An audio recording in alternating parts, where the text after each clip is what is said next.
attacks in Kabul, the government center of Afghanistan. But if this were the West, if this were the United States, would it be appropriate to retaliate so quickly? Well, we have some information. You know, about a month ago we had information that they were planning on some big strikes, people who were affiliated or associated with bin Laden. Then just today we've intercepted some information where some people who are associated with bin Laden basically said that they had hit 2 targets. So it looks to me like there's increasing evidence, even though it's fragmentary and even though it's not positive, that bin Laden is behind all this. And of course, I first warned the nation in 1996 on Meet the Press that we better get hold of bin Laden or he's going to kill Americans. We're going to bring back our Nick Robertson there on the ground in, or I should say on top of a building there in Kabul. Nick, you're on. Go. Well, certainly the fire we were watching on the horizon before, I'd made the assumption that it was an oil depot burning, because we've certainly seen flames, a dull yellow fire turn into a bright orange fire with flames leaping into the sky. I've been informed by my associates here who work with us in Kabul that it's very likely an ammunition dump that we're looking at. They believe an ammunition dump is located in that area. That, of course, would account for some of the explosions that we've been hearing here as ammunition has detonated and gone off from that location, Judy. Yeah. Certainly it's all quiet here in Kabul right now. Certainly no more explosions are being heard around the city. And we certainly believe what we're looking at now is an ammunition dump, the fire at that dump now dying down, and we're hearing no more detonations coming from that dump. Certainly Kabul is within striking range of some of the long-range missiles that the Northern Alliance has and is capable of launching in this direction. And certainly in the past, the Northern Alliance has launched missiles at Kabul. It is not without the realms of possibility that the Northern Alliance could launch missiles at this time. The Northern Alliance in the last couple of days has gone through the rather traumatic process of an assassination attempt on its key leader, Ahmed Shah Massoud. Still unconfirmed whether that leader is alive or dead, and certainly there's a ferocity within the internal fighting going on in Afghanistan at this time. One certainly cannot rule out that any missiles falling on the city tonight could be coming from that Northern Alliance. So, Nick Robertson, just to clarify, you're saying it could well be part of an internal, civil war that we see here, and not a result of something coming from the West, NATO, the United States? From our vantage point this evening, we can certainly report a large number of explosions around the city, what appears to be an ammunition dump on fire, a lot of return fire coming up from positions in Kabul. We cannot say from this position at this time exactly where the missiles are coming from, those causing the detonations in and around the city of Kabul. It is possible it's from the Northern Alliance, and of course there is the other possibility that we've been talking about this evening. And Nick, is this typical of the kind of fire that you've been seeing back and forth in this war that's been going on in Afghanistan? Is this at all typical? No, one would definitely have to say it's not typical. The strikes on Kabul have been very infrequent over the last few years, very occasional. The Northern Alliance very aware that it's been blamed in the past of many civilian casualties by launching attacks on Kabul. So there have been very few direct attacks on the city. And indeed, the forces of the Northern Alliance are at such a distance back from the city, only long-range, medium-range missiles capable of going 30, 40, 50 miles are able to reach the city from their positions. And it's certainly not something that's happened in this city, a barrage of this type, a sustained artillery attack or missile attack of this type in recent years even. All right, Nick Robertson, we want you to stay connected to us. Let's keep this connection alive. But as we're watching these pictures, let's now go back to New York and to Aaron Brown. Aaron.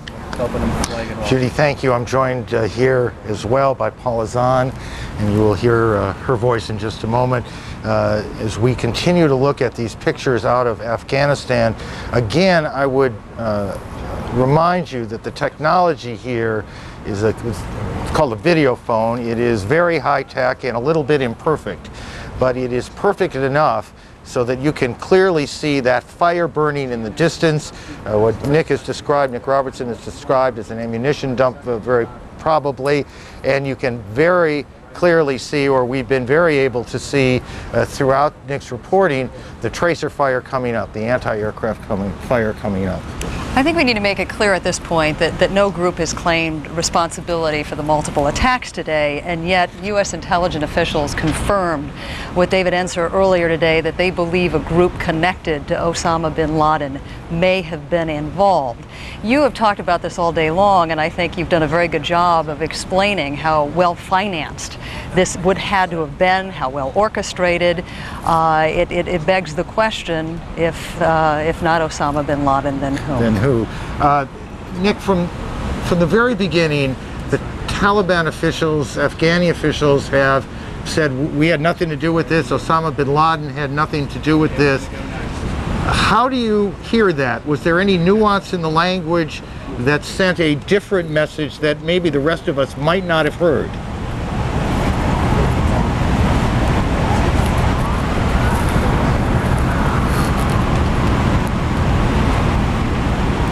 Well, perhaps we have lost at least the audio portion here. Jamie McIntyre has been outside the Pentagon. Jamie, can you hear us? I do hear you. Are you hearing anything from the Pentagon, wherever the Pentagon might literally be right now, or at least officials, about whether there is an American involvement in what we are looking at in Afghanistan? I have talked to several senior officials, and they've told me they are not aware of whether or not this is a U.S. military strike. But the most senior officials are in the Pentagon, and in fact, several busloads of reporters are being taken over now to the Pentagon briefing room, where we expect shortly Defense Secretary Donald Rumsfeld, flanked by the Republican and Democratic leaders of the Senate Armed Services Committee, Senator Carl Levin and Senator John Warner, to brief us on developments today. And if this is in fact a military strike or part of a U.S. retaliation, we would expect that Secretary Rumsfeld would tell us at that time. Secretary Rumsfeld has been in the Pentagon all day. He went outside briefly to make an inspection tour of the damage behind me. Many casualties here today, but the Pentagon is refusing to give any numbers or even estimates of how many people were killed and injured in this terrorist attack today here at the Pentagon. But again, no confirmation at this point from any of the officials that I've talked to about whether what we're seeing in Afghanistan is part of a U.S. military retaliation. Jamie, just to make sure that I've heard this correctly, no one is saying yes it is, but no one has said to you no it's not either, have they?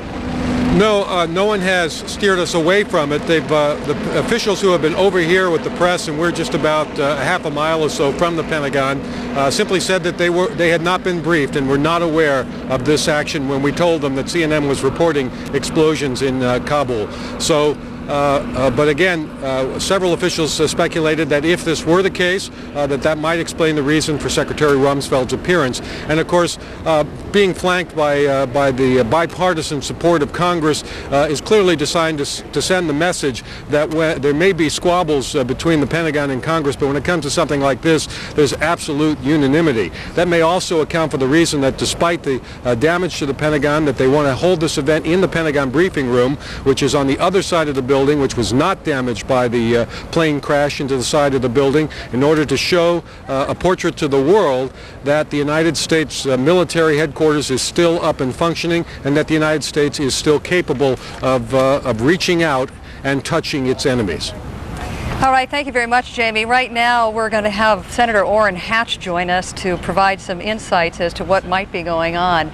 Senator Hatch, I don't know how much of our coverage you've been listening to, but there seems to be a conflict of opinion as to whether we would be capable of pulling off this kind of attack, if indeed that is what we are witnessing. What do you suspect is going on in Afghanistan right now? Well, let's understand we're capable of pulling it off if that's what it is, but it's probably more likely the followers of Shah Massoud, who was deliberately bombed just yesterday and who was seriously injured, if not killed. Now, his representatives say he was injured, but he's all right. But there is some indication that he may have died in the attack, and he was, of course, the opposition to the Taliban over in Afghanistan. So it's a very serious situation over there as well. But what about what former Secretary of Defense William Cohen just mentioned, that you would want to know who actually carried off these attacks before you planned any kind of retaliatory strike if this is not a result of some conflict within Afghanistan? Well, I agree with Secretary Cohen. We have to be very cautious. On the other hand, I thought Secretary Eagleburger was very honest when he said that, look, the Taliban have been harboring Osama bin Laden. Osama bin Laden has said that it is the duty of every Muslim to kill Americans. There's every indication that he has been behind some of the attacks against American installations, and we happen to know just today that we've got information that indicates that representatives who are affiliated with Osama bin Laden were actually saying over the airwaves that, the private airwaves at that they had hit 2 targets. If you go back to the Millennium scare that we had before the year 2000, Osama bin Laden was in the middle of all of that, and the people associated with him and affiliated with him was in the middle of that. So this is a very serious situation. So they should not be harboring this criminal, and we've got to, it seems to me, go after him. And it does look, although the evidence is fragmentary, as though he's had a major role in what's happened here today. Secretary Cohen, are you as convinced as Senator Hatch is that Osama bin Laden played some role in this tragedy here today? I think if you were to cast the searchlight of probability on these footprints, they would lead to Osama bin Laden, but I still think that we have to get more evidence. This is not evidence that you would need in the prosecution of a criminal act. I distinguish between terrorism and a criminal act. And so I would think you just need more evidence than we have right now, but it doesn't have to be something you can use in a court of law.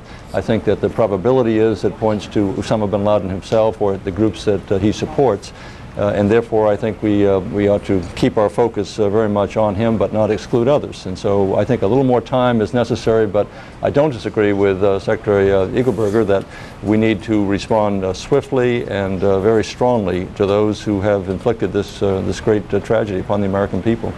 Secretary Cohen, it's Aaron Brown. We have heard in a number of conversations that we've had today that the United States needs to be more aggressive or more proactive in its counterterrorism efforts, that you can't wait until something has happened, that you have to stop it before, and it may be that some innocents will suffer because of it. That's a political problem, isn't it?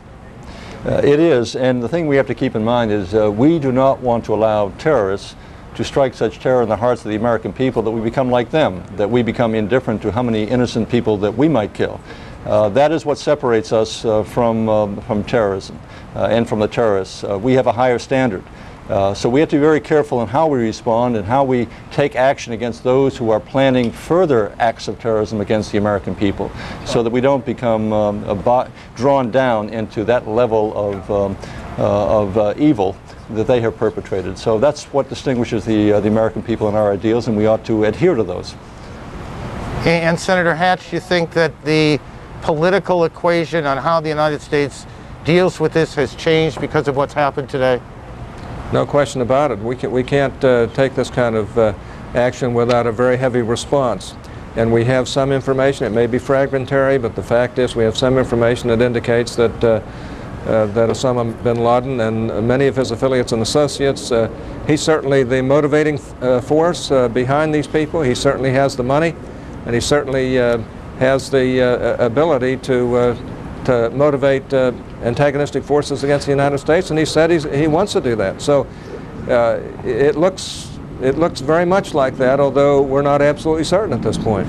But Senator, what Secretary Eagleburger said a little while ago, others have said, is not that we, as a country, not that the United States responds all the time, that at some point it needs to take a proactive, it needs to strike before the attack itself, before the terrorist attack.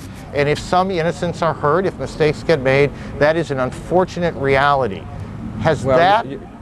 that's a political problem, and I want to know, I guess, from you if you think the country which has been reluctant to do that will be less so because of today. Well, this is an act of war. As far as I'm concerned, war's been declared against the United States. We ought to act accordingly, and we should have a very stiff response to that. And to be honest with you, it looks to me as though what's happened in New York, just think about it. There must be thousands of people killed here, probably more than at Pearl Harbor by far. And there is evidence, there is indication that there were people who have been affiliated with Osama bin Laden whose communications have been intercepted that basically have said that they got 2 targets. There's a lot of other information that is coming forward, although it's fragmentary and nobody can absolutely be guaranteed in the surety of it, but we all know that Osama bin Laden is doing everything he can to antagonize American forces, to try and hit against Americans. He's called for the death of Americans, and we ought to respond forcibly. General Wesley Clark was a guest earlier today on CNN, and he began to express what most would interpret as a sense of outrage that we didn't know this was about to happen. There is a feeling that perhaps even during the last administration, too much emphasis was put on technical intelligence and not human intelligence. Well, you got that right. Do you buy that analysis? Well, I surely do. As a matter of fact, we haven't been putting enough money in to the intelligence community, and we certainly haven't been putting enough human on the ground. That means human intelligence on the ground. And we've got to start doing that. And we've got to do a lot of other things. I reported last Sunday with Wolf Blitzer here that it's amazing, with all of the economic difficulties that they have, that the Russians have a better tactical fighter than we do, that it's more maneuverable, it is faster, and our pilots can fly it better than our F-15, which is becoming quite old. And we've been allowing our military to deteriorate. But not only that, our intelligence, we haven't been beefing it up like we should. And we know that terrorism is a reality out there, and especially against the United States. And we also know many of the people who are doing it. And the people who are excited about this over in the Middle East, who are dancing in the streets, who are making fun of the United States, we ought to remember who they are, because they're enemies of our country. All right, Aaron and I would like to come back to you, Senator Hatch and Secretary Cohen. Right now, though, we're going to go back to Kabul, Afghanistan, where Nick Robertson has an update for us. Nick?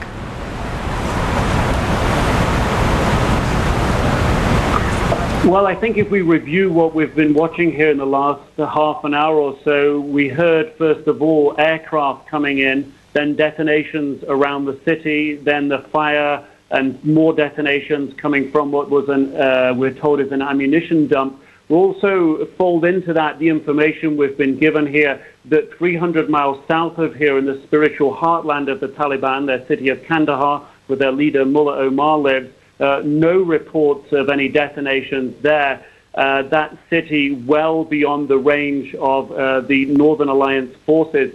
Certainly, the Northern Alliance forces, their commander, their key and pivotal commander, enemy number one of the Taliban, in fact, Ahmed Shah Massoud, attacked in a suicide attack on Sunday. Certainly, the Northern Alliance in a position right now to be feeling very, very aggrieved with the Taliban, and certainly very much in a mood for taking the battle to them on their terms. So looking across the city of Kabul now, it is very quiet. Just dogs barking, the fire from the ammunition dump continuing to burn on the horizon. But evaluating everything we've seen here this evening, what we could have heard was some of Massoud's Northern Alliance jets flying in here. This is something that they do very occasionally. Certainly the Northern Alliance very aggrieved at this stage. And then detonations and anti-aircraft fire coming up at the same time. Again, from our vantage point here over the city, very difficult to tell those details, to tell whose aircraft they were, how many detonations there were, whether they were all missiles from aircraft. Details like that, very difficult to tell at night. It's about 3 o'clock in the morning here. We expect to get a clearer idea, perhaps as daylight comes upon the city in 3 or 4 hours. The Northern Alliance holds about 5% of the territory of Afghanistan. They've been holding out against the Taliban now for the last 5 years, since the Taliban took control of this city, Kabul, in September 1996. Ahmed Shah Massoud a key pivotal commander. He earned his military stripes, if you will, and earned the respect of many commanders in Afghanistan during the 1980 Soviet occupation. For 10 years, he held out and was undefeated against the Soviet Union forces here in Afghanistan during the 1980s. He was a pivotal commander, the defense minister of a power-sharing government here in the early 1990s, driven out by the Taliban in 1996. Has been fighting from the northeast of Afghanistan on an ever decreasingly small patch of land, and the assassination attempt on him at the weekend blamed by Massoud's forces. Yeah. I need to interrupt you for just a second. CNN's Wolf Blitzer in Washington has been doing some reporting on the president's activities. Wolf, join us. Thank you, Aaron. We've now been told by Ari Fleischer, the White House press secretary, telling the pool of reporters always accompanying the president on his way back to Washington, that the explosions that we heard in Kabul, Afghanistan, were not part of a U.S. retaliatory strike. Once again, repeating, the explosions that Nick Robertson has just been reporting about in Kabul, not part of any U.S. military strike, clearly indicating this is part of the continuing civil war that's been underway in Afghanistan now for some time. The president is on his way back to Andrews Air Force Base right outside of Washington. We're told that Air Force One is expected to land in about 15 minutes. We're also told it's being flanked by 3 U.S. Air Force fighter jets, 2 F-15s, 1 F-16, a remarkable situation, a remarkable development. All of my years covering the White House, I don't remember ever Air Force One returning to Andrews Air Force Base with protective cover by fighter jets. The president, as you know, is expected to address the nation around 9 p.m. this evening. But before the president speaks, there are 2 briefings that we're standing by awaiting. First of all, the Attorney General John Ashcroft will be briefing at the White House, and the Defense Secretary Donald Rumsfeld will be briefing at the Pentagon. Of course, we will be bringing you all of those briefings live here on CNN. So just once again, to recap, the White House, through the press secretary, Ari Fleischer, insisting that those explosions in Kabul, Afghanistan, not the result of U.S. military action. Paula and Aaron in New York? Well, thank you. It is a reminder to us here, to all of you as well, that we need to be careful about what we assume as we go on here. There are a lot of reasons why things happen. It's not always the first thing you think about. There are certain things we know that have happened, and we know that just after 8:45 this morning, 8:48, the first of the planes hit the Trade Center. It was shortly after that, 9:08 if memory serves me, and it's been a while now, that the second plane hit. We have seen this now from a couple of different views, and we have found one more to show you of the second hit of the Trade Center. People out with video cameras this morning, and if we can roll the tape and maybe take a look at it a couple of times as we orient ourselves, we're seeing it for the first time as well. There's the plane, you can't miss that. Holy shit! Holy shit! Well, it's hard to quarrel with the expletive. You know, we have seen this now. We have seen this, honestly, dozens of times, and it's no less powerful and no less sickening to see it again. Again, let's just look at this scene. This is amateur video, the plane coming, and now no words, no reason. I think we all have struggled today with a way to define just the impact of what was witnessed here in New York.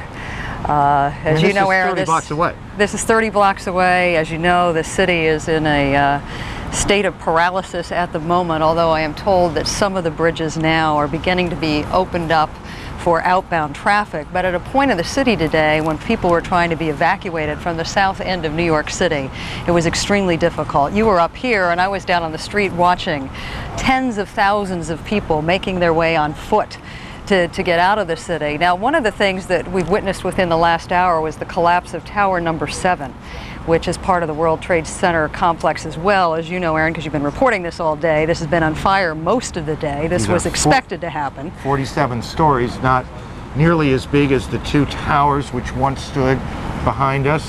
but no small building with 47 stories. Now, from what we're hearing on the street, rescue workers are still having a very difficult time getting into the perimeter area surrounding this site because of falling debris. City officials still cannot confirm for us at this point how many people have been injured, how many people have been killed. Just before I got on the air, I spoke with someone from the department that deals with rescue operations for the city. This is all speculation on his part, but he has reasonably good information from area hospitals. He suspects those numbers could rise into the thousands. So Aaron, we're going to leave you right now, and we're going to check back in with Bill Hemmer, who joins us now from Atlanta with another part of the story. Bill? Paula, Aaron, thank you. I'm Bill Hemmer, live in Atlanta, continuing CNN's coverage of America under attack. Some 9 hours now after terrorists hijacked airliners and crashed them into U.S. buildings. Some kind of attack, as we mentioned, was taking place in Afghanistan, but a Wolf Blitzer was reporting there. As we see the videotape by way of video phone in Kabul, Afghanistan's capital, Ari Fleischer with the White House indicates this is not a retaliatory strike. However, this appears to be the ongoing civil war battle that's taking place in Afghanistan. Also, reporters traveling with President Bush have also been told these explosions, again, not part of that U.S. strike at any country at this time. Earlier, U.S. intelligence officials had told CNN there are good indications that persons linked to fugitive terrorist Osama bin Laden may be responsible for a number of terrorist attacks in the U.S. today. Bin Laden is suspected to be hiding out in Afghanistan, and earlier in Kabul, Afghanistan's foreign minister said his country does not allow Osama bin Laden to use Afghan territory to launch any attack on any government around the world. Now, the explosions again in Afghanistan come as we still await the first official estimates of the casualties on what has been a deadly day of terrorist attacks here in the U.S. Both towers of New York's World Trade Center and a section of the Pentagon were destroyed when hijacked airliners were deliberately crashed into buildings there. Rescue officials predict that hundreds, if not thousands, have died in today's attacks. One tower, the World Trade Center, was hit at 8:48 a.m. East Coast time this morning. Officials believe it was hit by an American Airlines Boeing 767 flying from Boston to LA. The hijacked plane, Flight 11, had 81 passengers, 9 crew members, and 2 pilots on board. About 18 minutes later, as emergency crews were rushing to the scene, a second airliner flew into the other tower, the World Trade Center. Officials believe this hijacked plane was United Airlines Flight 175, again from Boston to LA, with 56 passengers on board, 2 pilots, and 7 crew members. About 10 a.m. Eastern Time, the south tower of the World Trade Center collapsed. By then, authorities had closed down the tunnels and bridges leading into the island of Manhattan, and the FAA, the Federal Aviation Administration, had ordered all U.S. airports closed. The north tower of the World Trade Center collapsed at 10:29 a.m. New York City Mayor Rudy Giuliani, while not speculating on the final death toll, has told reporters it may be, quote, more than any of us can bear, end quote. Rescue crews still on the scene. A smaller building, part of the World Trade Center complex, collapsed this afternoon. That's building number 7, part of a larger complex connected to the World Trade Center. The National Guard mobilizing all troops in the New York City area, but New York's tragedy only part of that story. As we look at other parts of the country now, and specifically in Washington, D.C., I'm told Wolf Blitzer now with more information from our nation's capital. Wolf, what do you have for us now? Bill, right now we're told that Air Force One has landed at nearby Andrews Air Force Base just outside of Washington in Maryland. The President's Air Force One being escorted in by 3 fighter jets, 2 F-15s, 1 F-16. Close by, very often there are some Air Force jets who go up to bring down, to help escort Air Force One down. But this time these planes, we're told, the fighter jets were much closer to Air Force One. The President will be returning to the White House to address the nation later this evening around 9 p.m. Eastern. But in advance of that, several briefings were standing by. We're waiting for a congressional briefing that will occur, the congressional leadership, around 7:30 p.m. Eastern. There will be a briefing from the Attorney General, John Ashcroft, over at the White House. We're also standing by awaiting a briefing from the Defense Secretary, Donald Rumsfeld. Meanwhile, let's take a look back at some of the sights and sounds of this remarkable day of terror.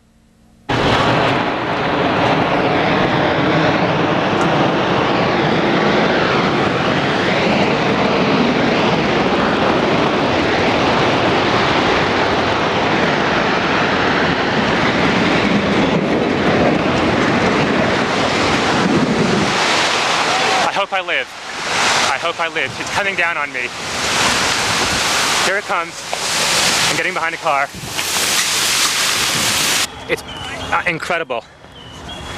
Okay, I'm gonna have to go find people who need help, because I don't think I'm one of them. You okay, sir? Okay. Can I just get a toot off your respirator? Yeah. Can I get a toot? I'm just getting a couple of clean breaths. That's good. Okay. Back to you.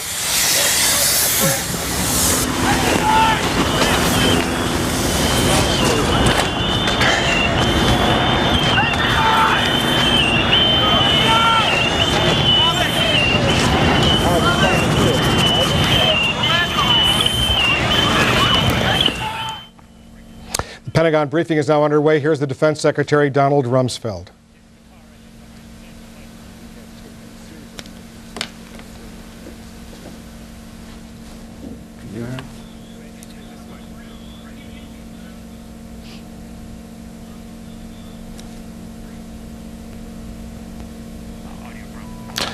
Unfortunately, we're having some audio problems from the Defense Secretary. We're going to try to fix that. In the meantime, Orrin Hatch is standing by. Senator Hatch, you're a member of the Intelligence Committee. You're not surprised that the bombings that we heard about, the explosions in Kabul, were not the result of U.S. military action? No, I'm not surprised, because just yesterday, and it looks like it's tied together, Osama bin Laden forces attacked Shah Massoud, who is their enemy in the north, and who is also one of the 12 tribal leaders. Senator, I think we've fixed the audio with Secretary Rumsfeld at the Pentagon. He's briefing reporters. Let's listen. Offering their sympathy and indeed their assistance in various ways. I'm very pleased to be joined here by Chairman Carl Levin and Senator John Warner. Senator Warner called earlier today and offered his support and was kind enough to come down and has been with us. We've very recently had a discussion with the President of the United States. Chairman Hugh Shelton has just landed from Europe. Secretary of the Army Tom White, who has a responsibility for incidents like this, as executive agent for the Department of Defense, is also joining me. It's an indication that the United States government is functioning in the face of this terrible act against our country. I should add that the briefing here is taking place in the Pentagon. The Pentagon's functioning. It'll be in business tomorrow. I know the interest in casualty figures, and all I can say is it's not possible to have solid casualty figures at this time, and the various components are doing roster checks, and we'll have information at some point in the future, and as quickly as it's possible to have it, it will certainly be made available to each of you. I'll be happy to take a few questions after asking First General Shelton if he would like to say anything, and then we will allow the others to make a remark or two. Thank you, Mr. Secretary. Ladies and gentlemen, as the Secretary just said, today we have watched the tragedy of an outrageous act of barbaric terrorism carried out by fanatics against both civilians and military people, acts that have killed and maimed many innocent and decent citizens of our country. I extend my condolences to the entire Department of Defense families, military and civilian, and to the families of all those throughout our nation who lost loved ones. I think this is indeed a reminder of the tragedy and the tragic dangers that we face day in and day out, both here at home as well as abroad. I would tell you up front, I have no intentions of discussing today what comes next, but make no mistake about it, your armed forces are ready.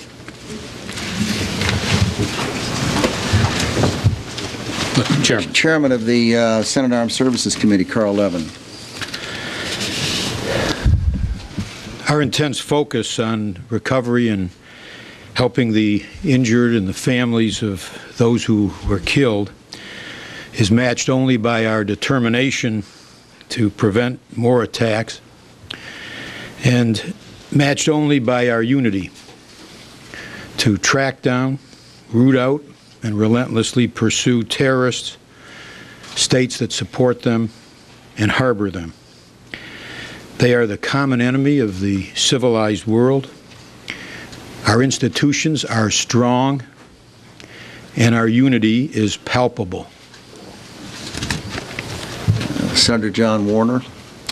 Thank you. As a past chairman preceding Carl Levin, I can assure you that the Congress stands behind our president, and the president speaks with one voice for this entire nation.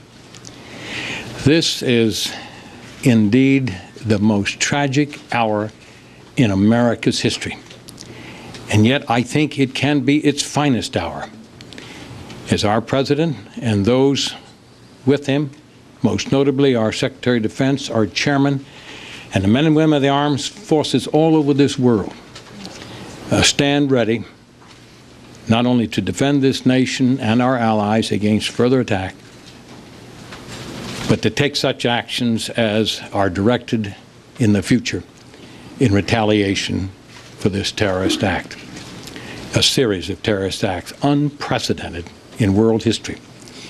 We call upon the entire world to step up and help, because terrorism is a common enemy to all, and we're in this together.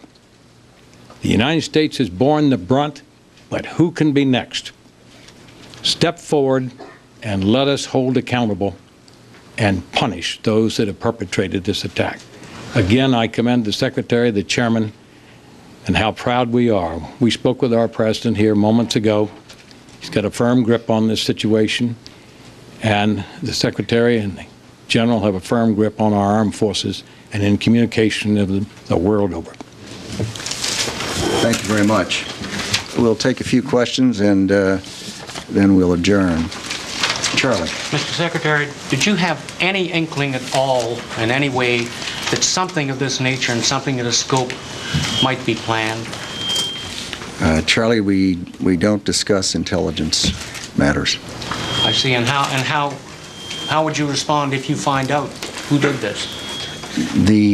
Obviously, the President of the United States has spoken on that subject, and those are issues that he will address in good time. Mr. Yes. Secretary, we are getting reports from CNN and others that there are bombs exploding in Kabul, Afghanistan. Are we at the moment striking back, and if so, is the target Osama bin Laden and his organization? I've seen those reports. They, in no way is the United States government connected to those explosions. What about Osama bin Laden? Do you suspect him as the prime suspect in this? It's not the time for discussions like that. Mr. Secretary, you said you could not be specific about casualties. Can you give us some characterization of whether it's dozens or hundreds in the building? Well, we know there were large number, many dozens in the aircraft that flew at full power, steering directly into between I think the first and second floor of the opposite the helipad. You've seen it. There cannot be any survivors. It just would be beyond comprehension. There are a number of people that they've not identified by name, but identified as being dead, and there are a number of casualties. But the FBI has secured the site, and the information takes time to come. People have been lifted out and taken away in ambulances, and the numbers will be calculated, and it will not be a few. Mr. Secretary, could you tell us what you saw? Mr. Secretary, do you consider what happened today both here and We're looking also at a picture while we listen to the Defense Secretary Donald Rumsfeld of helicopters that we believe are returning to the White House from Andrews Air Force Base. Marine One is the helicopter that has the President on board and lands on the south lawn of the White House, which is the routine procedure when the President returns to the White House from Andrews Air Force Base. These are helicopters that we're now seeing approaching the south lawn of the White House. House. That's a picture of downtown Washington that you're seeing right now. President Bush just landing only a few minutes ago at Andrews Air Force Base, returning to the White House, getting ready to address the nation around 9 p.m. Eastern tonight. Once again, Marine Corps helicopters that we believe are one of them carrying the president and his party returning to the south lawn of the White House. There are 6 helicopters there altogether, 6 Marine Corps helicopters. It's not possible to give guarantees. The people who work in this building do so voluntarily. They're brave people, and they do their jobs well. Mr. Secretary, can you give a sense of what happened? What did you see when you left your office, ran down to the site, and apparently helped people on stretchers and then returned to the command center? I felt the shock of the airplane hitting the building, went through the building and then out into the area, and they were bringing bodies out that had been injured, most of which were alive and moving, but seriously injured. And a lot of volunteers were doing a terrific job helping to bring them out of the buildings and get them into stretchers and into ambulances and into airlifts. Mr. Secretary, can you tell us how many of the dead were soldiers and how many were civilians? Have you been able to determine that? Absolutely not. Yes. Mr. Secretary, today we saw military planes both in New York and in Washington. How much more of a military presence will we see now that this incident has occurred for the next week? Those kinds of decisions are made day to day. It is correct that we had aircraft flying protective missions at various places in the United States today, and they will do that as appropriate. Mr. Secretary, what do you say to the American people who may have questions on how something so coordinated has been carried out against this nation? What do you say to them who might not have confidence that our intelligence and our security are what they should be? I say to them that the President of the United States will be making some remarks to them this evening that will address those subjects. Mr. Secretary, you've declared, the Pentagon has declared ThreatCon Delta forces around the world. Could you tell me why? Have you received any threats, or has anyone claimed credit for this? We have, in fact, declared Force Protection Condition Delta and a condition of high alert, indeed the highest alert. We did so almost immediately upon the attacks, and it is still in force. Mr. Secretary, were there threats issued against other U.S. facilities elsewhere in the world today? I don't know that there's a day that's gone by since I've been in this job that there haven't been threats somewhere in the world to some facility somewhere. It's one of the complexities of the intelligence business that you have to sort through those kinds of things. But we don't get into the specifics. Yes. You had your hand up? Yes. So, Mr. Secretary, rumors earlier in the day... Let me interrupt the Defense Secretary, Donald Rumsfeld, to report that this is, we believe, Marine One, the President's helicopter, now landing on the south lawn of the White House, which is the usual procedure, bringing President Bush back to the White House from Andrews Air Force Base. The President began this day in Sarasota, Florida, where he was going to be promoting his agenda on education, then flew to Louisiana, then flew to Nebraska, and finally, when the Secret Service and U.S. law enforcement thought it was safe, now bringing him back to the White House, where later this evening he will be addressing the nation. Air Force One about to touch down on the south lawn of the White House. John King, our senior White House correspondent, is standing by. John, what do you have over there? Wolf, as you watch Marine One land here on the south lawn, we have just been allowed back into the White House. We were evacuated as well earlier today. First, let me read you a statement from the President. This during his travels back to Washington. The President telling his National Security Council, quote, "We will find these people and they will suffer the consequences of taking on this nation. We will do what it takes. No one is going to diminish the spirit of this country." Now, the President will return to the White House. One of our cameramen, Mike Bannigan, also just a short time ago shot pictures of Laura Bush coming back to the White House in her motorcade. We do not know where she was, being kept in a secure location at this time, but the First Lady is also back in the White House. Also, after Secretary Rumsfeld finishes his briefing at the Pentagon, a number of Bush administration cabinet officials will brief here at the White House to bring us up to date on the activities of their agencies.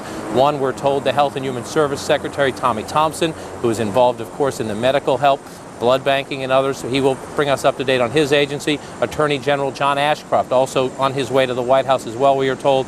All of this leading up, all these briefings from administration cabinet members leading up to a nationally televised address from the President tonight to the American people from the Oval Office. You see there Marine One sitting on the south lawn of the White House, a virtual ghost town throughout much of the day as it was evacuated. The President now back in Washington and at the White House. Wolf.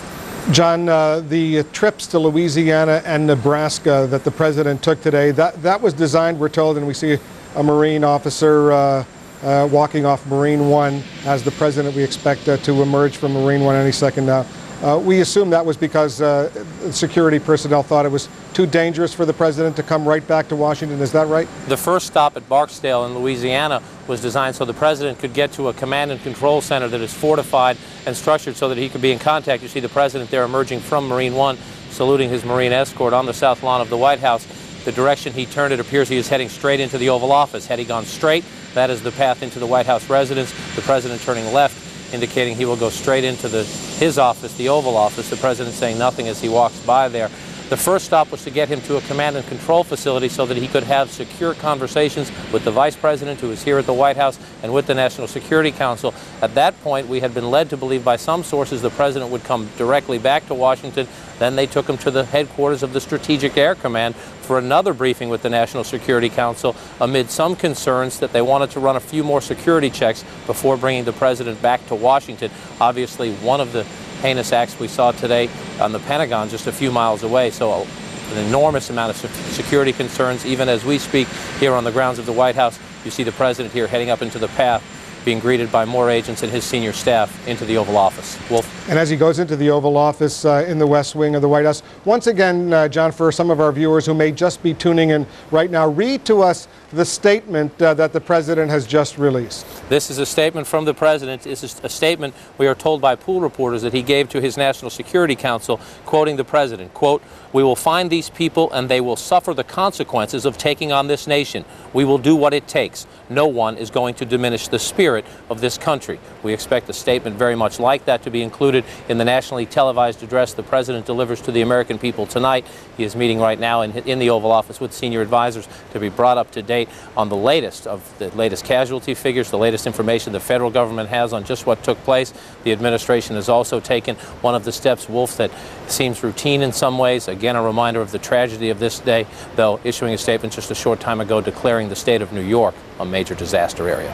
Wolf. And John, security, I take it at the White House, is extraordinary right now under normal circumstances. You don't see the security personnel that we're obviously seeing right now. Is that right? That is correct. More security on the grounds, more security out in public, uniformed Secret Service, snipers on the buildings all around the compound here. Remember, this compound, the President was not here at the time, but the Vice President was, evacuated this morning when all of this was taking place, when the threat on the Pentagon was taking place. Now they're just now letting people back in. We are, I believe, the first reporters to broadcast live from here, others just getting into the compound now. The security all day long, we were just across the street watching the dogs, the bomb-sniffing dogs out on the compound. Agents at one point patrolling across the street in Lafayette Park with automatic rifles. That an extraordinary scene. We occasionally have bomb scares here. There are occasionally other threats, security threats that cause high level of alerts. Nothing in my 4+ years on this beat, nothing at all like this today. Wolf. Okay, John King, we'll be back to you. Stand by. Meanwhile, let's go back to Bill Hemmer in Atlanta. Bill?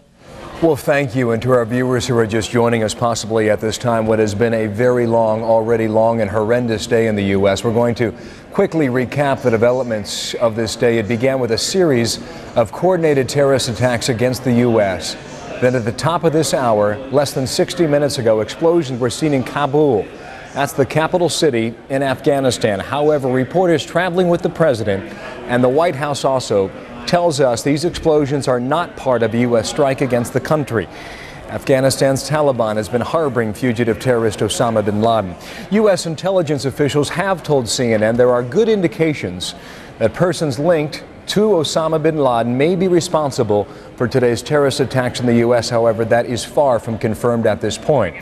Both towers of New York's World Trade Center and a section of the Pentagon have been destroyed. At this time, Nick Robertson by video phone joins us from, again, Kabul, the capital city of Afghanistan. Nick, what do you have for us at this point?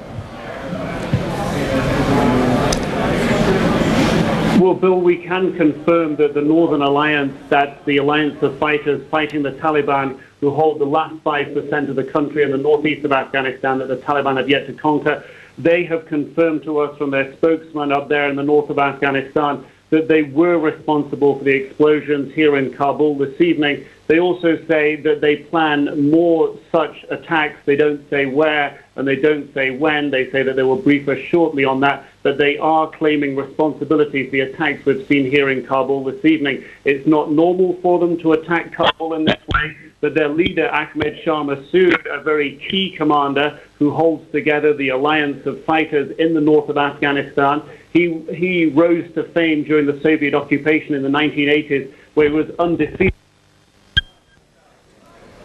All right, clearly we have a breakup of our video signal there from Nick Robertson in Kabul, Afghanistan. What you're seeing, though, as the video phone, late technology that allows us to see these nighttime pictures here. It's not nearly as clear as a regular television monitor would provide, but we can see the images of a quieter capital city of Kabul, and Nick Robertson's audio clearly has dropped off at this point.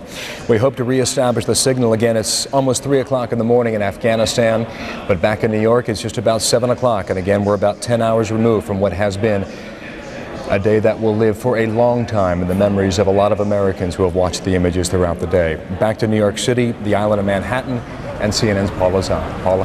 Thank you so much, Bill. And as you just said, even though we're 10 hours out, you can see behind me the remnants of the fire still coming from that area where 2 commercial hijacked jets rammed into Tower 1 and Tower 2 of the World Trade Center. Within the past hour, building number 7, which is also attached to that area, collapsed. As you might remember earlier in the day, Tower number 1 and 2 collapsed, the South and North Tower. We are now being told by officials that the Marriott Hotel, which is in the vicinity of this area, is also in the position of being so degraded it might collapse as well. Just to bring you up to date on what we're facing in New York City right now, a lot of folks got trapped here this morning when a lot of public transportation shut down. We are now told that some of the outbound bridges are now opened up for people to leave the city. We can confirm now that the nation's airports have been completely shut down at least until noon tomorrow. Some conflicting information on that. Another report suggests that those flights might be postponed indefinitely. Before I give you any more details on New York City, I'd like to check in with Robert Gates right now, who is the former director of the CIA. Mr. Gates, are you with me? I am indeed. Can you hear me, sir? Yes, I can. I'm having trouble hearing Mr. Gates. Let me see if we can make a little adjustment with our audio. As we try to straighten that out, we should probably point out that city officials at this point still will not confirm how many injuries there are, how many fatalities. Secretary Rumsfeld also saying the Pentagon is not in a position to share those numbers with us as well. Mr. Gates, are you with me? Yes, and yes, I am. Okay, good. I'm glad you can hear me, sir. In the last news conference that we just watched, Secretary Rumsfeld would not confirm if the Pentagon had any indication of an impending attack. He said he could not divulge that intelligence information tonight. Do you think the Pentagon had any sort of forewarning? I'm in no position to know whether there was any kind of warning provided. What we often have, though, in these, with dealing with terrorist threats in the 1980s and in the 1970s is information of some kind of an impending operation, but without the kind of detail that would allow you to prepare or to defend.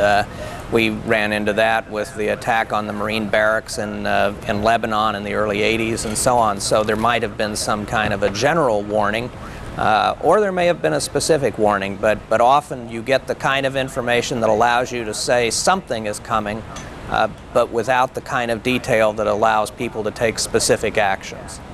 Sir, I don't know whether you would agree with this assessment, but the feeling I got in the street this afternoon that the sense of shock could quickly turn to a sense of outrage. Why weren't we better prepared, or why wasn't the United States better prepared for this kind of attack? think we have to bear in mind, even against the background of this catastrophe today, that the FBI and CIA have thwarted some very major terrorist operations against the United States in recent years. They've had some very important successes and saved a lot of lives.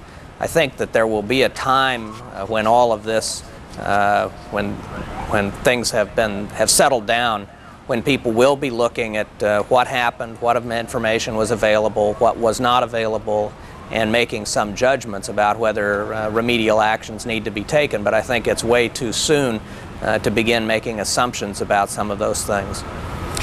Libyan leader Muammar Gaddafi has just called the incident horrifying, calling on Muslims to help. How do you interpret that statement? Well, my guess is that there are an awful lot of people around the world that are pretty frightened right now about what the United States is going to do. As you said, this sense of horror is likely to turn to a sense of outrage, and I think the rest of the world, and particularly people that in the past have supported terrorists and given them a safe harbor, and helped them in some way, are probably quite worried at this point about what may be coming against them. All right. Unfortunately, we're going to have to leave it there, Mr. Gates, because we need to go back to Wolf Blitzer. We're going to get back to you later on this evening. Wolf Blitzer joins us now back from the Washington Bureau. Wolf. Thank you very much, Paula. And we want to go right to Jamie McIntyre, our military affairs correspondent. He's standing outside the Pentagon, which, of course, took a huge blast today, a big attack at the Pentagon. Jamie, tell us, first of all, the headline from what the Defense Secretary Donald Rumsfeld said at this briefing that we just heard.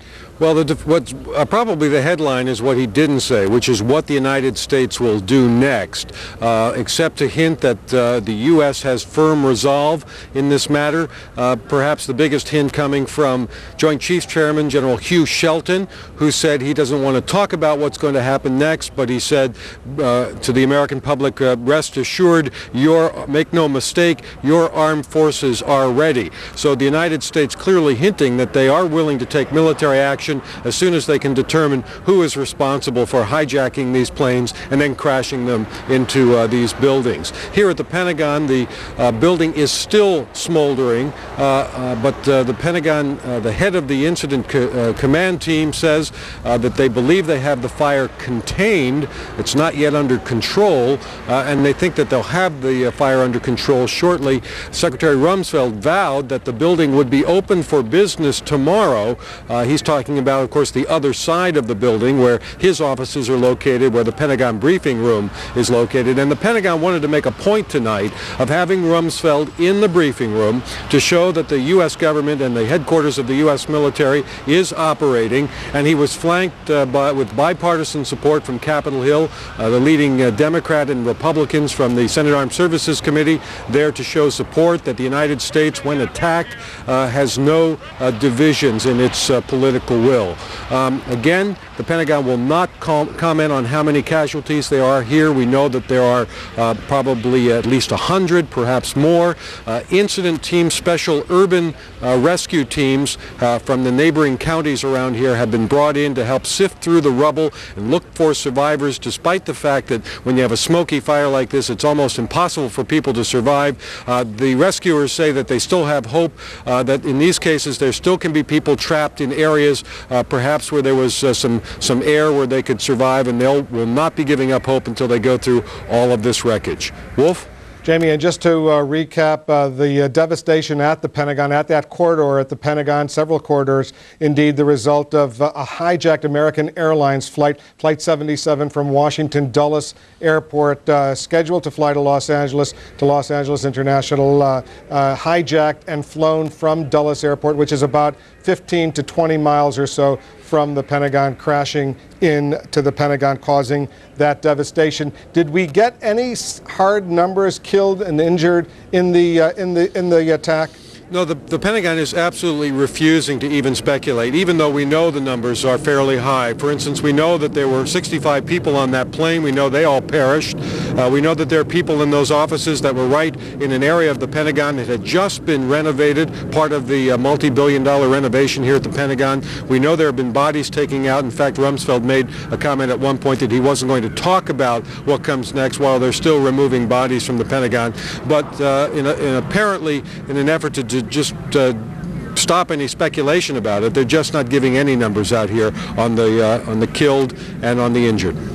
All right, Jamie, stand by. We're standing by for a briefing at the White House with cabinet members who will brief on the U.S. response, the emergency response that is obviously underway in New York and here in Washington. You're taking a look at a picture of the White House briefing room. We're expecting Joe Alba, the FEMA director, the Secretary of Health and Human Services, Tommy Thompson, and the Attorney General, John Ashcroft. In the meantime, let's bring in Senator Chuck Hagel of Nebraska. He's a Republican. He's a member of the Foreign Relations Committee. You've been briefed on what's going on. What's your initial assessment, Senator Hagel, about who may have been responsible for this coordinated attack?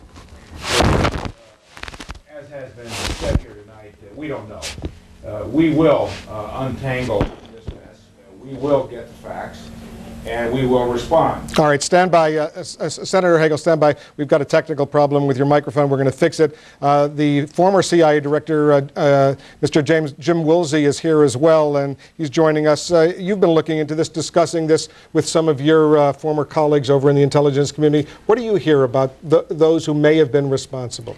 Well, Wolf, no one really knows right now, but I do think the following. It's clear now, as it was on December 7th, 1941, the United States is at war. The question is with whom? In December of 41 we knew. Today we really don't. And now one of the reasons we don't is because when the World Trade Center was attacked in 1993, the Clinton administration had a very fine FBI agent in charge of the investigation, Jim Fox. And he had strong suspicions that the Iraqi government might have been behind that terrorist operation. He was relieved. He died a few years later. It was never really checked out thoroughly and effectively. But there are a number of people who have strong suspicions that Ramzi Yousef may, who is in prison for the bombing out in Colorado, may have had strong ties to the Iraqi government. Now, if that had been checked out at the time, we might know more now than we do. It's at least interesting that Yousef was behind two plots, the one to bomb the World Trade Center and the other to blow up a number of American airliners in the Pacific, the one that he was caught while trying to perpetrate in 94, 95. So this plot that was hatched today, in a way, is a kind of a combination of the earlier two Yousef plots. I think we need to very carefully look at all of the history of these terrorist operations and every shred of evidence that we may have on this one, and see if there's any chance there was state involvement behind it, because indignation and action is not enough.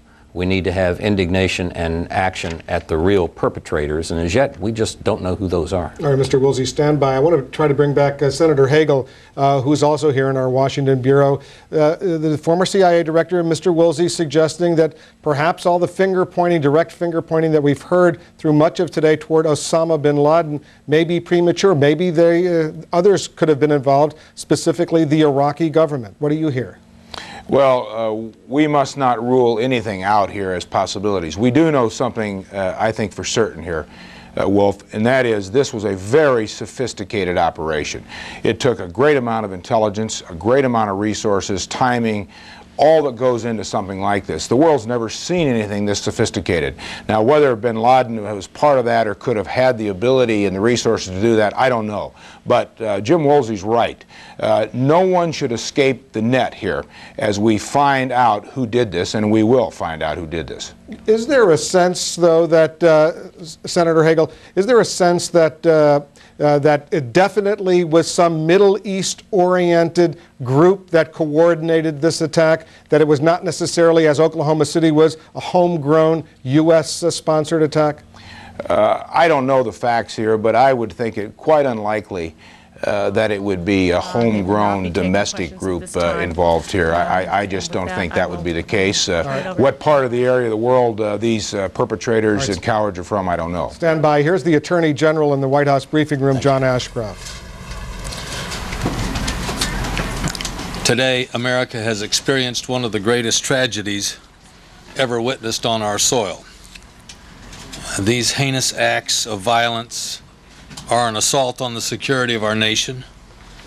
They are an assault on the security and the freedom of every American citizen. We will not tolerate such acts. We will expend every effort and devote all the necessary resources to bring the people responsible for these acts, these crimes, to justice.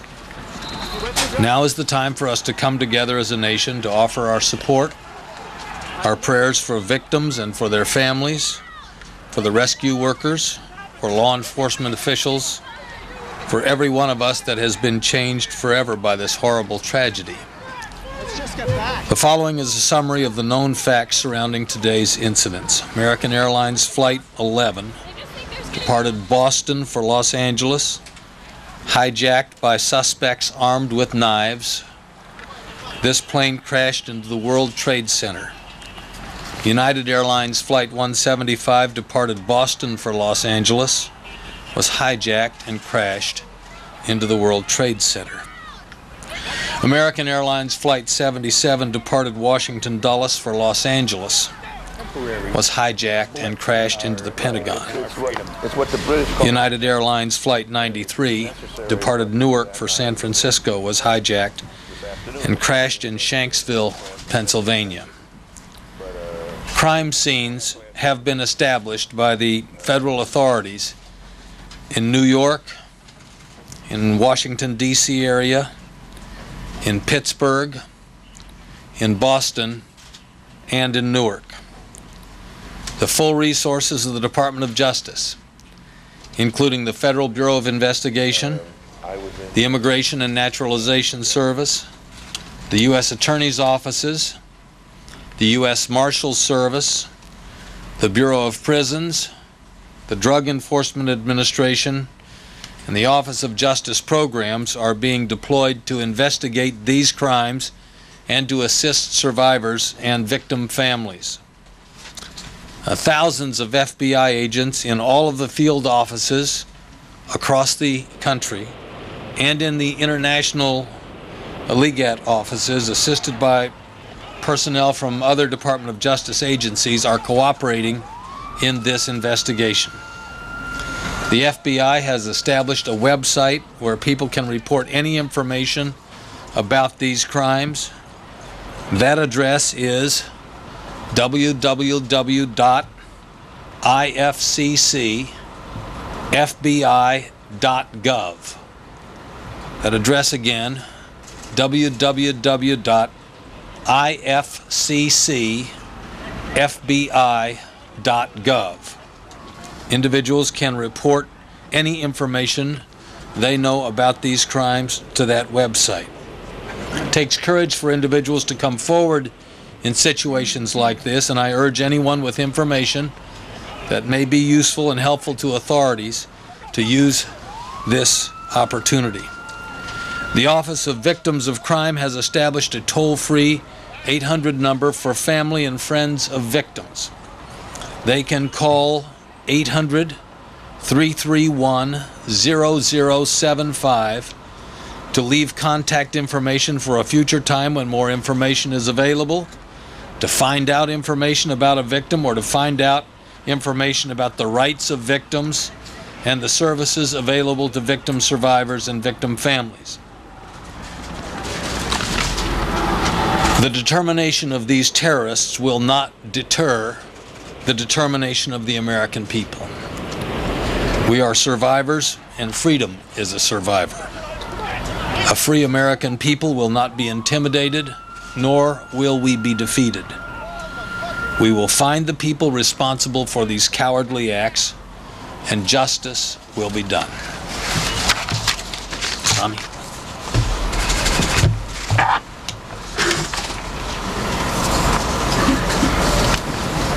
Every single American lost something today. And every one of us at this time expresses our deepest sympathy to the victims of today's tragedies and their families. It is now our mission to begin the healing from this tragedy. From the moment that we learned of these attacks, the Department of Health and Human Services has begun readying teams and resources to be sent to New York City and the Washington area to meet any needs of state and local officials. So far, we have sent 4 disaster medical teams to New York City, and 3 of these disaster medical teams to the Washington, Northern Virginia, Baltimore area. These medical teams each consist of about 35 physicians, nurses, and emergency medical technicians. They are all trained to deal with traumatic injuries and other emergency needs. We've also sent 4 disaster mortuary operational response teams to New York and 3 to the greater Washington area. We're also in the process of shipping a great deal of emergency medical supplies to New York City with the help of the Centers for Disease Control. In short, we're making the full force of the Department of Health and Human Services, both its resources and medical expertise available to the areas that need our assistance. We've also this afternoon activated the United States Public Health Service Commission Corps, which consists of approximately 6,000 health professionals. We also are giving backup assistance to the 500-bed ship Comfort from the United States Navy. Americans all over are calling up and asking what they can do. The best thing they can do is respond to this great call by volunteering to give blood. We need Americans to continue to answer that call. No matter where you live, please do your civic duty and assist us by donating blood. It is our primary job is to make sure Americans harmed by this tragedy get the help that they need. We will remain in constant contact with the governors, the mayors, public health officials, and other local officials to make sure that all their needs are being met. It is a sad day, but America and all of its citizens certainly share tonight in the grief that it's been caused. And as the President and everybody in his administration have said, we, the government, will continue to operate and continue to provide the services to all Americans.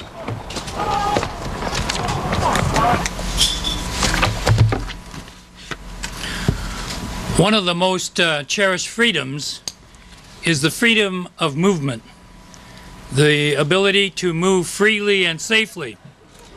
But today that freedom was attacked.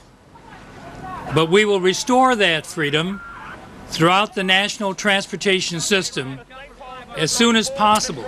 We're looking at a picture also on Capitol Hill where the Senate and House leadership is preparing to speak, flanked by hundreds of members of the U.S. Congress. Here's the Speaker of the House, Dennis Hastert. The hearts and souls and feelings of the victims and the families that were a part of this great tragedy that happened in this country today. Our prayers and thoughts and words of consolation goes out to all those who have suffered. But one thing that happens here in this place is when American suffers and when people perpetrate acts against this country, we as a Congress and as a government stand united, and we stand together.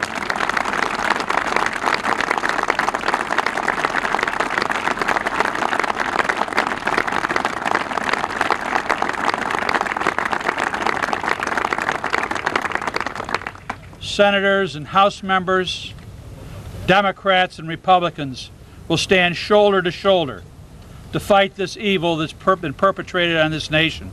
We will stand together to make sure that those who have brought forth this evil deed will pay the price. We're not sure who this is yet.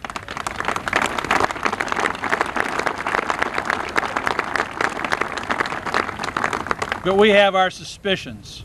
And when that is justified and when those suspicions are justified, we will act.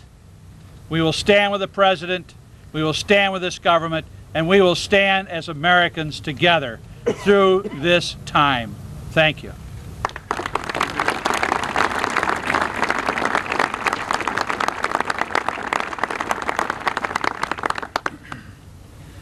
Today's despicable acts were an assault on our people and on our freedom. As the representatives of the people, we are here to declare that our resolve has not been weakened by these horrific and cowardly acts. Congress will convene tomorrow.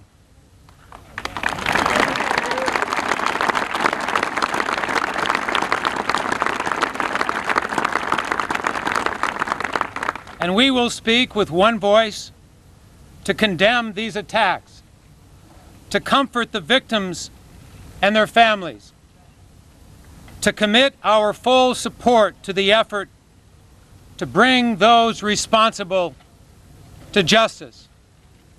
We, Republicans and Democrats, House and Senate, stand strongly united behind the President and will work together to ensure that the full resources of the government are brought to bear in these efforts. Our heartfelt thoughts and our fervent prayers are with the injured and the families of those who have been lost.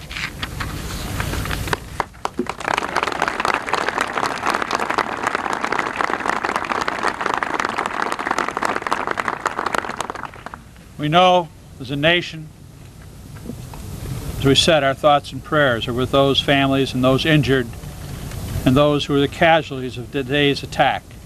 We also remember those thousands of people who are rescue workers. We ask now that we all bow our heads in a moment of silence and remembrance.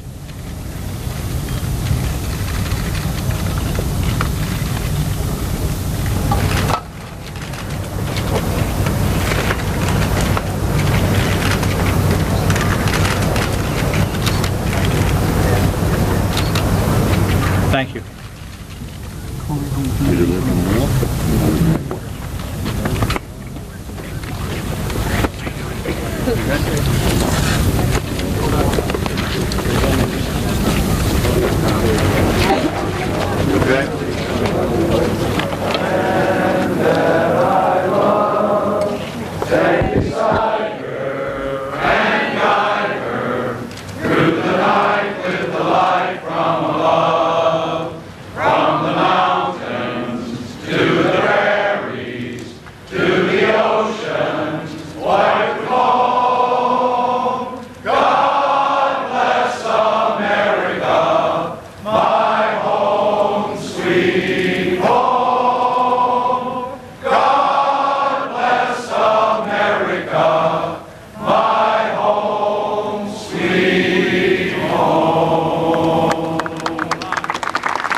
Pointed display of bipartisan unity at this critical moment in U.S. history. It seemed like a spontaneous singing of God Bless America by scores of members of the U.S. House of Representatives and the U.S. Senate, seriously trying to send a message of unity during this difficult moment. Let's go back to Paula Zahn in New York, where she's got more details on this tragic day in Manhattan. Paula? Thanks so much, Wolf. I think all day long you have seen the images replayed of exactly what happened here in New York City. The city, a victim of multiple attacks by hijacked commercial airlines. Joining me right now is Matt Cornelius, who is in the unfortunate position of being mid-level in Tower 1, the North Tower of the World Trade Center. Matt, thanks for joining us tonight. What happened? Where were you? Well, I just arrived at work probably about 8:40 a.m. I put my lunch away, and I was putting getting ready to start the day when all of a sudden we heard this tremendous crash. It was a really loud sound, followed by a sharp jolt in the building, and then the floor kind of seemed to wave. We are looking at this incredibly dramatic shot of the impact of the American Airlines hitting the North Tower. You were not aware at all of what could have caused it. We had no idea. Obviously, we knew something had struck the building. Somebody screamed out, "An airplane's hit the building." But I think that was just a guess. And when I thought about that, I thought probably a private plane, because you often see them flying around the World Trade Center. no one could have ever thought that it was a commercial jet plane of that size. And your immediate instinct, I suppose, was to get out of the building. Yeah. Describe the evacuation. Well, it wasn't, because people hadn't really arrived at work yet, it wasn't very organized. We basically decided... Now that actually represents the second attack that happened 18 minutes after your building was struck. Right. So when we got struck, everyone basically started running for the stairways. And we went in immediately to the stairways and started our way down. Were people pushing and shoving, or was it an orderly exit from the building? People were confused at first, but once we were in the stairway, people were very orderly. How long did it take you to get out of the building? About 45 minutes. Some people were upset they had gone through the bomb in '93. How could it take so long to get out of the building? You had 65 flights of stairs. You're a young man, but one would think you could get out of there quicker. We moved very quickly, probably 15 minutes to the 40th floor. And then after that, we got held up. There were firefighters coming up the stairs, police officers, and I believe FBI agents. So they were coming up. And there were people, there was a man in a wheelchair who they were trying to assist, so we kind of had a hold for him. But people remained calm throughout this and kept saying, you know, we're going to take it one stair at a time, everybody's going to get out. I think we weren't aware of the situation. We thought it was an isolated event. I think had we known what was going on, it would have been a different story. But these pictures obviously show the unspeakable horror and tragedy, the fallout from which we're only just beginning to grasp. Once you got out of the building, at what point did you become aware of what had truly happened? Well, I would say the minute as we came out of the building, actually exited the complex, the police officers were screaming, "Don't look up, don't look back, just go." And I, of course, looked back, and I saw that the second tower was indeed on fire. And that's when it hit me that this was something major. I mean, this was a real catastrophic event. And actually, when we came out of the stairs, there was a lot of devastation in the lobby, and actually the center of the complex, the plaza area, there was a lot of debris and some bodies. I mean, it was truly awful.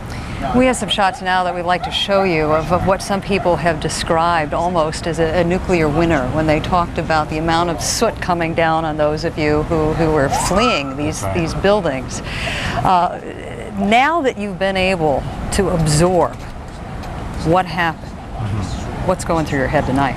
You must feel like a very lucky man. I feel very lucky. I'm so thankful to be alive. My heart goes out to those who don't know about their loved ones or have lost loved ones, and it's still very surreal. I mean, I look down behind us and can't believe that my office building that I go to every day is gone. Matt, before you go any further, we were just looking at shots of the countless number of New York firefighters that were on the scene. We are just getting information from a union official of some of the 400 firefighters that initially went into that area. 200 may have perished. Matt, we appreciate your sharing your thoughts with us tonight on this incredibly tragic day of our American history.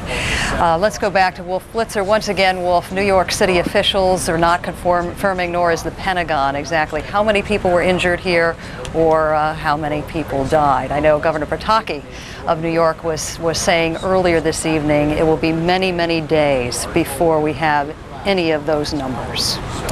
Those numbers are being collected, but I'm sure it's way too early, as you point out, Paula, to have even a rough guess how high that number will eventually go. Just to recap once again, President Bush preparing to address the nation in less than an hour or so, around 8:30 p.m. Eastern, an Oval Office address for President Bush from the White House. CNN senior White House correspondent John King is back on the North Lawn of the White House. John, you're back in the briefing room now. John, you were listening to that briefing when we went to the Capitol Hill congressional leadership statements that were being made. Was there any hard news that came out of that briefing? Indeed, there was, Wolf. Some details on the emergency responses taking place. The Department of Health and Human Services, the Federal Emergency Management Agency, other agencies taking steps to provide medical and other disaster relief personnel personnel, but also from the Treasury Secretary, Norman Mineta, a glimpse of what will be the near future, at least, for Americans now traveling around the country. Mr. Mineta saying as a result of this, first and foremost, that he will make the decision tomorrow if and when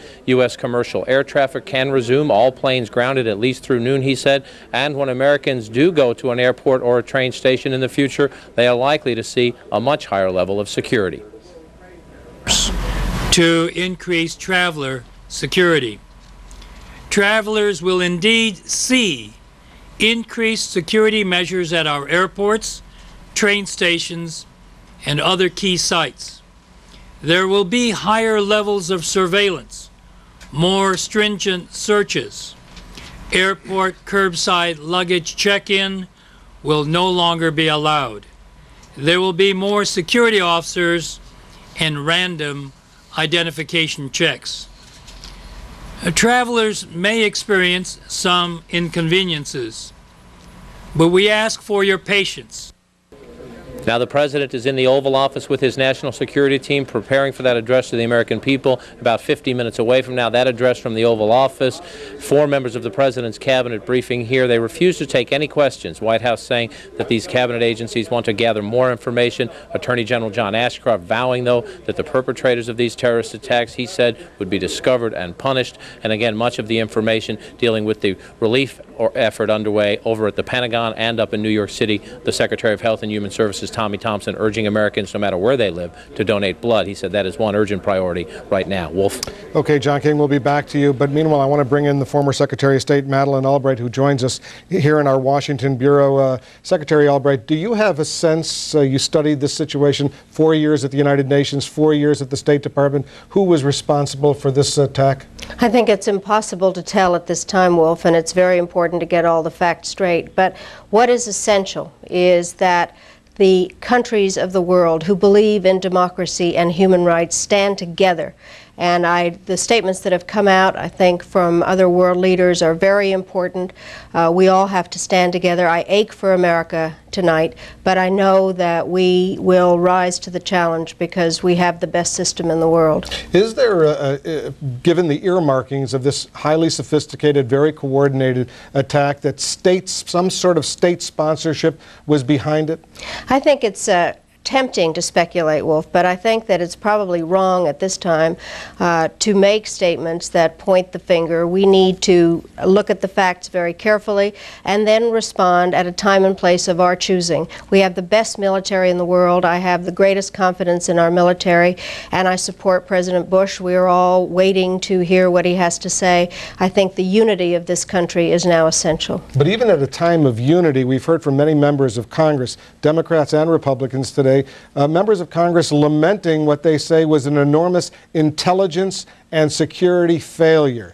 Intelligence in the sense that the U.S. apparently had no advance indication that this was about to happen, and a security failure that 4 planes could be hijacked simultaneously. I think we will have a lot of time for investigation and finger pointing. I think today we need to offer our condolences to the families of the victims and the bravery of those who have rescued people, and remember that this country is a country of laws, and those who oppose us are only countries that do not believe in a system of laws and democracy and the individual freedom. You just heard the Transportation Secretary, Norman Mineta, say that travel in the United States is not going to be as relatively easy as it's been. There's going to be much tighter restrictions for Americans. They will have to endure what many Europeans have been enduring now for several years, given the terrorist operations unfolding there and other parts of the world. It's going to cause a reaction, as you well can understand, from the American public. I think that's the least of our problems. I know when I fly, I actually welcome it when I'm asked questions, and I think it is up to all of us to cooperate. But America can't be shut down. We have to remember that we thrive as an open society, and I think we have to take all the precautions and to try to find the balance between the freedom for which we are noted and the security which we need. Once the United States learns conclusively who was responsible for this coordinated attack, what should the response be militarily and diplomatically, politically? Well, I think militarily I will leave that to the defense people. I do know that we have the means to respond in whatever way we want to. We do have the best and strongest military. Diplomatically, I think it is essential to be in touch with our friends and allies, to seek their unified support. Terrorists know no boundaries, they know no limits, and this has been brought home to America this time, but other countries are being threatened, and we need to all stand together. Terrorism can only be dealt with internationally. You were the Secretary of State when the U.S. embassies in East Africa were bombed. Many Americans were killed, many other nationals were killed as well. The U.S., while you were Secretary of State, did bomb some bases in Afghanistan believed to have been associated with Osama bin Laden. A Sudanese factory was bombed. Clearly, if Osama bin Laden was responsible for this current attack, which has been widely speculated, of course, the U.S. retaliatory strike at that time didn't appear to slow him down at all. Well, there's no way to prove that, and the truth is that my worst day as Secretary of State was when those embassies were bombed and when I brought the bodies home and met with the Kenyans and Tanzanians who had been injured. The United States has to respond. We have to respond on the basis of the facts we have, not on the basis of speculation, and I think that the important part is for us to all stand together and be supportive of President Bush. We're going to be showing some pictures, Madam Secretary, of some U.S. warships. Recently, we're in Norfolk, moving out into the Atlantic Ocean, up the Atlantic coast to get out of port. We're taking a look at some destroyers and some frigates now. These are pictures of U.S. Navy vessels leaving the largest U.S. naval facility in Virginia, in Norfolk, clearly perhaps sending some sort of signal, some sort of sign to others who may be out there. What is that message? That America is strong and cannot be shut down, that we have the means to bring about some kind of a response to this, and that we have the strongest military in the world, and that we're proud of our military. General Colin Powell, your successor at the State Department, returning tonight from a visit to South America from Lima, Peru.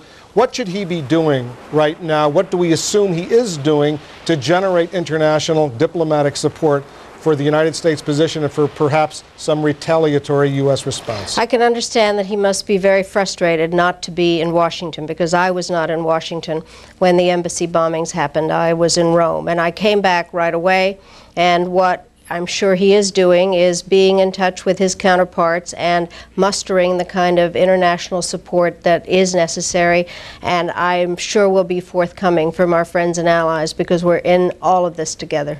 Madam Secretary, it was good for you to join us on this horrible day in American history. Thank you so much. Thank you, Wolf. Back to you in New York, Paula. Thanks so much, Wolf. We're going to try to give you a better perspective of the state of paralysis here in New York City tonight. Once again, we cannot confirm the number of injured, the number of killed here today, but we have just gotten confirmation from a union representing New York City firefighters that as many as half of the 400 firefighters that were initially sent to the World Trade Center area are presumably dead tonight. We have been told that victims have been transferred to some 70 area hospitals. There are pleas for donations of blood from New York City residents. I, in fact, tried to donate blood today, and there was as much as a 5-hour line of volunteers all trying to heed this plea. Right now, I'm going to check in with Greg Clarkin, who joins us from St. Vincent's Hospital, where more than several hundred of the injured were taken. Greg, what can you tell us tonight? Yeah, we're about a block away from St. Vincent's Hospital in Lower Manhattan. This is one of the locations that has been set up since for a triage unit, as a triage unit since early this morning.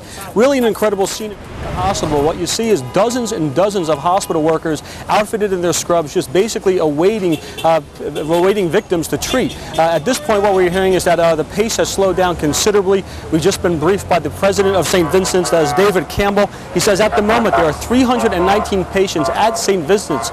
Of that, 50 to 55 are listed in critical condition. He also confirmed that there were 3 deaths at St. Vincent's.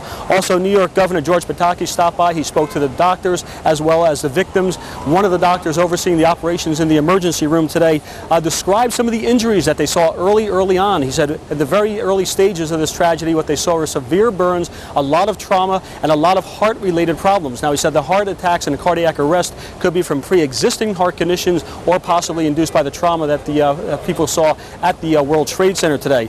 Now tomorrow they expect to get a different type of injury. Right now the Trade Center is considered a hot zone. There are no rescue efforts underway, the doctor said, but tomorrow they expect that hot zone to be lifted, rescue workers to go back in. What they will be expecting then is what they call crush injuries, and that could be broken bones, anything that happens by people being buried underneath rubble, kidney failure, dehydration and the like. They're expecting to see a whole different variety of injuries tomorrow. So again, from St. Vincent's, which has been a triage unit throughout the day, the scene has slowed down a little bit, but they do expect it to pick back up when the rescue efforts resume.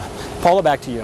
All right, thanks so much, Greg. And during your report, I just got more information that the New York Police Department now confirms that there are 78 police officers on its force that are missing tonight. Right now, I'm going to turn to Richard Holbrooke, former UN ambassador, to provide some sort of perspective for us this evening. Mr. Holbrooke, we have heard General Shelton describe today's vicious acts as outrageous acts of barbaric terrorism. Senator Orrin Hatch called it an act of war. Senator John Warner calling it the most tragic hour of American history. What is your perspective on this evening? Well, first of all, Paula, as a New Yorker and somebody who had the honor of being guarded by the New York City Police and working with the firemen, I am stricken beyond words at the information you've just mentioned about the death toll among the police and the firemen.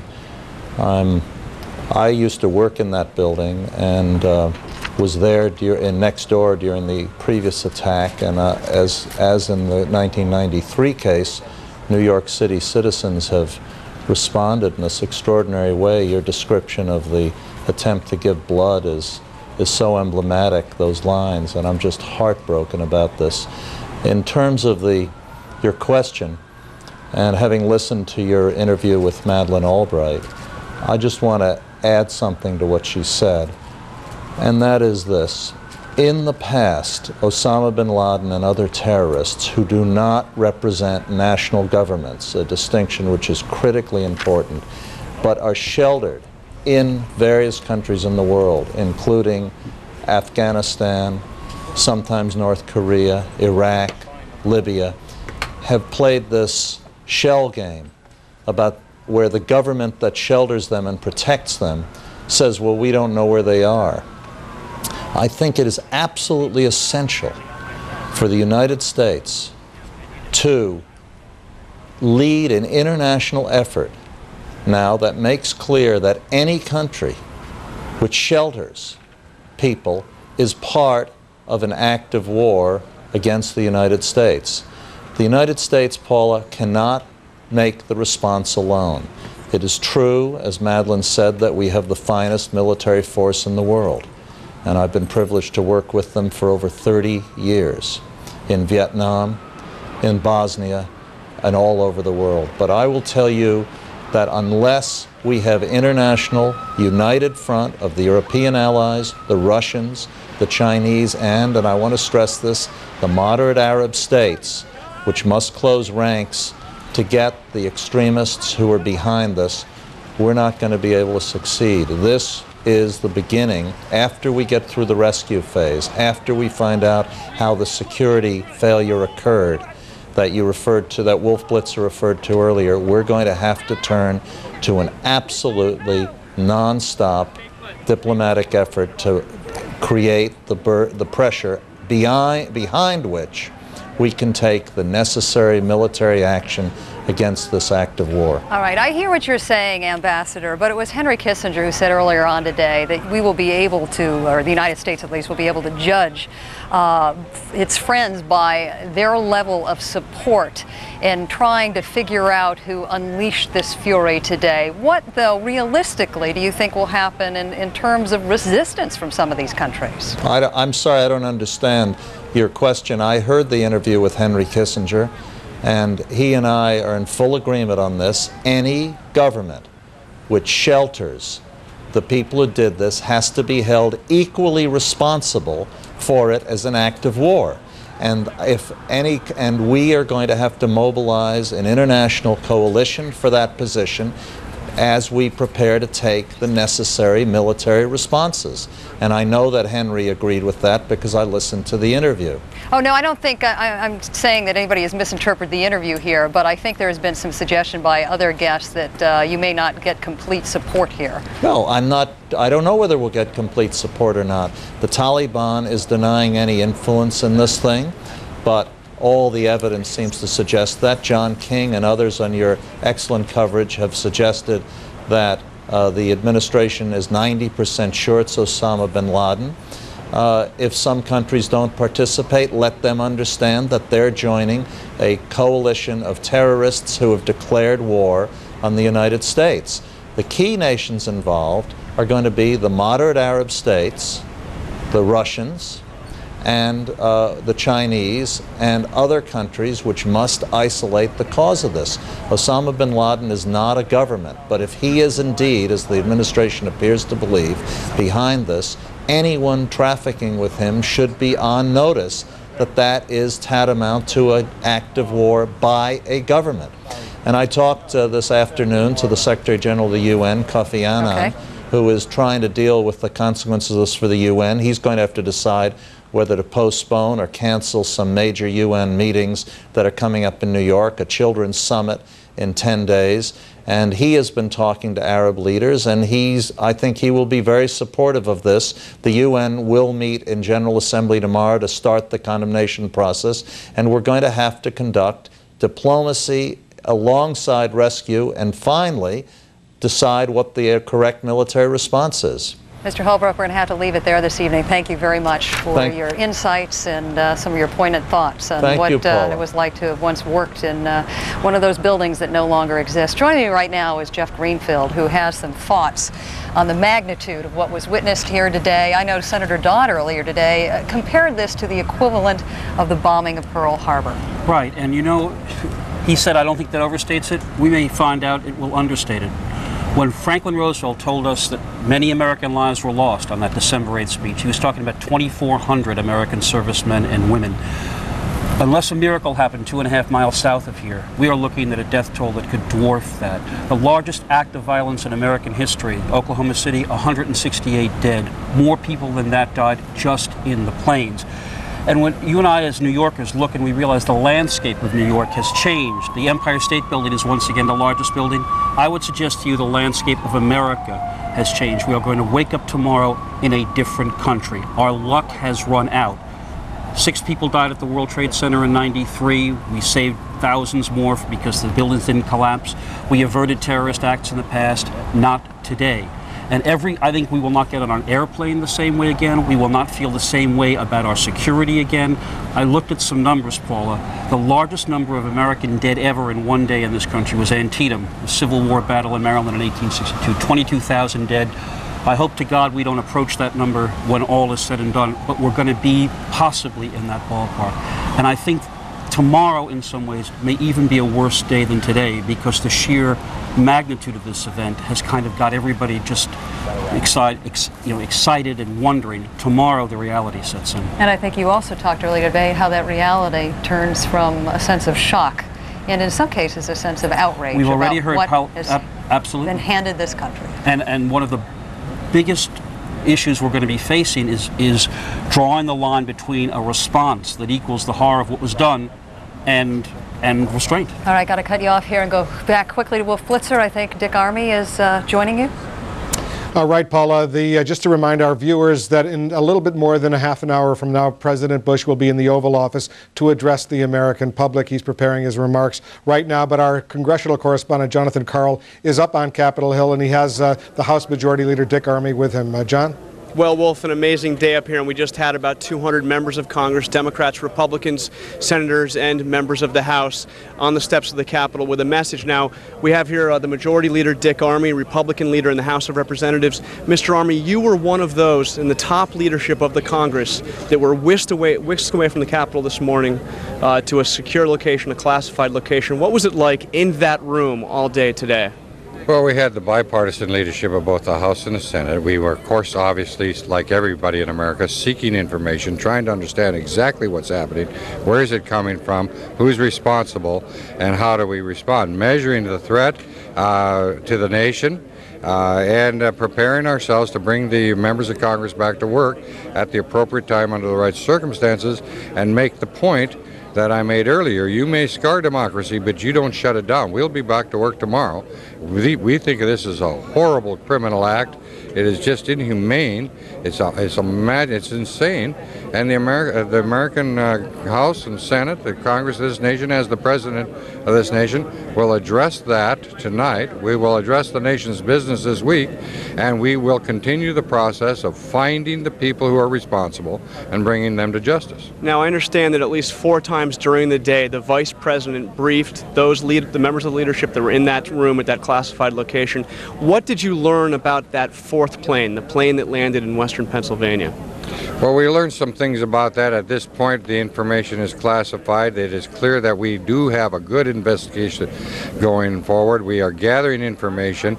There is a confidentiality on what we know, but we do know that this is a serious premeditated crime, and that I can say without any doubt or hesitation it's an international crime, and we will be able to find the people responsible in America.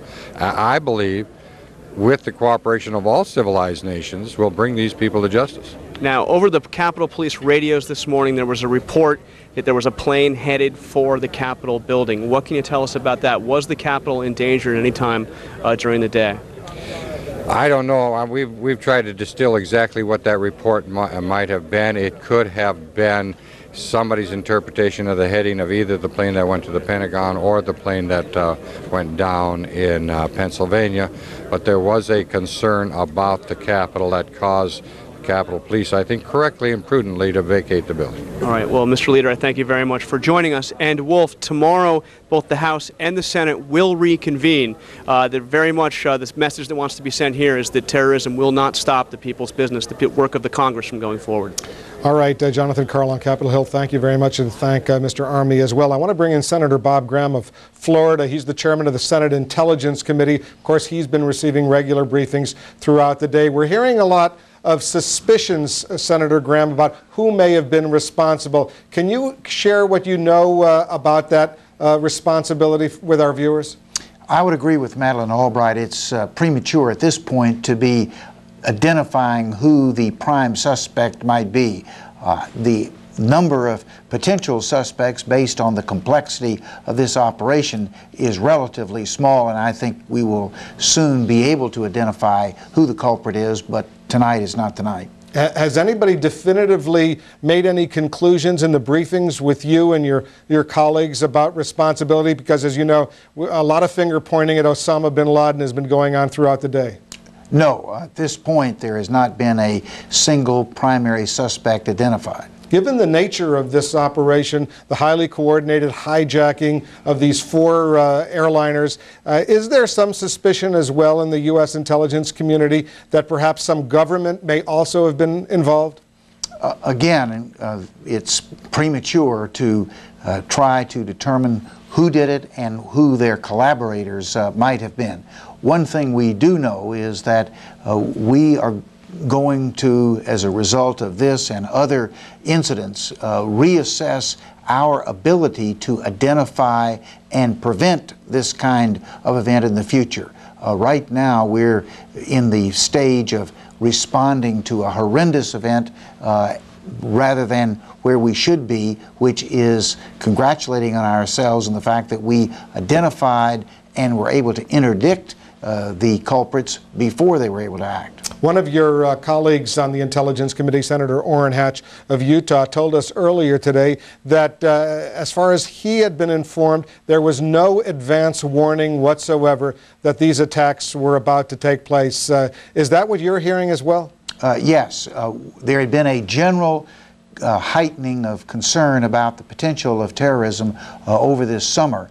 but no operational information that would have allowed us to have taken interdictive action against this specific event. Does that Harbor, and the vast majority of those will have been civilians.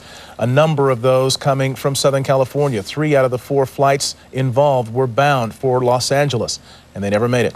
You were looking at a live shot there of New York City. It is now dark. Of course, the events today began at about 8:45 their time. A horrible, horrible set of events as some 266 people on board 4 hijacked aircraft, all presumed to be dead. We know now that there were 4 flights, Flight 11, American Airlines, Boston to LAX, 81 passengers, 11 crew members on board.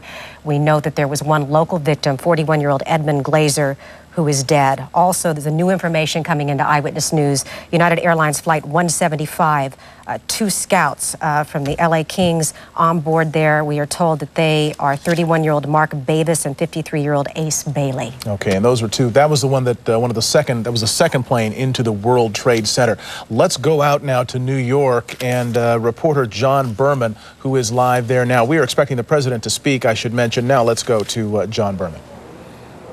Mark, I don't know if you can see it in the dark, but behind me in the night sky, the smoke is still rising from the World Trade Center. About 2 hours ago, a 3rd building of the World Trade Center complex did collapse. It has been simply a horrifying day in New York City. It began just before 9 a.m. American Flight 11 from Boston to Los Angeles crashed into one of the twin towers of the World Trade Center. Then, 10 minutes later, the second plane, a United flight also from Boston to Los Angeles, crashed into the second tower. The twin towers, a symbol of American economic power, stood wounded in the morning sky. Then, they stood no more. We saw a shadow, it looked like a plane. Next thing we know, it was boom, boom, and the floor started shaking.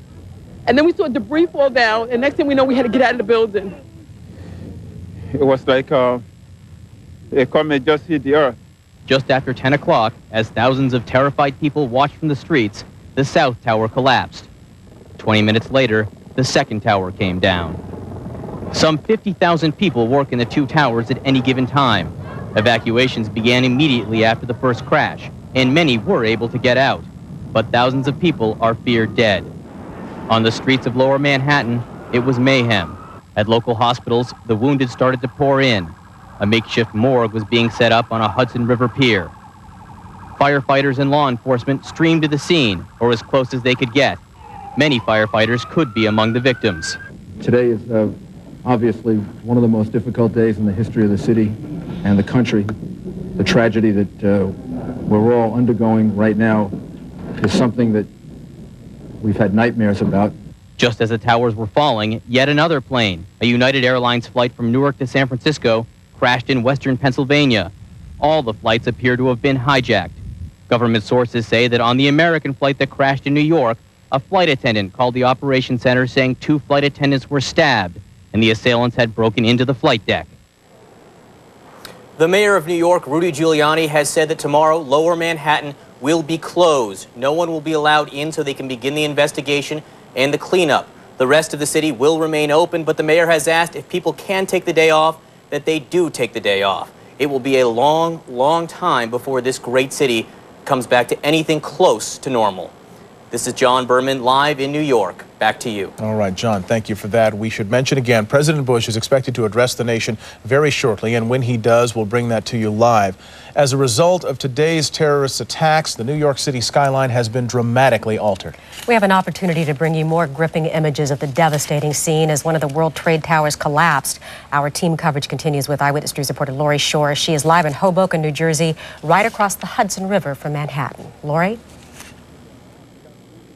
Mark and Laura, I'm reporting live from Frank Sinatra Park, where hundreds have spent an eerie day. The park is lined with benches that normally afford people a 180-degree view of the Hudson River behind me and the once familiar New York City skyline. Not tonight. As you can see, darkness has replaced the area where the World Trade Center towers once soared twice as high as the adjacent skyscrapers. A gaping hole now left by this disaster. An amazing vantage point here. Another, probably even more dramatic vantage point was captured captured earlier today. I'm joined now by Jeff Simmons. He's a New York City reporter. Excuse me. You and your photographer were just 2 blocks away from the South Tower as it collapsed this morning. We've got video we're going to roll for you of what you saw.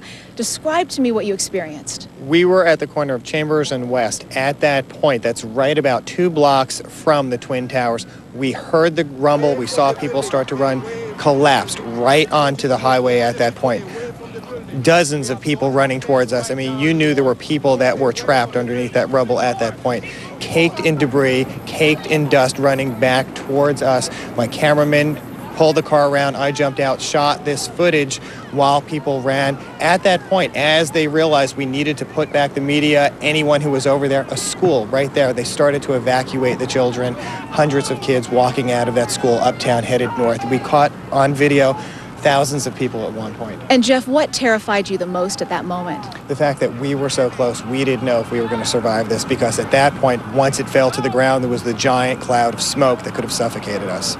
Will you ever look at your job the same way again? It's difficult. I mean, I've been to so many crime scenes, and in this one, you realize that nearly everyone in this city has probably been touched by this in some way, that we all probably know someone who's been hurt, injured, or killed today. Thank you, Jeff. In fact, that segues right into what I was going to talk about next, and that is the mood here at Sinatra Park. Probably the best way to describe it is the one-sided cell phone calls I hear again and again. They go something like this. Hello? Yes, I'm alive. Reporting live here in New Jersey, Lori Shore, ABC 7 Eyewitness News. Back to you two. All right, a lot of conversations like that taking place. Lori, thank you. In the wake of these attacks, President Bush is finally back at the White House. We saw him arrive live here on ABC 7 a while ago. For most of the day, the president's exact location has been kept top secret. He started the day flying out of Florida, but then made a stop in Louisiana and later on in Nebraska. This morning, he gave an emotional address from Barksdale Air Force Base near Shreveport, Louisiana. Make no mistake. The United States will hunt down and punish those responsible for these cowardly acts. But make no mistake, we will show the world that we will pass this test. We expect President Bush to address the nation very shortly. We will bring the president's address to you live when it happens. All 4 of the hijacked planes were headed to California, 3 en route to LAX, the 4th to San Francisco. As we've watched in horror today, none of them made it to their destinations. For more on that part of the story, let's go to our colleague Michelle Tuesday live in the Eyewitness Newsroom. Michelle?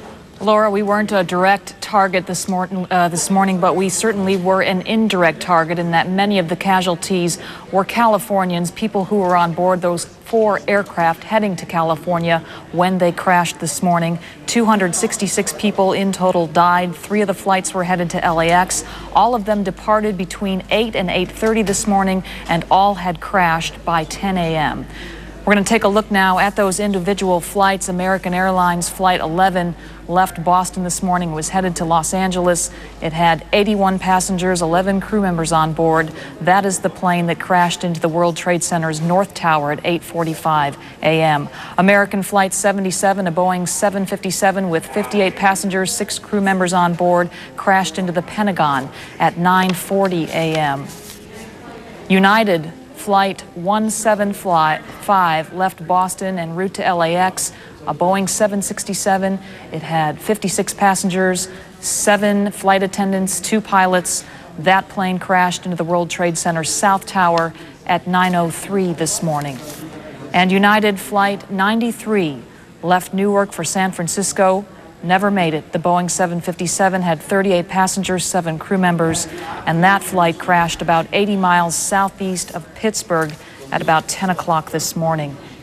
Many Californians were among the casualties, and in an effort to help their families cope with their loss and also to address any questions they may have, the airlines have set up hotline numbers. The American Airlines number is 1-800-245-0999. The United number, 1-800-932-8555. Now, these numbers are set up only for people who have lost loved ones or are concerned that they had a loved one on board. If you have other general questions not related to those flights, we have other hotlines that you can call.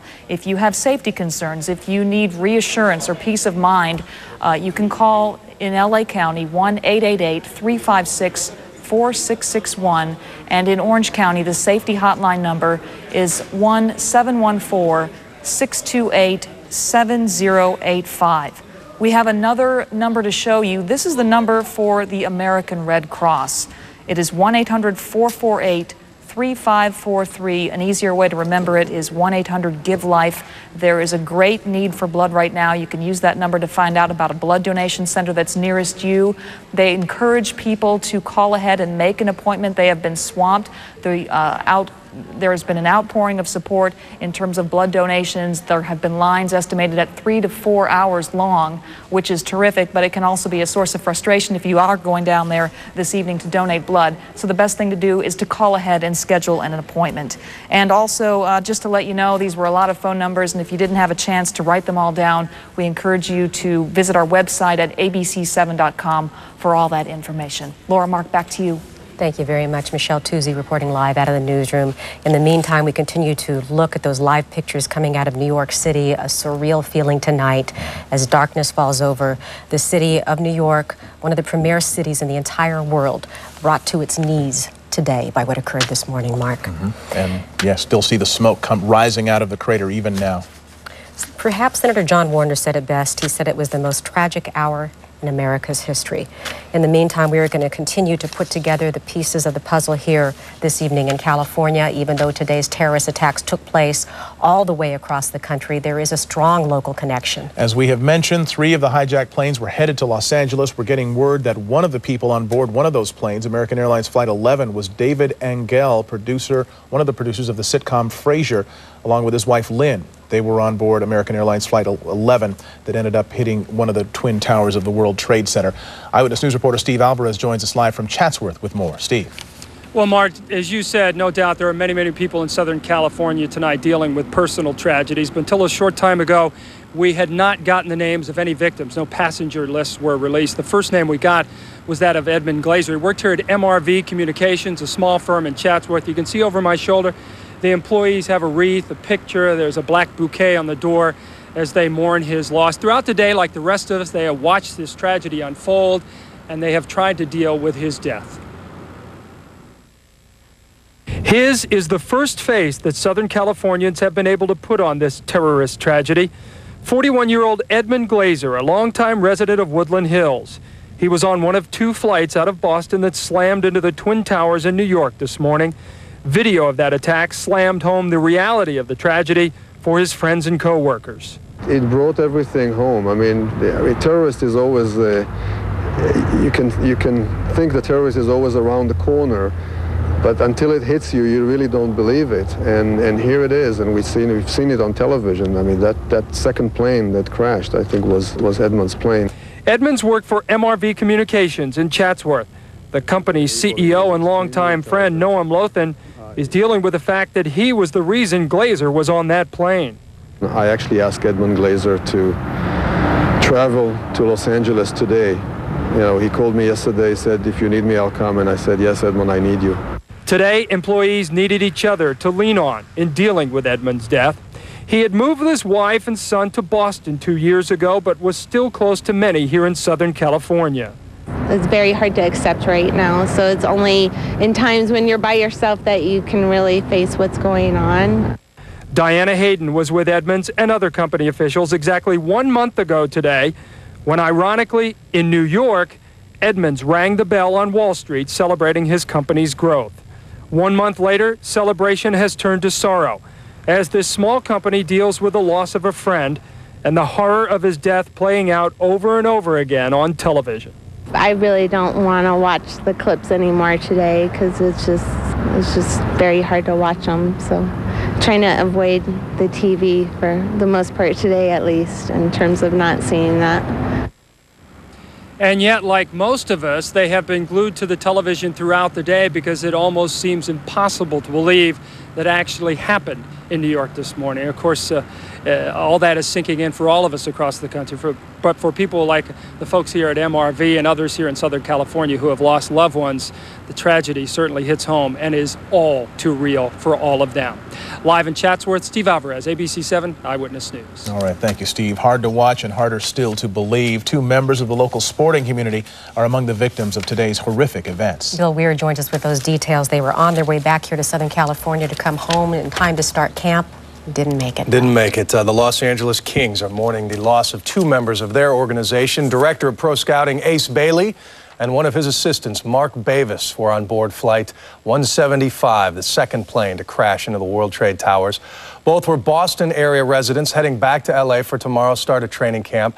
A journeyman player and longtime scout, Bailey earned 7 Stanley Cup rings in his 31-year career. Former line mate Wayne Gretzky among those sending condolences to Bailey's wife and son. He was 53 years old. Bavis, aged 31, was a member of the amateur scouting staff. The Kings will hold a press conference a bit later this evening and may announce they are delaying the start of training camp. And speaking of delays, a decision on Sunday's NFL games will be made tomorrow, but all Major League Baseball games have been canceled tonight. The only other time that's happened on D-Day and to honor the death of Franklin D. Roosevelt, as if we need one more reminder of the magnitude of this day. It is incredible. Bill, thank you. LAX and other local airports closed, of course, shortly after those terrorist attacks. Their terminals and streets virtually deserted. And officials aren't saying when they'll be allowed to reopen. Our team coverage continues with Eyewitness News reporter Pablo Pereira live at LAX. Pablo. Well, Laura, LAX serves approximately 2,200 flights and more than 175,000 passengers a day. But LAX is now a ghost town, shut down until further notice. Despite no specific threats here at LAX, the FAA ordered the airport evacuated and shut down within minutes after the terrorist attacks in New York and Washington. The FAA has taken the action to close all of the airports in the United States until further notice. It's the first ever grounding of all flights in the U.S., in effect at LAX and the nation's 460 other airports until at least noon tomorrow Eastern Time. LAX will remain closed until directed to reopen by the Federal Administration, the Aviation Administration, and until we are completely assured that it is safe to do so. Roads leading in and out of LAX were shut down, and many planes found themselves stranded on runways. Airport police would not discuss security procedures, but all buildings and planes were to be inspected, one by one. I'm confident that it is secure, and I think I can say that today. This is something that we do on a regular basis, although I can tell you the magnitude is very different, given what happened back east. But I think that, again, we're following established procedures, following training we've gone through over the years, and following, as has been mentioned before, long-established relationships with the various agencies, and plans are kicking into place and doing very well. Nearby, hundreds of LAPD officers mobilized, on alert and ready if needed. The FBI was also called in. To this point, no word of any threats to people or property in Southern California. We have no information of any specific threats of LAX or any place in western United States or California. However, we had no information regarding New York or Washington, D.C. Now, the last flight allowed into LAX was a Qantas Airlines international flight about 11:30 this morning. About 125 commercial aircraft are now grounded here, and again, the earliest LAX could reopen is at 9 o'clock tomorrow morning, but the FAA stresses that is at the very earliest. Reporting live at LAX, Pablo Pereira, ABC 7 Eyewitness News. Pablo, thank you so much for that update. Meantime, only essential offices of the California government were operational today. Governor Gray Davis says every state agency should be back to business as usual tomorrow. He spoke out this afternoon from a secured location just outside of the state capitol. I have, as you know, lowered the state flag, and I want to urge all Californians to be calm, if they can, to spend this day with their family, and above all else, to say a prayer for the many victims of this dastardly act committed in New York and Washington. This may well prove to be the largest terrorist act ever on American soil. As you know, 3 and maybe 4 of the planes were headed to California, and presumably include some California passengers. Our hearts and prayers go out to all the victims, no matter where they reside.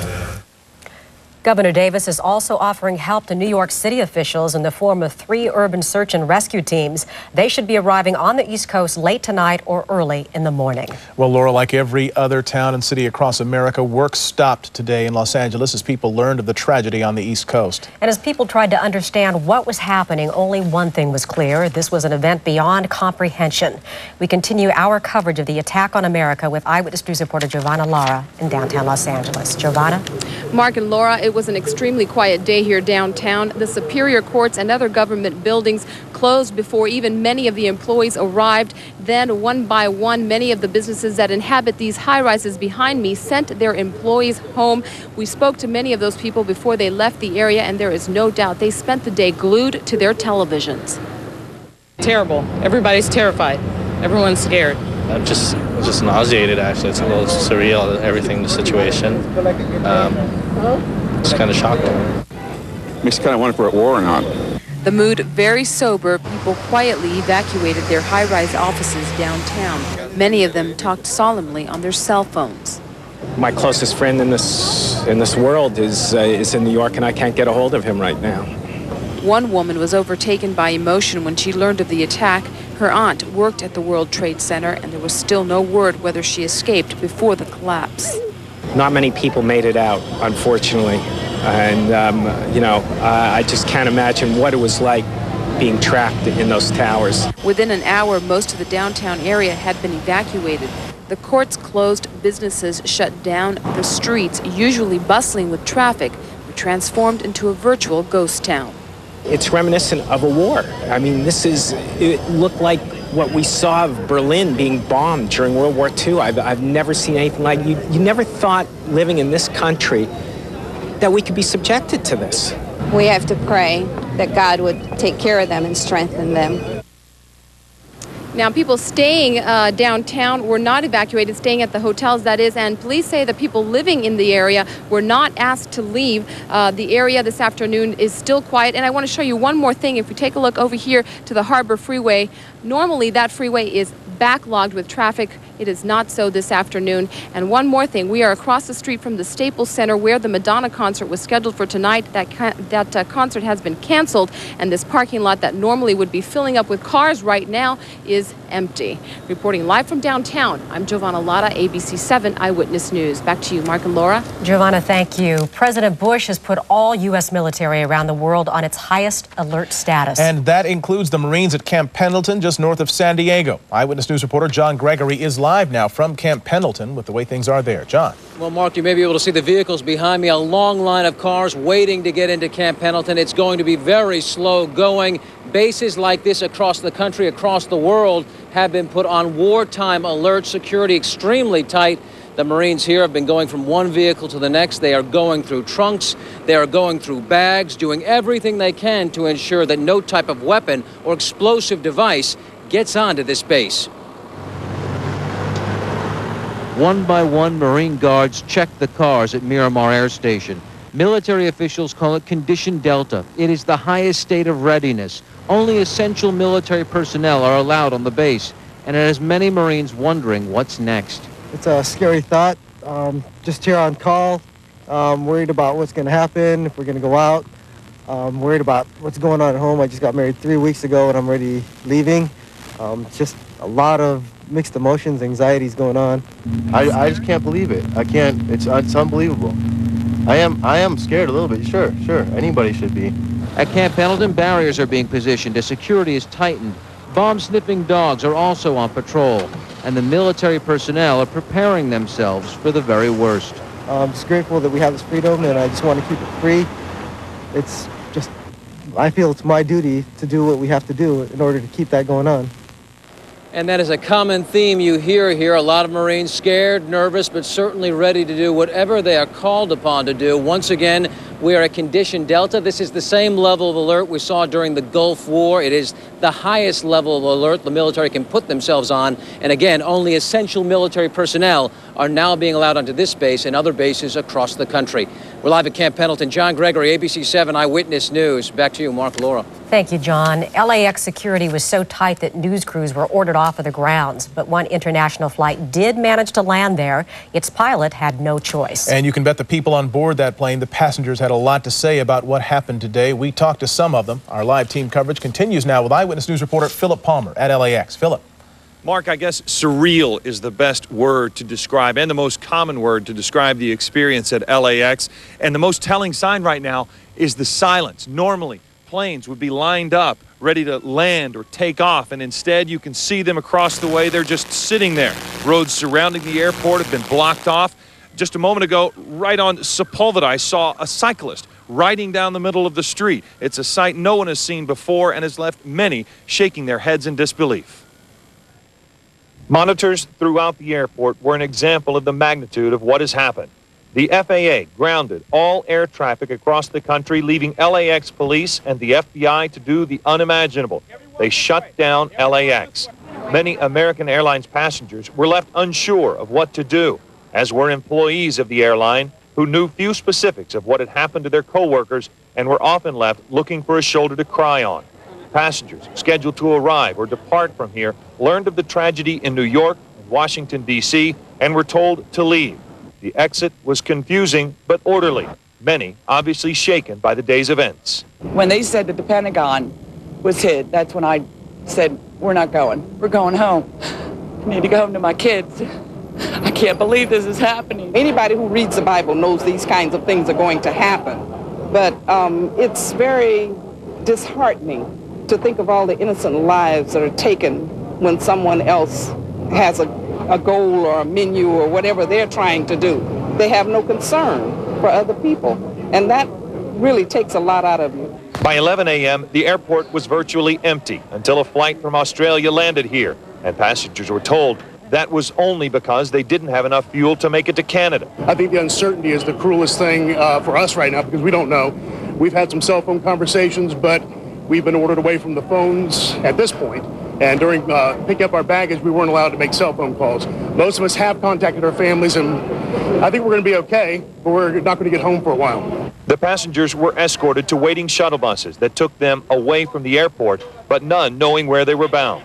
With only birds left to fly at LAX today, American Airlines pilots were left waiting for their next move and pondering what had happened. Our job is to get people safely from here to there. It's never, ever even crosses your mind about turning into the World Trade Center or anything like that. I mean, our last trip, just 2 days ago, we flew by it on our approach into LaGuardia for a turn down there. And it's all nice in one piece then. It's no longer that way now.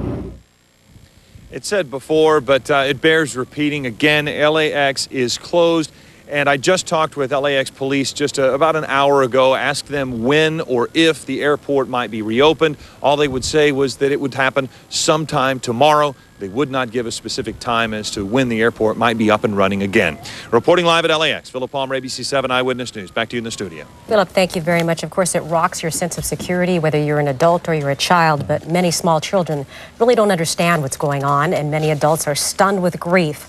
But at the same time, we're trying to keep young people and children from being afraid. Eyewitness News reporter Henry Alfaro tells us how local schools and students are dealing with this situation. By the time students arrived for classes this morning, most were aware of the tragic events in New York City and Washington, D.C. Roy Romer, superintendent of the Los Angeles Unified School District, said schools would remain open. We are keeping our schools open. Children are safe there. And terrorism's aim is to disrupt society. For us to close our school gives them more of a victory. I don't want to give them that victory. Romer is also sending letters to all parents, urging them to talk to their children and help them cope.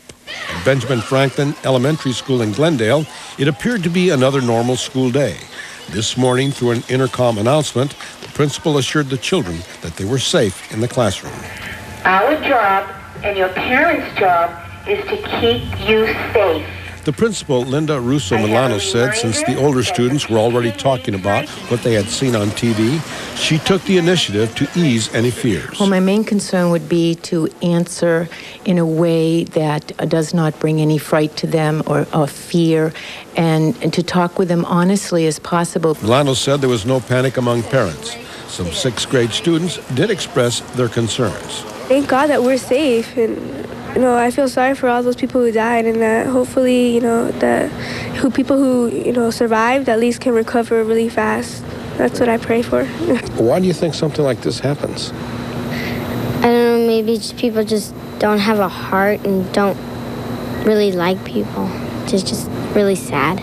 The students said they had been talking about what they saw on TV before going to school. We talked that, whoever did this is very mean and they shouldn't have done it. They should think about other people and how they're going to react to it. The students here at Franklin Elementary School realized that this was a day where their country was attacked by an unknown enemy. Their major concern is that they hope that it won't happen here. Henry Alfaro reporting for ABC 7 Eyewitness News. The Los Angeles City Fire Department's urban search and rescue team is on its way right now to New York City. The 62 team members packed up their search dogs and their gear in Sherman Oaks this afternoon. They need to be self-contained, so their 50,000 pounds of equipment includes not only specialized search gear, but also medical supplies and food. The unit is one of several national teams trained to go into collapsed buildings and look for victims. The issues we had at Oklahoma City pretty much approximated, but I'd multiply that by 100 times. And again, by 100 times more victims, it appears at this time. We don't really know. And again, the assessment will be made by the on-scene resources. We'll meet up with them, and we'll be delegated responsibilities. President George W. Bush has ordered a military transport to fly the team from March Air Force Base here near Riverside to McGuire Air Force Base on the East Coast. The worst terrorist attack to ever have taken place on U.S. soil began early this morning on the East Coast. We are going to look at some pictures from earlier today. There you see it, New York City, struck by two hijacked airlines. There's the Twin Towers being struck. One occurred at about 8:45 this morning, and then moments later, Flight 175 hit as well, virtually destroying that building and many people presumed dead inside. Indeed. Ultimately, both buildings collapsed. It was a surreal moment. People, thousands of them, witnessed at least the second plane crashing into that tower. And it was captured on videotape, which is an amazing thing. And then to see the buildings collapse, here's President Bush.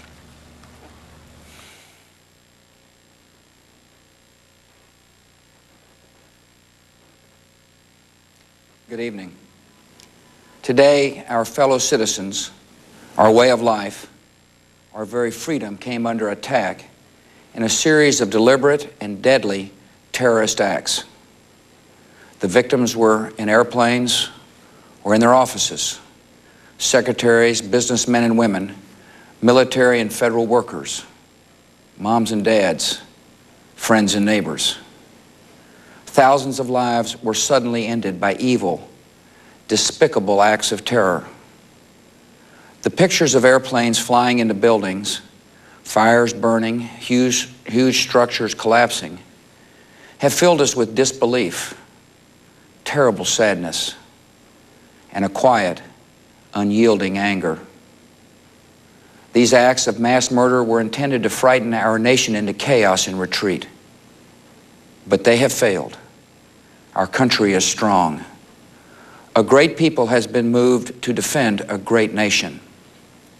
Terrorist attacks can shake the foundations of our biggest buildings, but they cannot touch the foundation of America. These acts shatter steel, but they cannot dent the steel of American resolve. America was targeted for attack because we're the brightest beacon for freedom and opportunity in the world, and no one will keep that light from shining. Today, our nation saw evil, the very worst of human nature, and we responded with the best of America, with the daring of our rescue workers, with the caring for strangers and neighbors who came to give blood and help in any way they could. Immediately following the first attack, I implemented our government's emergency response plans. Our military is powerful, and it's prepared. Our emergency teams are working in New York City and Washington, D.C. to help with local rescue efforts. Our first priority is to get help to those who have been injured and to take every precaution to protect our citizens at home and around the world from further attacks. The functions of our government continue without interruption. Federal agencies in Washington, which had to be evacuated today, are reopening for essential personnel tonight and will be open for business tomorrow. Our financial institutions remain strong, and the American economy will be open for business as well.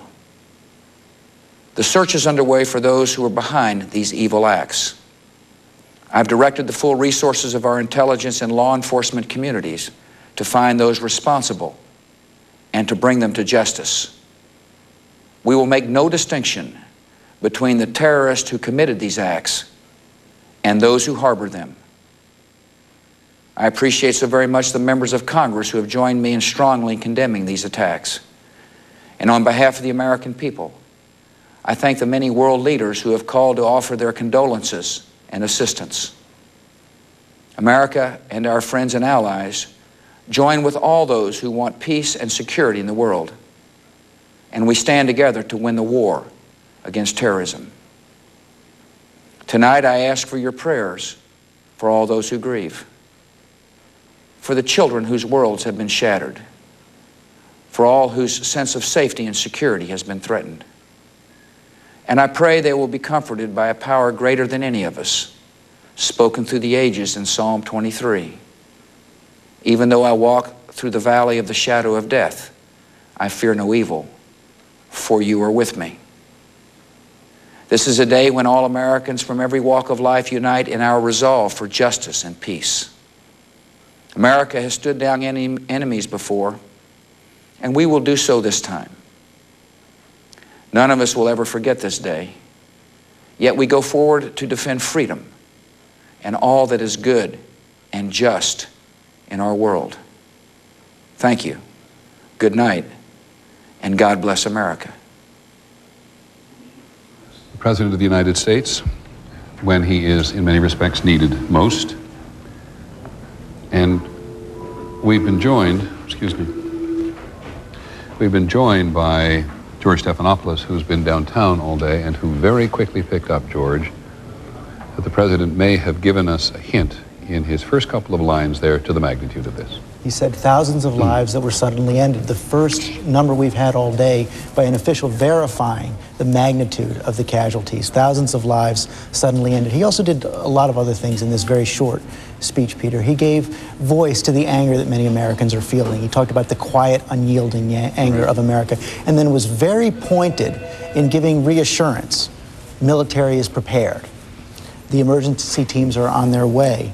Government will be back to business tomorrow. Our economy will be back to business tomorrow. And then finally, Peter, what I found most interesting in the section about where he talked about retaliation, he said America would make no distinction between the terrorists and those who harbor them, which is a message to any state which may be supporting these terrorists who are behind this act. Well, which creates a huge dilemma for the United States of America, because if it is discovered, as we've talked several times throughout the day, that a state, and I've forgotten who it was, a former director of the CIA perhaps earlier today, who said he couldn't believe that a state would actually support Jim Woolsey, former director of CIA, who said directly he couldn't believe that a state would actively support an act such as this, though it may have over periods of time, as Iran and Iraq and Syria and Afghanistan have all been suspected to do, give collateral or and that's indirect support down through the years. The word that the president used was so expansive, Peter. It wasn't just supported or funded. It was any who harbored them,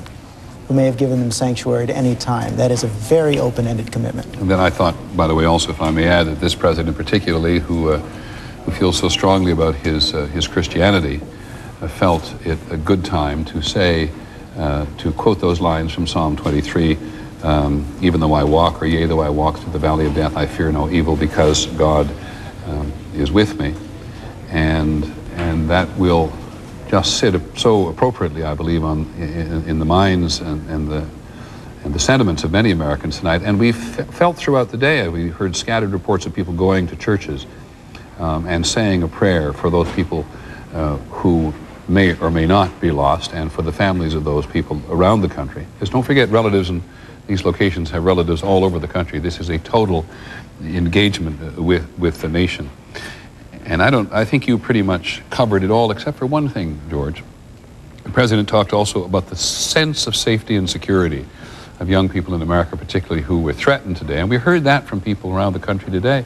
People who simply could not believe, as it was the case at Oklahoma City, that this was happening in the United States. It's always something that happens somewhere else.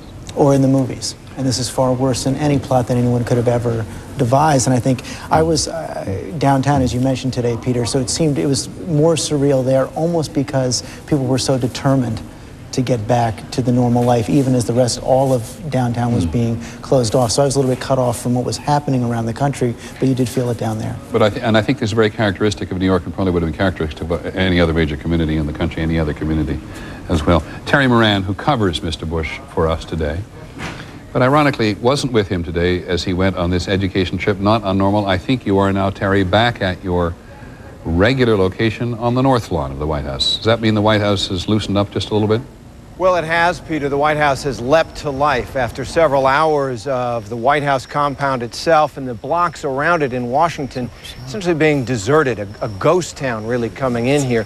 It is now a beehive of activity with government officials, cabinet secretaries. The president, of course, has returned. The First Lady has returned, and they are now working well into the night on this crisis. The president that you saw in these remarks, we are told, is the man who absorbed this tragedy today. He was described as steely throughout the day, as someone who did not react with great emotion or anger, who was able to see the pictures that America saw while he was in the air in Air Force One and reacted very seriously, very soberly, pretty much as we saw him tonight. Now, you say that the White House is up and running again, full in action, though the White House is clearly never completely out of action, no matter where it is. But what do you actually mean by that? What are they doing? Well, what we are seeing right now is the president and his top advisors huddled in the Oval Office and in the study off the Oval Office. We saw cabinet secretaries and FEMA Director Joe Albaugh were here earlier, and Joe Albaugh is still here. He is briefing the president on the emergency response teams that he's sent out. The president is receiving information from his national security advisor, Condoleezza Rice.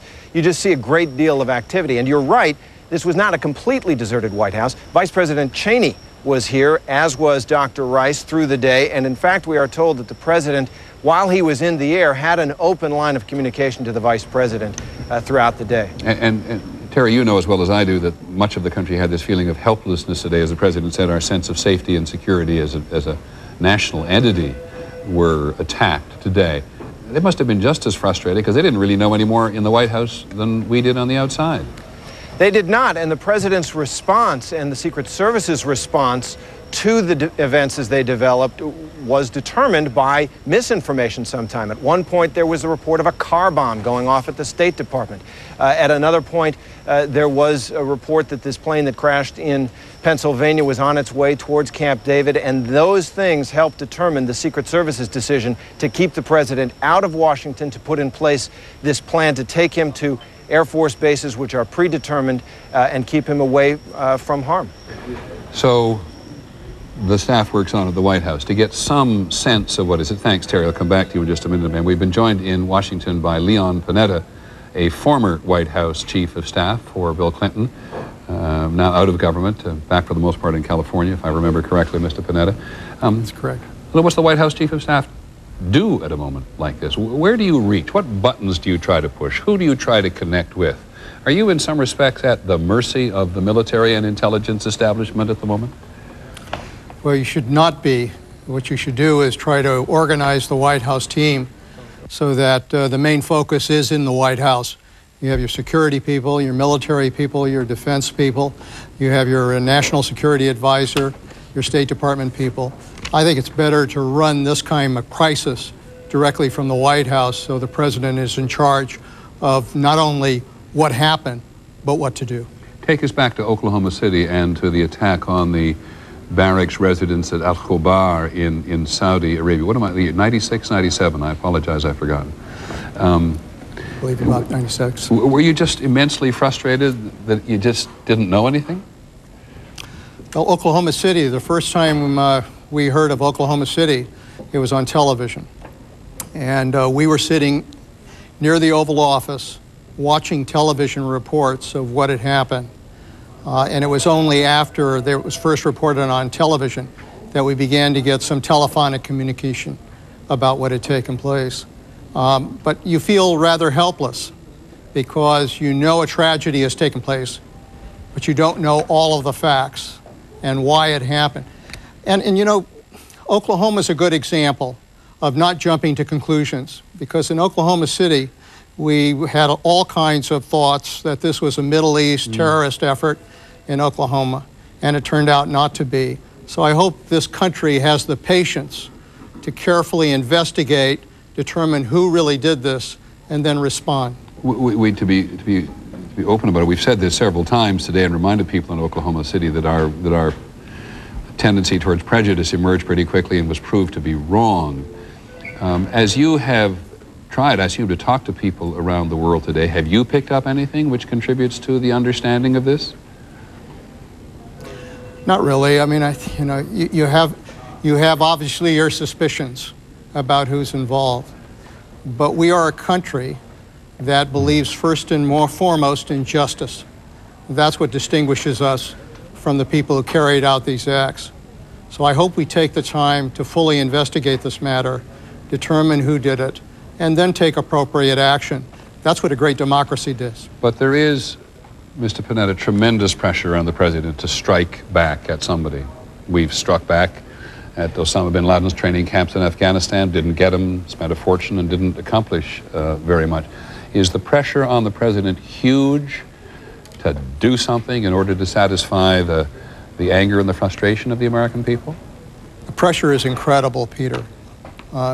It's coming from politicians on Capitol Hill. It's coming from constituents. It's coming from, I'm sure, many in the public who want to strike back in some way. The president is the leader of this country. He's got to take the time to make sure we do what's right. And what's right in this instance is to take the time to fully investigate this matter, determine who are the culprits, and then take appropriate action. That's been the course of action that the United States has taken in the past, and it's the course of action we've got to take now. Thanks very much, Leon Panetta, for joining us, reminding us that the president's resolve will be tested, but also so will be his patience. We've talked a lot about the attack on al-Qaeda in Saudi Arabia in the mid-1990s when American military personnel posted in Saudi Arabia were the victims of a terrorist attack. And the retired General Wayne Downing is with us in the Washington Bureau. He was the senior military officer assigned to write the report on the al-Qaeda towers. And General Downing, you there? Yes, I am. Yes, you are. There's one note in the note that was handed to me a while ago about you. You were responsible for making recommendations about making U.S. citizens safe from worldwide terrorist attacks. What were your recommendations, and is there anything that happened today which suggested your recommendations were not followed? No, I think in this particular case, Khobar Towers was a surprise. It should not have been, because we had a bombing over there in Saudi Arabia in November of 1995. And Khobar, after that bombing, was assessed to be the #1 target in the Middle East. And in the subsequent bombing in June, we found ourselves surprised, a lack of situational awareness. I don't think that's the case today. I think people in our Congress, people in the executive branch, certainly the National Commission on Terrorism that I served on last year, it was a congressionally appointed commission, pointed out that we had a serious problem with the possibility of an attack by weapons of mass destruction. And if we saw anything today, we saw an attack with weapons of mass destruction. General Downing, I've asked this question several times today. Perhaps you wouldn't mind answering it as well.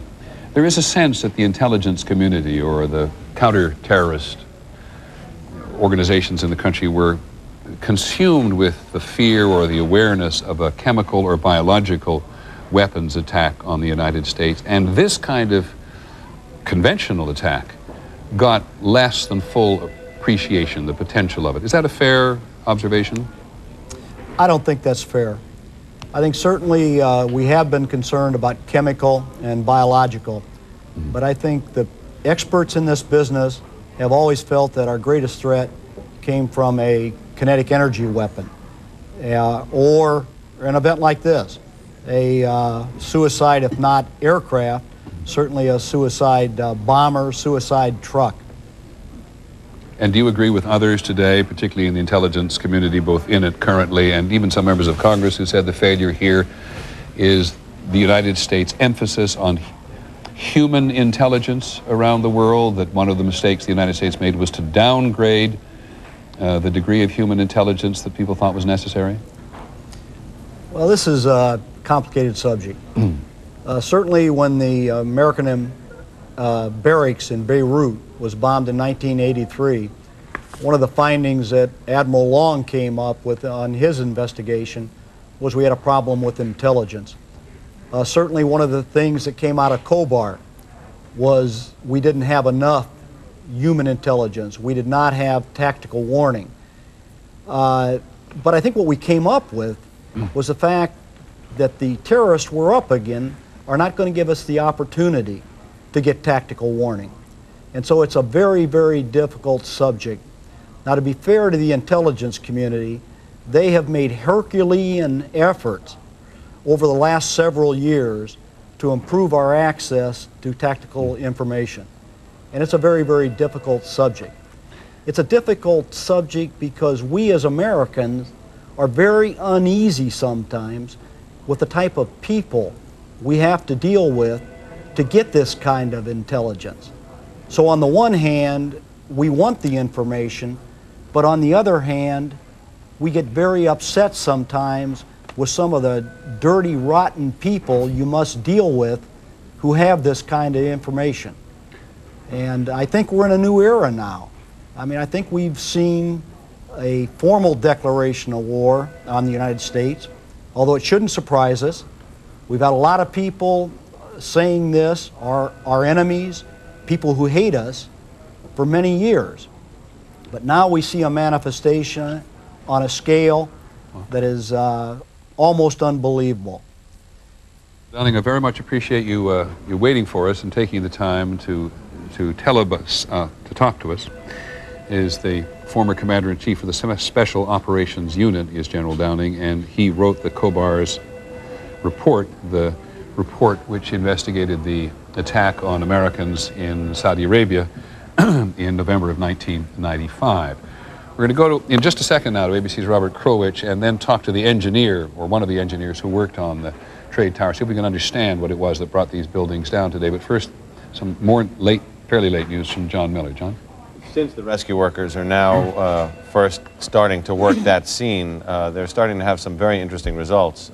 2 Port Authority police officers, the Port Authority being the entity that runs the World Trade Center, have been found trapped in the rubble. There is a team of police officers trying to dig them out. They're apparently alive. A strange case, a 911 operator in Pennsylvania says she's received a call from people trapped in the rubble 40 feet from the Vista Hotel or the Millennium Hotel. They say they're near a fountain. On the west side of Manhattan. Yes, right. In the World Trade Center complex. And they're calling out from where they're trapped beneath the rubble to a 911, perhaps on a Pennsylvania cell phone, but that went to an operator in Pennsylvania, and they're trying to kind of triangulate where they are to get to them.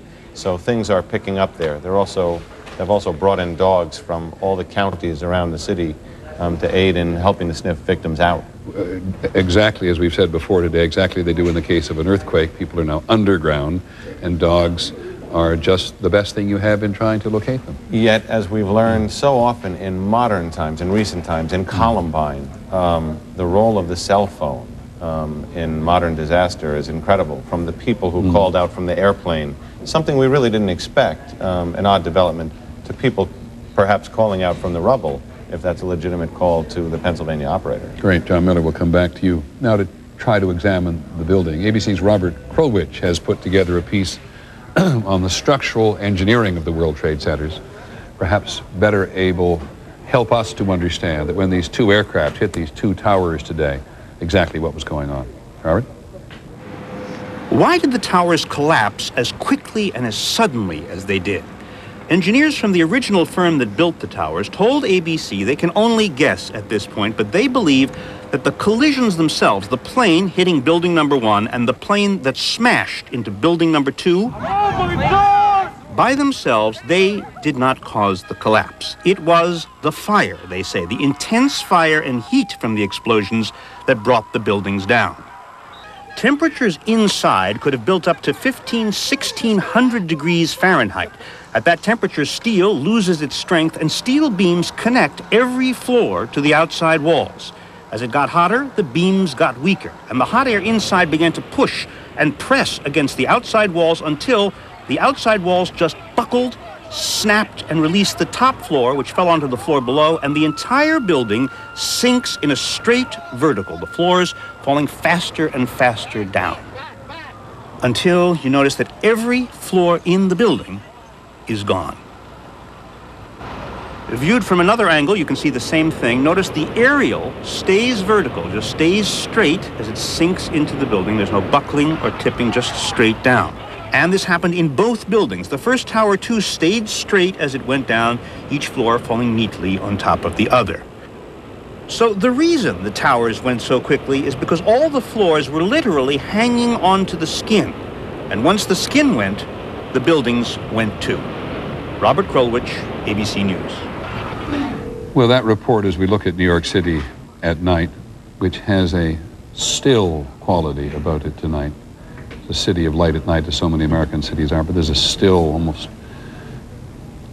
calm look of it from the sky. It's anything but that on the ground. But this is the second time from Robert Krulwich and also from some architect engineers we talked to a little earlier that say it was the heat which caused the building to collapse, because that the steel at the top of the building would maybe have only been able to sustain an hour and a half of intense fire, and then the steel begins, as Robert points out, so clearly collapse upon itself all the way down to the bottom.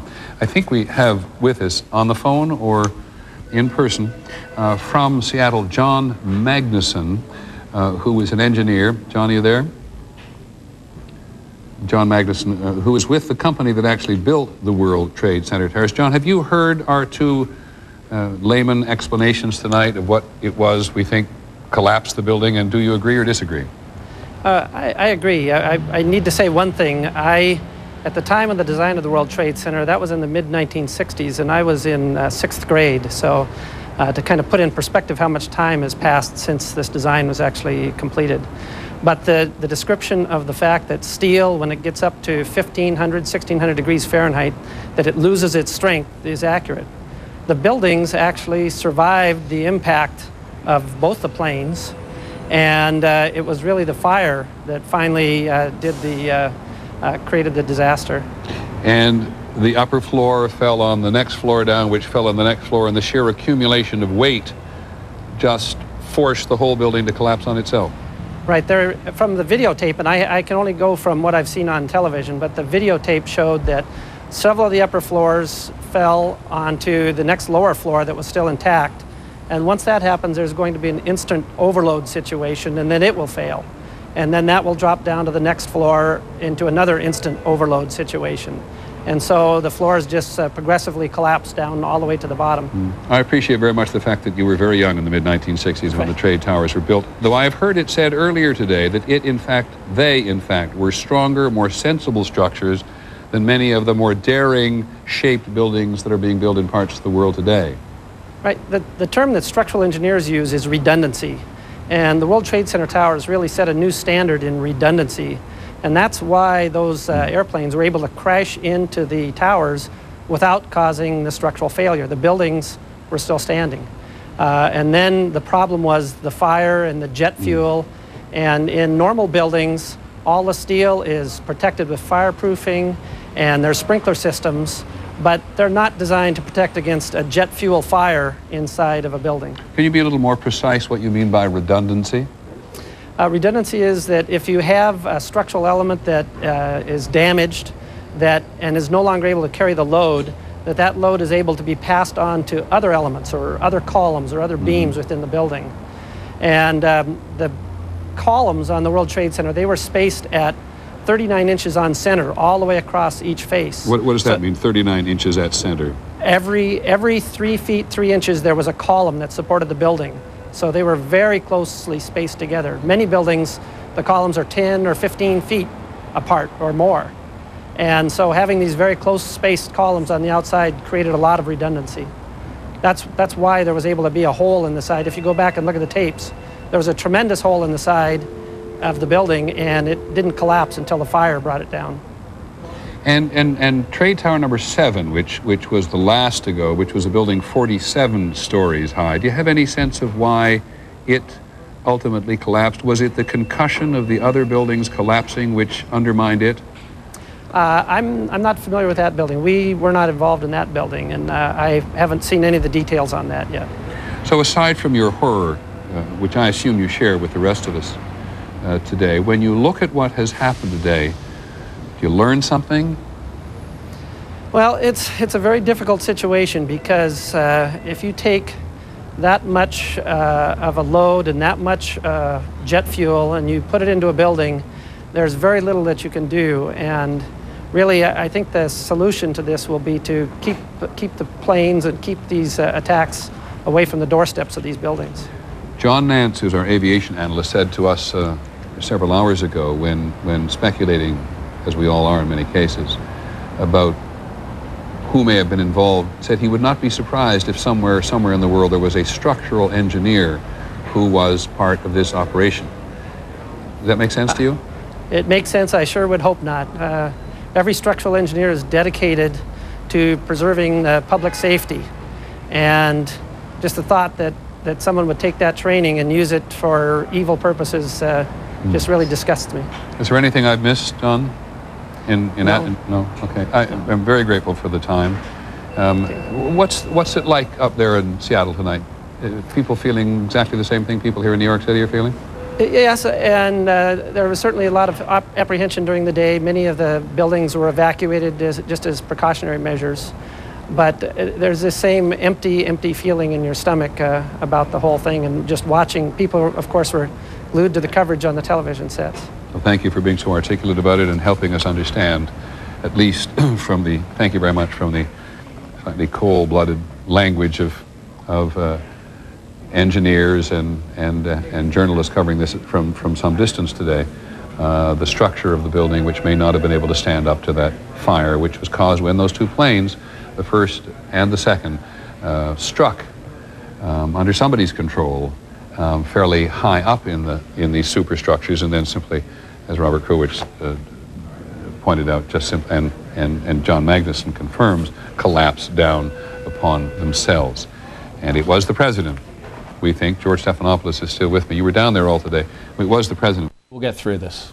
Governor, you've been close to being inside and near this. Can you tell us what's going on? Well, there's still very great risk downtown of possible additional building collapses. So that's why we've ordered, along with the mayor, New York City south of 14th Street to be shut down. And right now it's simply a matter of trying to contain fires and work through the rubble.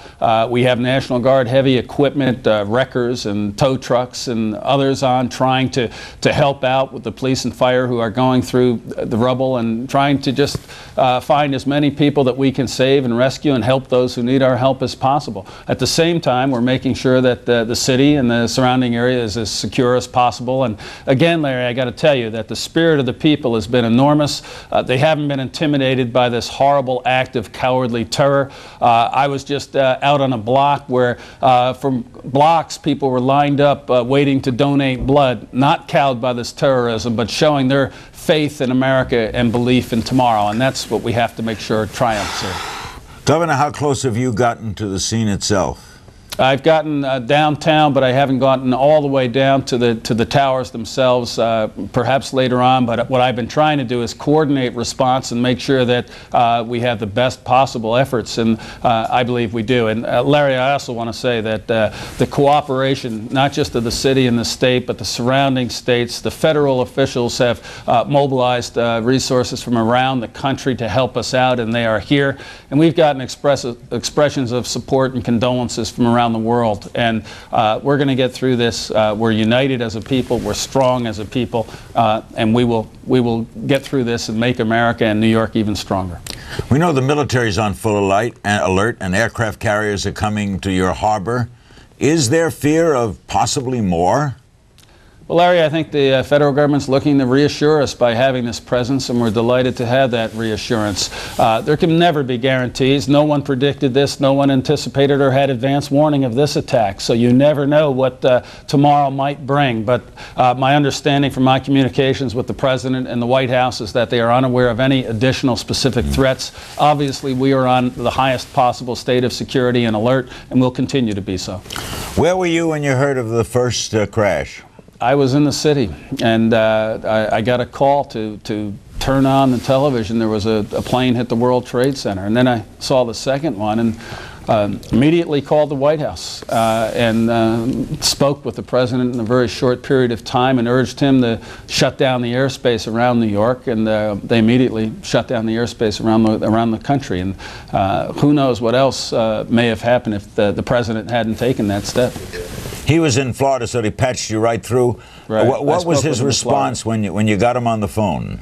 He was very supportive, offering to do anything the federal government could do, told us that they had gone to the highest possible alert and were undertaking all the security steps that could possibly be taken. And then immediately after that, he shut down the airspace around the country, to his credit, and I'm pleased that that step was taken. Will New York airports open tomorrow? We're not predicting at this point. We'll stay in close touch with the federal emergency officials. They are calling the shots. They're the ones who are in charge of the security analysis, and they'll make the determination when the New York City airports should reopen. Thank you, Governor Pataki. Thanks for giving us the time. Thank you, Larry. Next, we go to Washington, D.C., where James Baker, the former Secretary of State, is standing by. Is this, Mr. Secretary, a failure on the part of American policy? I don't think it's a failure on the part of American policy, Larry. I think that there probably were perhaps some lapses in security. It would be well, I think, for us to consider beefing up some of our intelligence capabilities, particularly our ability in the areas of human intelligence, which we have been sort of de-emphasizing since the mid-70s. But I don't think it's a policy failure. And if by that you mean that it's linked somehow to what may or may not be happening in the Middle East peace process, I would be very leery of making too direct a connection there. You know, my favorite suspect here, and I have no inside information with respect to this, is Osama bin Laden. He seems to be the favorite suspect of a lot of people. And this guy has done some things in the past that didn't depend on whether or not we were making progress toward peace in the Middle East or not. I mean, if you remember the bombings of the embassy in Kenya and Tanzania, the Khobar Towers bombing in Saudi Arabia. So I wouldn't make too direct a connection to the Middle East peace process. The president said we will take action and see no difference between those who committed the crime and those who harbored them. That's a direct threat against anybody around this. Do you expect to see retaliatory action soon?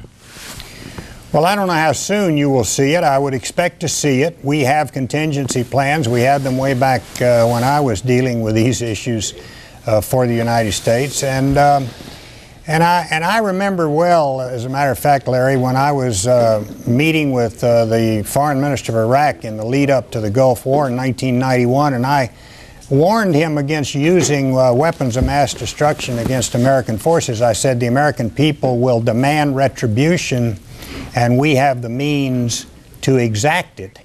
And I think they took that to heart. They didn't use weapons of mass destruction, but I think the American people, following the tragic events of today, are going to demand retribution, and I think the United States does have the means to exact it, and I think we will. Mr. Secretary, when you fear terrorism, as all of us have to fear it to be logical human beings, it's around us, did you ever think of anything like this? Not anything of this scale. I mean, you have to really be amazed, or at least I'm amazed, at the degree of success. 4 airplanes were hijacked. 75%, 3 out of the 4, found their targets. We haven't had a hijacking in this country in over 10 years. And yet these people were successful in hijacking the aircraft, not only hijacking them, taking control of them, flying them into their intended targets. It really is rather surprising and rather amazing. And I'm reminded also, Larry, of the successes that American counterterrorism and counterintelligence forces have had through the years. I remember during the time that I served, any number of instances where we would have a threat and we would catch it in time and we would roll it up. We would prevent it from happening. That happened over and over and over again. It didn't happen today, quite tragically. We didn't catch this one. Thank you, Mr. Secretary. Good seeing you. Thank you, Larry. Good to see you. Secretary James Baker, the former Secretary of State. Now we go back to New York. Standing by are Teresa Ward. She worked in the World Trade Center, in the number 2 World Trade Center on the 33rd floor. Bill Heitman, who worked on the 81st floor, was also working at the time of the 93 bombing.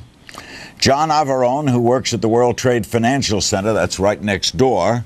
And Tim Cavanaugh, who works about a quarter mile away from the World Trade Center. He was on the phone to a friend who works in the World Trade Center, was suddenly cut off. And Rose Arce, our CNN producer in New York, who's been on the scene. She's outside. There's Rose. All day long, it seems, on top of this. Let's start with Teresa. Where were you, Teresa? What happened? I was in my office, just starting my day, booting up my computer, having my coffee, and we felt the building shudder. And at first, we didn't really know what was happening, but we all sort of walked out of our offices and looked around. And as we looked out the window towards the West Side Highway, we saw nothing but paper and debris floating from the sky. It was, you know, overwhelming. Did you panic? Actually, we didn't. There were a lot of people in my office that were in the 93 bombing, so everyone just sort of decided to leave, and everybody left in an orderly fashion via the stairs. And it was very orderly. In fact, everybody was really calm. So we were fortunate in that regard. Now, is it true, Teresa, when you were outside, they told you it was okay to go back in? No, actually, what happened was we were in the stairwell.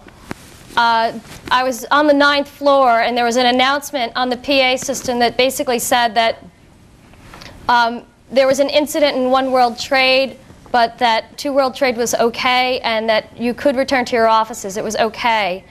And at that point, a few coworkers and I jumped on the elevator, and we thought for a moment about going back up, then thought better of it, and decided to go down. And at that point, we had no clue what was happening with One World Trade or 2 World Trade. And when we got out to the street, it was just pandemonium. Teresa, do you know why you didn't go back up despite the fact the announcement said you could? Well, you know, it just seemed like there was so much going on, and we felt that it would be better, as everyone was exiting the building already, to just gather with everybody from my firm on the concourse level. So it just seemed like the sensible thing to do at the time, and in retrospect, you know, probably saved a lot of lives. Good instinct. Bill Heitman worked in World Trade Center 1, the first building hit. He was working on the 81st floor. What was happening? And you were also in the 93, right, Bill? Yes, I was. Yeah. What happened at the moment of impact? Where were you? What happened? At the moment of impact, I was knocked out of my chair, and we just briefly panicked and headed towards the middle of the floor to get away from the windows. And then we headed for the stairwell and started heading down from the 81st floor in an orderly fashion. And aside from some people that were suffering from asthma, and some injured, it was actually well-spirited going down, you know, until we started getting down to the 30s and the 40s. Then what? And the firemen started passing us, and we're collapsing on the stairs. The firemen were collapsing? Yes, just from the loads they were carrying, the oxygen tanks, the hoses. It was really bad. It was tough to see these guys. Did you say to yourself, "Here we go again"? Yes, I did. But at this particular point, it didn't seem like it was a bombing. And after the initial crash going down, it seemed like the worst of it was over. And you did or did not know it was a plane? We had heard when we were in the stairwell. Probably it took a total of an hour for me and the people that I was to get downstairs. We had heard when we were about halfway down that some kind of plane had hit, but at that point we thought it was small, a helicopter, a small craft airplane. As soon as you got out, what did you do? I beg your pardon? When you got out of the building, what did you do? Did you hang around or take off? As soon as we got down to the lobby level, I myself was actually surprised at the damage that there was to the concourse level of the Trade Center. I thought at that point the condition would look not as damaged, but as soon as we got downstairs, we were walking in ankle-deep water, and there seemed to be this an urgency to just get us out of the building, where I thought that people were just going to be directed to like triage units or something. But once I stepped outside onto the street, there was something really wrong, and that's when I think the fear of the buildings collapsing really became apparent. And I had only been out of the building less than a minute when tower number 2 came down. Oh boy, John Ivarone, you work at the World Trade Financial Center. That's next door. What did you see? Where were you? I was coming back from a coffee break, walked onto our trading desk and saw, everyone watching the TV monitors, which was, I didn't know what the heck was going on. I thought the market was going to go crazy or something. And then someone told me that a plane crashed into the World Trade Center. It sounded like a boom. It sounded like actually a big bomb, and that, everyone was just calm at first, but a couple of my traders ran by me, went immediately down the stairwell and started evacuating. I just followed them, went down to the, right by the seaport, seaport area, right by the World Financial Center, and you could just see it. It was just, smoke was billowing out. The booms you felt, John, were from the second plane, right? Because they were already looking at the accident of the first plane? Right, exactly. The boom was certainly from the second plane. But it was amazing. It was just standing across the street, because my building is right across the street from the World Trade Center. And just watching people, there's people up on the 8th floor just waving. What did you see? Did any people jump? I saw 15 to 20 people jump. It was, without a doubt, it was the most, at first I saw a little debris coming out, and then you saw, it was definitely bodies the way they were flying. It was something you could never ever imagine. Like even in movies, it was the saddest thing I ever saw in my life. Was there any fear for your building and your safety? Absolutely. Being right across the street, of course, I guess when something like that happens, you don't start thinking about your building. But thank God, the one guy I was following just started running away, and I followed him. And we got to a place in Battery Park where you can actually, we just saw people just waving for like helicopters, anything, and then just, and I guess in fear of getting burned or something, they just leapt. So you were an eyewitness to death. You were an eyewitness to people jumping. Absolutely. Oh. It was, and I didn't realize it until, getting home and watching on television what I'd really witnessed, and then that's when I had. Boy.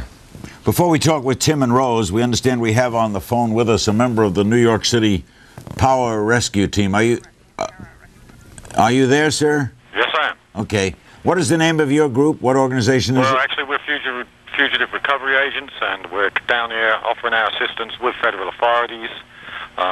We're waiting for the coordination, and then we'll be going in with any other rescue teams. Can you tell us where you are right now? We were right down at the building assessing the damage for my team, and it was a little bit smoggy, obviously.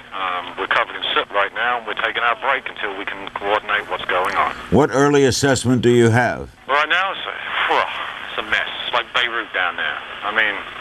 It's really a mess. Can you describe it a little more? What do you see? A lot of debris all over the place, obviously. Chairs, we even saw airplane chairs, over the place. That was really? Unusual, yes. Glass buildings 7-8 blocks away, smashed. It's devastation, completely. And have you seen any bodies? Not yet, we haven't. We're waiting for everybody else, wait for coordination to get together, all the federal authorities, also state authorities, and then we'll join a team then. And what's your role? I am actually, we are tunnelers, really. We will go through the debris, small cracks, anything what we can do. Why do you do this? You've worked lots of things, nothing comparable to this, naturally. No, nothing. I've never experienced something like this before. How long do you think this is going to take to go through? A long time. There's a lot of work to be done. A lot of work to be done. Thank you very much for speaking with us. We'll be in touch again. Okay, thank you very much, sir. Thank you. All right. Back to the New York Bureau and Tim Cavanaugh, who works about a quarter-mile away from the World Trade Center. As we understand it, Tim, you were on the phone? Actually, my friend's brother was on the line with him, and they got cut off immediately. And then I was on a conversation with his brother, and he told me that his brother had heard the first crash, and he was informing his brother of what had happened. And then all of a sudden the phone got cut off from him, and that was the last he's heard of his brother since. I brought his picture so that maybe if there's someone out there who can see him, who has seen him, or if he's in a hospital somewhere, maybe someone can call and let him. Can we see it? Sure. Where's the picture? It's right here in my hand. Want to hold it up? Okay, so we get a close-up of this. And he worked in the building? He worked for Cantor Fitzgerald on the 102nd floor. It's a guy I coach football with. I've known him my whole life. He's a great man. You are probably resorting to prayer. Actually, I walked from my office, which is a quarter-mile away, and it was desolate. It was like a nuclear bomb had gone off, and there were ashes like in the street, like about 1 foot to 6 inches of ashes, if you could imagine that, walking down the street. And I walked over to Our Lady of Victory Church, which is right down the street from Wall Street. And Wall Street, usually they have the barricades there, and there was nothing. It was gone. And you know, I picked up a piece of paper, and I saw the paper and read it, and it was from the 106th floor of the World Trade Center, and I just knew that it was, you know, you couldn't imagine it. It was like being in downtown Beirut in America. Good grief. And on the scene is Rose Arce. Rose is a CNN producer in New York, a veteran CNN producer and a very capable CNN producer. Where were you when this happened this morning, Rose? I can't hear Rose. Okay. I'm sorry, Rose. Okay. We'll have to check back with you, Rose. We're having difficulty. Let's go to Jamie McIntyre at the Pentagon. Jamie, first, we've heard the briefings earlier. What kind of shape is that building in? Pretty bad shape, Larry. It's nearly 12 hours after this plane slammed into the side of the Pentagon. The building is still burning. The firefighters say they have the blaze contained in an area, but it's still not under control. In fact, if you look right behind my head, you can see some flames licking out of the roof there. That's part of the firefighting technique of trying to cut the roof open and let the fire burn through in order to put this out. Nevertheless, the Pentagon is vowing, Defense Secretary Rumsfeld and President Bush both saying that the building will open for business as usual tomorrow. That may be possible if they just open the other side of the building, where, of course, the Secretary's office is, the Pentagon briefing room, the National Military Command Center, all on the other side of the building. You know, in some ways, there was a little bit of luck in today's incident in that this part of the building was under renovation. That meant that some of the new space that had just been renovated was not yet occupied, and it also had improved fire retardant capabilities. And on the old side, over basically in this direction, that part of the building, people had just moved out to get ready for the next phase of renovation, so there weren't nearly as many people as might have been in the building at that time of day. Nevertheless, Pentagon officials expect the death toll to be high, but they are not saying publicly what they think that death toll will be. Larry? And Jamie, have you been able at all to see the aircraft? Well, you know, earlier today I got right up next to the building and I took a look at some of the pieces that were outside. There were only very small pieces of that American Airlines jetliner, a cockpit that was all, a window that was all smashed, part of the fuselage that was bent and twisted, but most of the parts of the plane are still inside the building, according to people who have been in and seen it. Thank you, Jamie. Jamie McIntyre at the Pentagon. We have a panel of senators joining us, and before we check with them, here is just a moment of what the statement made tonight by President George Bush at the White House. Watch. These acts of mass murder were intended to frighten our nation into chaos and retreat. But they have failed. Our country is strong. A great people has been moved to defend a great nation. Terrorist attacks can shake the foundations of our biggest buildings, but they cannot touch the foundation of America. These acts shattered steel, but they cannot dent the steel of American resolve. We'll be hearing in a while from a terrorist expert, an aviation expert. We'll also be hearing from the former Secretary of Defense, William Cohen, and we'll be checking with others. But right now, a panel of 4 distinguished senators have joined us in Washington. They are Senator John Warner, Republican of Virginia, ranking member of the Armed Services Committee; Senator John Kerry, Democrat of Massachusetts, a member of the Foreign Relations Committee, including the Subcommittee on International Operations and Terrorism; Senator Dianne Feinstein, Democrat of California, member of the Select Intelligence Committee. She's chairing the Judiciary Committee Subcommittee on Technology, Terrorism, and Government Information; and Senator Fred Thompson, Republican of Tennessee, a member of the Select Intelligence Committee, a ranking member of Governmental Affairs. We'll start with Senator Warner. Was this a failure of information techniques tonight and today, Senator? Well, Larry, I spent much of the afternoon with the Secretary of Defense and the Chairman of the Joint Chiefs of Staff, and indeed had an opportunity to talk with the President from the Pentagon. That we assess tomorrow. Tonight, we grieve for those who've lost their lives, the wounded, their families, and we look upon this as the greatest tragedy in the history of our country, but also one of its finest hours, when we've seen this country come together like never before, whether it's the firemen or the rescue operators or the military all over the world, and we stand with one voice being spoken by our President, and he did very well tonight. Senator Kerry, did your committee on international operations and terrorism ever actually fear something like this?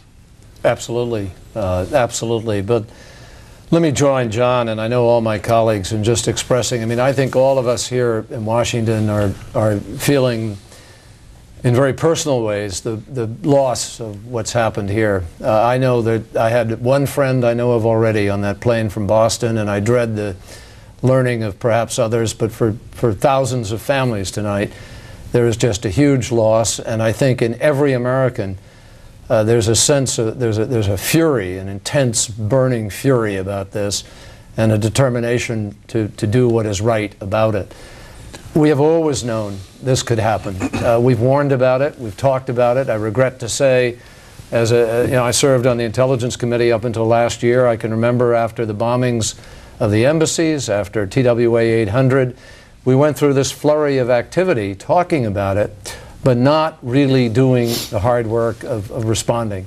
We need to do that now, and I'm confident that the size of this, the nature of this loss, and the nature of this attack are going to motivate everybody to come together to do that. And I think that's imperative. And we also, I think, Larry, I was heartened by the President's comments tonight, need to make certain that those countries that sponsor terrorism, that support it, that harbor these fugitives, are as much a part of the problem as those who engage in the terrorist act themselves. And we need to make certain as a country we respond to that boldly and bravely, and not recklessly, but boldly. Senator Feinstein, what are the next few days going to be like? There's going to be opinions from, what's your read on what's next?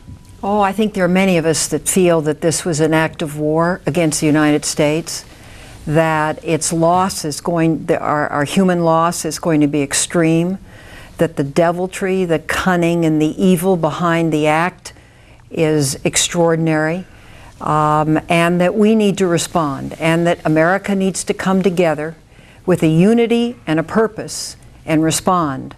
We cannot be a paper tiger. This act, in my view, it wasn't coincidence now that the World Trade Center has been the victim twice. And I think it's a symbol of America, and it's a symbol of what we want to protect as well. And so I think tomorrow morning at 10 o'clock, the leadership has announced that there will be a resolution on the floor of the Senate for many of us, and I'm one that believes very strongly that rather than arguing over missile defense, the asymmetric threat against the United States is the most serious one. And we've had a good indication of that today. Senator Thompson, President John F. Kennedy once said, when asked about his own safety, if someone is willing to give up their own life, that is almost impossible to protect against. What do you do when you have people like today, obviously in numbers more than 10 of the total 4 planes, who died for this? How do you counter that? Very difficult. I think there'll always be a window of vulnerability that we'll have. We're living in a different world now. I think we let our defenses down a bit after the Cold War and wanted to enjoy the peace dividend.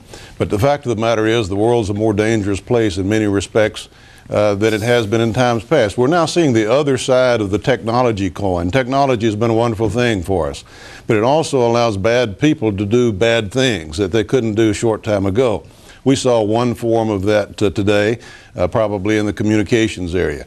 There are several other threats out there, though. The missile threat is one of them. It is real. The cyber terrorism that could shut down our computers and our communication networks and our transportation system and all that is very real. We simply have to get about implementing the policies, appropriating the funds necessary to address these across the board.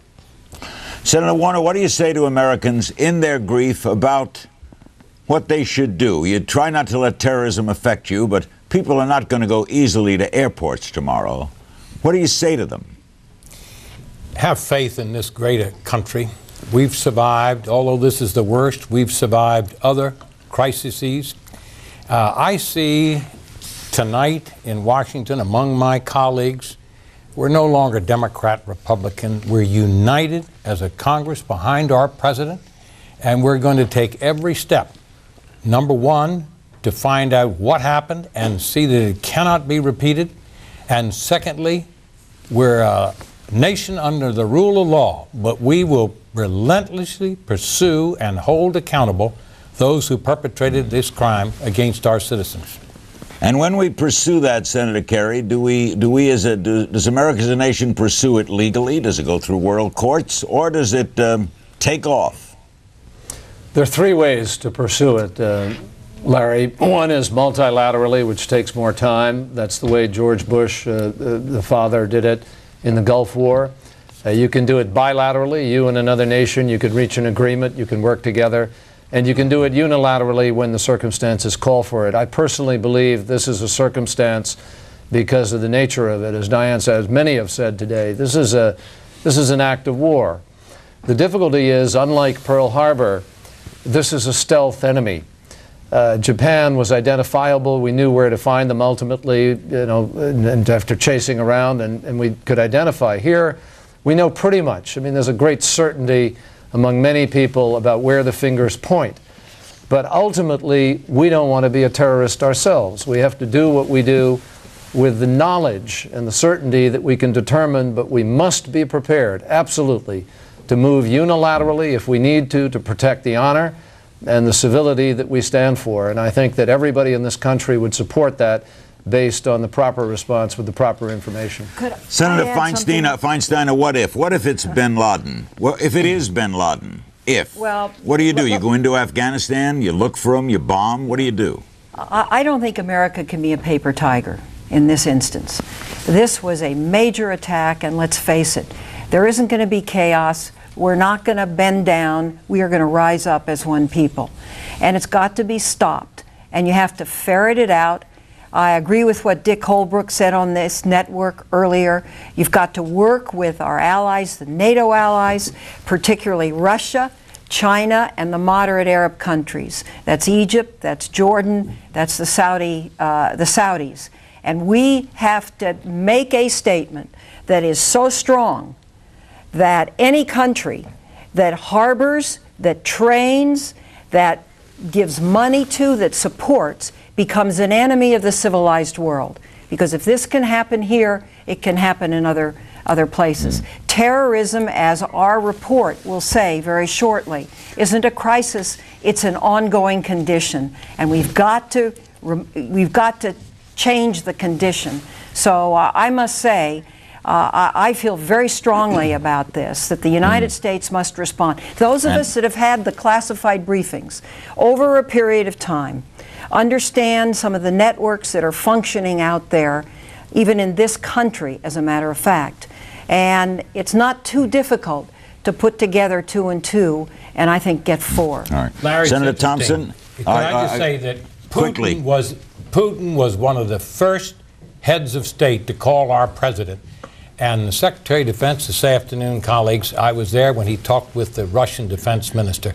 That's an example of the type of support we're getting. The world has got to come and help us solve this problem, because terrorism is a common enemy to all of us. And Senator Thompson, if the state that harbors them is as responsible as those who commit it, therefore are those civilians in peril? Yes, they are. The powers that be in those nations have put them in peril. Saddam uses his civilians, as we know. There's no way around that, but we've got to face up to it. I agree with Diane that the greatest deterrent that we can have is the knowledge in the minds of potential terrorists around the world that there will be swift, accurate retribution. Unfortunately, there's just no way around that. And Larry, could I just Thank you. We're out of time, but we'll do a lot more with you in the nights ahead with all 4 of you and others. Secretary William Cohen, the former Secretary of Defense, will be joining us. As we go to meet him, there was an extraordinary scene on the Capitol steps tonight. Look at what happened. Watch. As the representatives of the people, we are here to declare that our resolve has not been weakened by these horrific and cowardly acts. Congress will convene tomorrow.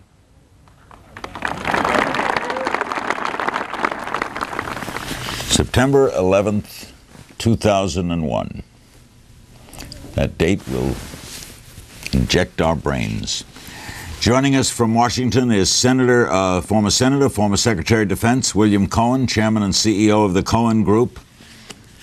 Were you shocked, or was there an expectancy of something like this?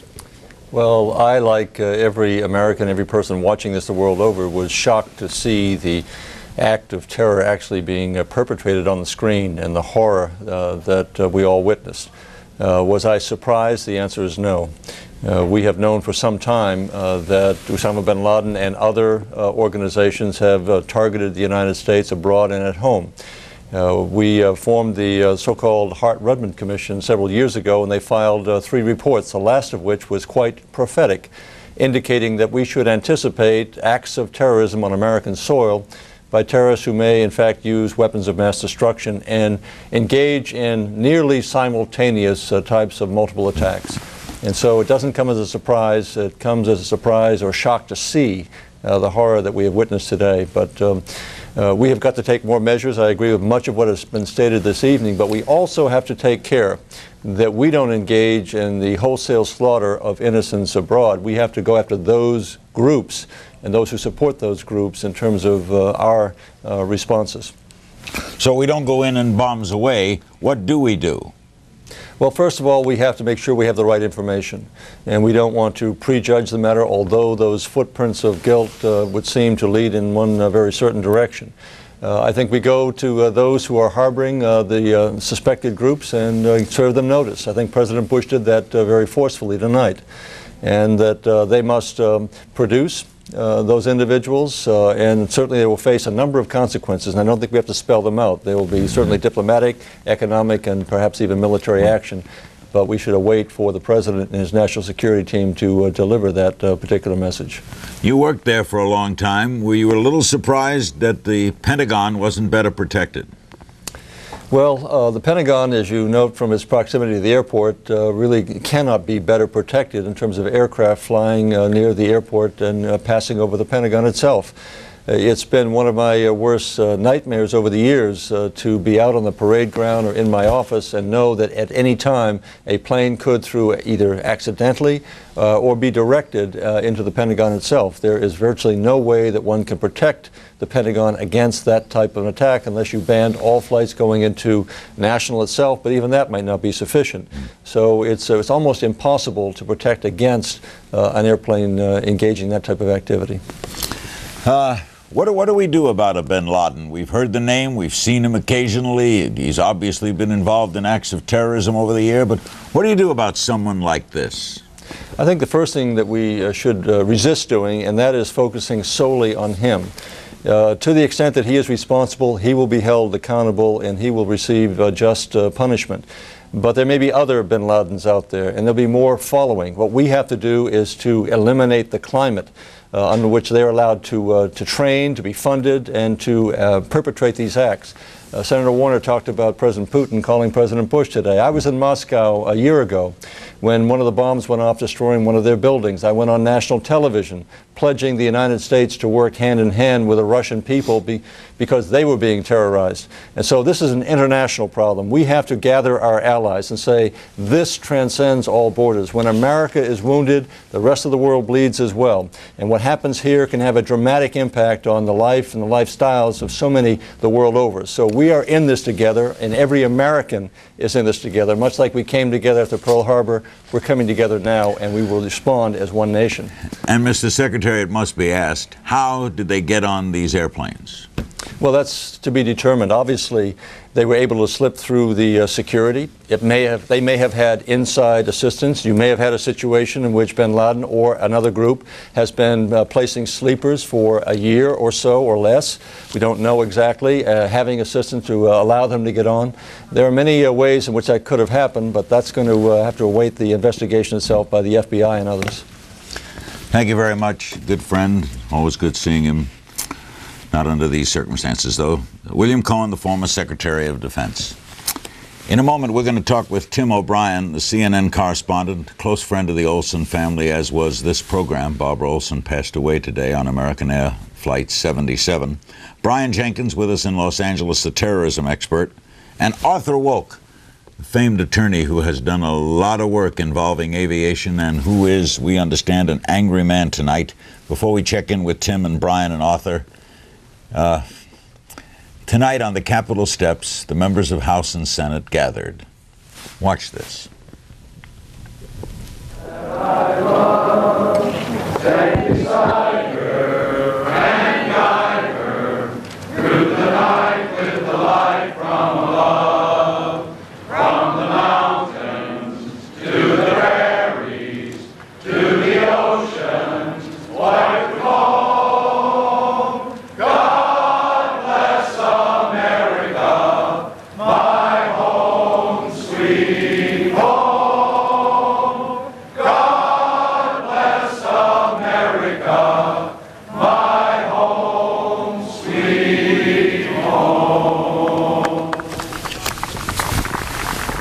Ted Olson is the Solicitor General of the United States. You know him very well from the many, many appearances he made before the United States Supreme Court and the Florida Supreme Court in the question over the election of Bush over Gore.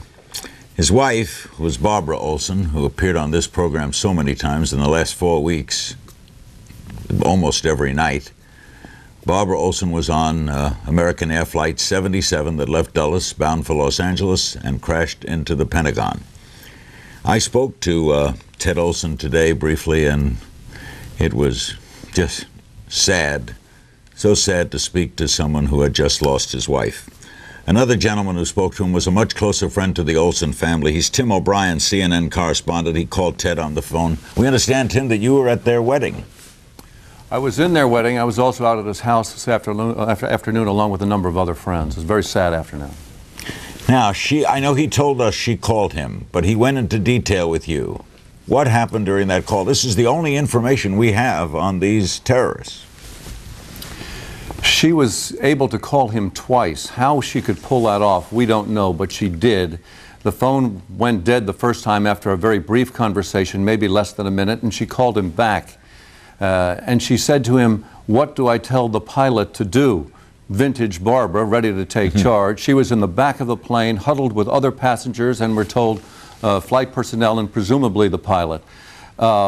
She said that they were armed with knives and box cutters, cardboard cutters. If they were armed with other weapons, such as machine guns or any kind of gun, you'd think she might have said that first, but she said no, knives and box cutters. I asked Ted, did she tell you how many people were there, how many hijackers were there? And Ted said no, but she referred to them in the plural, so there was more than one. What about nationality? Did you get any sense of that? No. Motives? No. They were all in the back of the plane, right, Tim? The pilots and the passengers were herded to the back of the 757. That's the understanding I get from Ted, correct. So whoever took over that plane was up front, and one of them had to know how to fly it.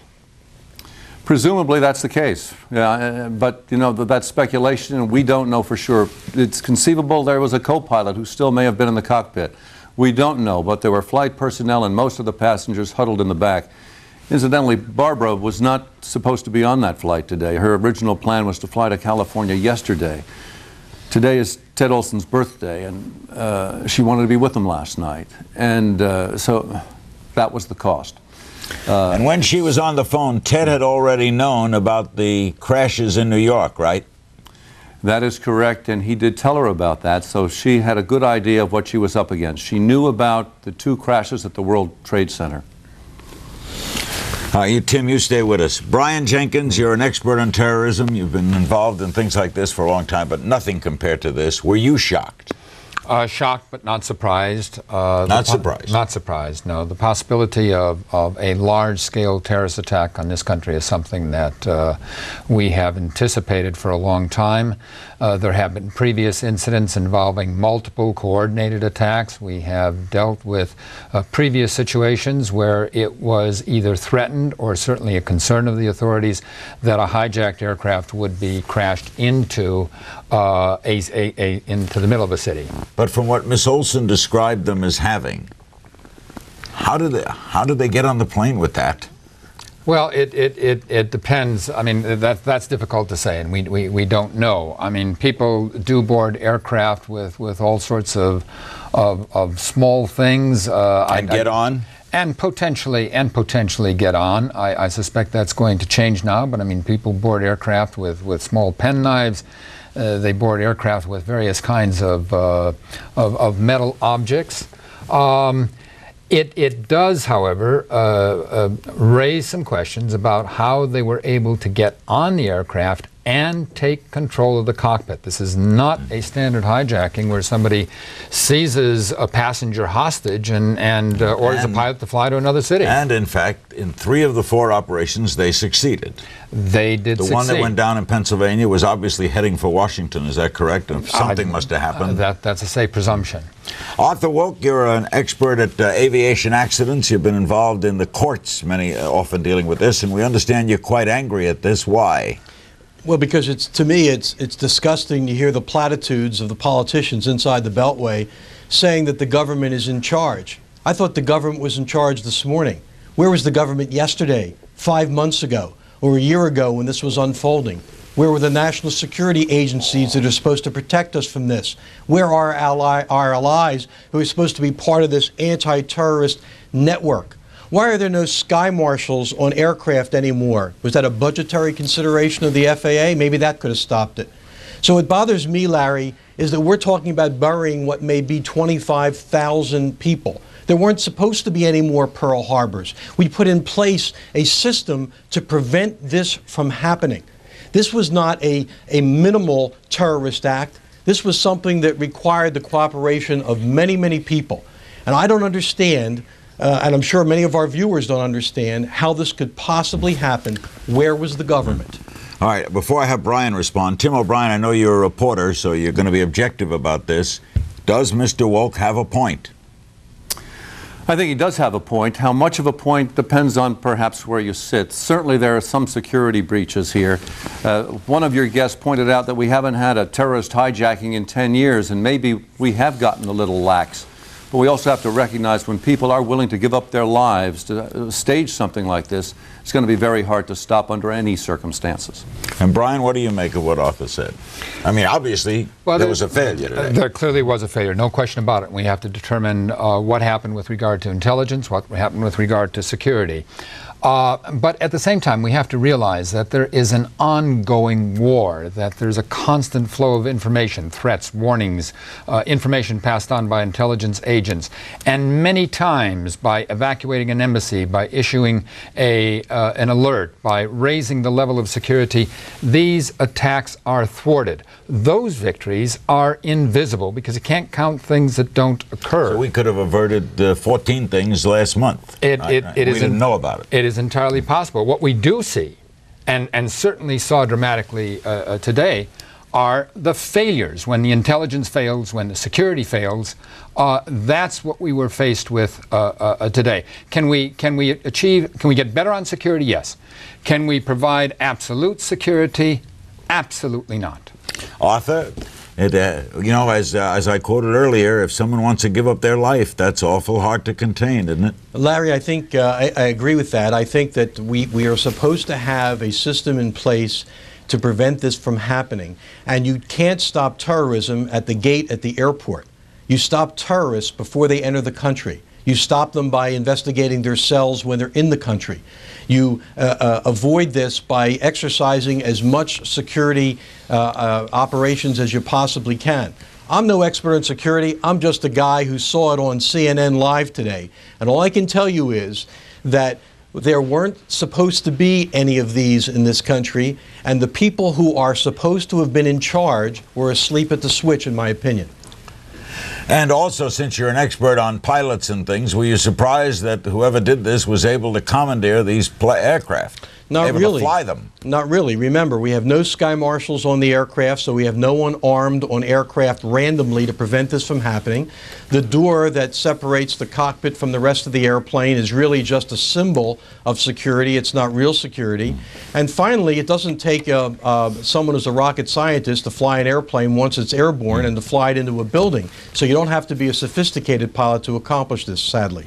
All right, let's do what we haven't done yet today, and since this is a special edition of Larry King Live, and we'll be doing this, of course, throughout the week and CNN 24 hours a day, let's include the audience. Knoxville, Tennessee, hello. Yes, sir, Mr. King. I was wondering what you and the panel thought about the possibility of the United States Army shooting down the plane over Pennsylvania.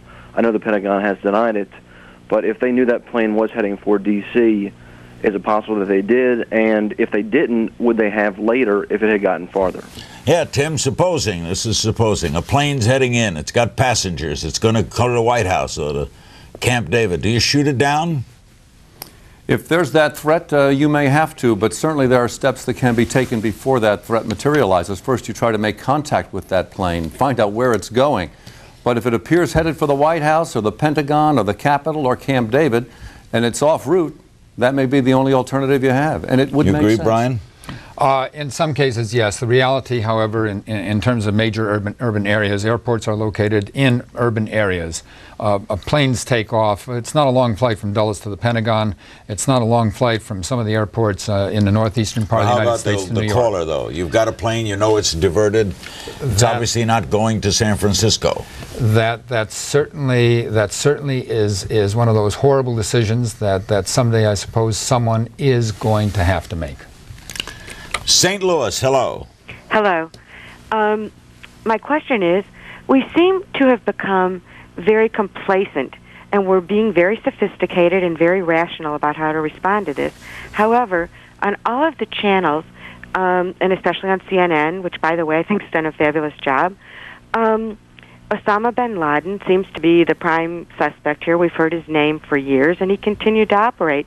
And my question is, he supposedly 3 weeks ago gave notice that this was going to happen. Where was everyone? Who dropped the ball? I know there's only so much you can do, and you said they might have averted 14 other incidents last month, but no one averted this incident. Tim, was that a fact? Did we know that bin Laden had made some sort of threat 3 weeks ago? There was knowledge that he made some kinds of threats, but they were general, and there was nothing new about that. He's making threats all the time. I think this may underscore the point made by Senator Feinstein earlier in the show, that it's not just an attack or a war that we must declare on individual terrorists, but rather on terrorism itself. Wherever it exists, the United States and other countries should be working to eradicate it, root and branch, or sooner or later it may strike home, as it did today. I agree that Osama bin Laden certainly does make threats all the time. We can shut down the country. I mean, the number of threats coming in from Osama bin Laden, not just Osama bin Laden, but other organizations against the United States, is a continuing flow of information. There probably has not been a day in the last 10 years when there were not terrorist threats made against the United States somewhere in the world. And Larry, that's just the point, you see. That's just the point. Terrorism didn't start yesterday. It didn't start last year. In fact, we both remember for the last 30 years or 40 years we've been talking about the seriousness of terrorism. It's really about time that we get our act together so that we don't wring our hands after the terrorist act has already occurred and people have lost their lives. We're supposed to be able to prevent this stuff. You know, they call it the 21st century threat. Well, it may be the 21st century threat, but we have the 21st century capability to deal with this threat. And obviously we're not Are you saying, Arthur, every flight in America should have secret people on board watching the flight, that it should be treated as El Al treats every flight? If that's what it takes, then that's what we have to do. Indianapolis, hello.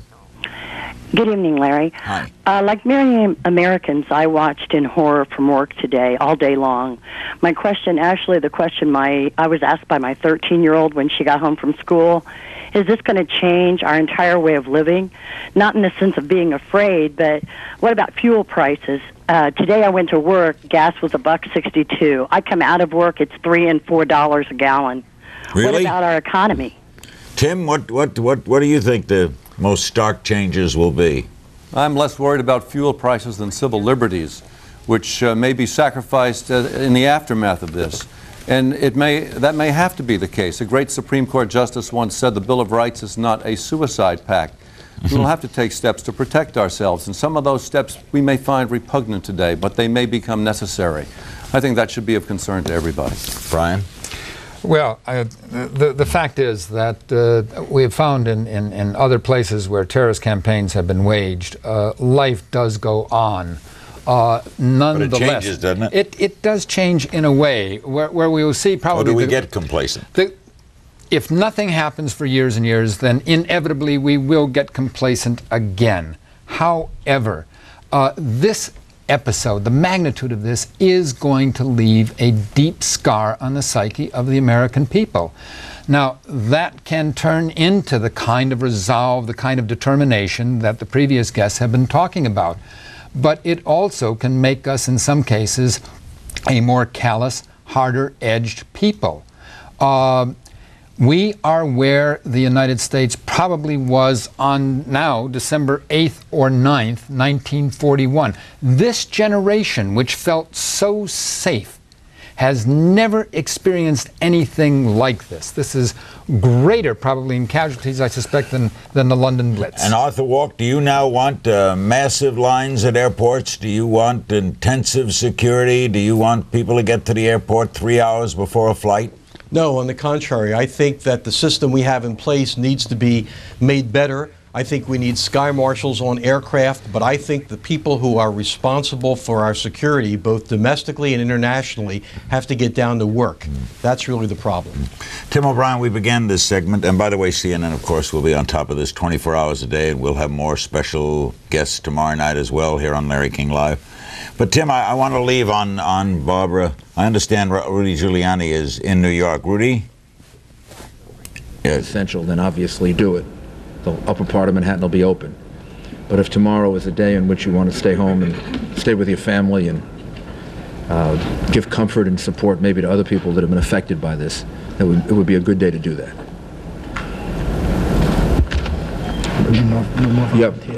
The point that Richie Shearer makes is people are wonderful, and I mean this in the best sense of the word. We've had thousands and thousands of people that have come to help us. When I was down at the site near the World Trade Center, I met a lot of the National Guard's people that the governor has sent, really wonderful young men and women. We have enough volunteers now. We have more volunteers, frankly, than we need at this point.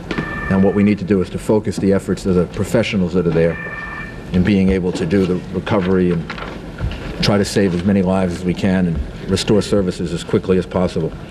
We may be asking for more volunteers tomorrow and the next day and the day after, but right now we don't need any more volunteers.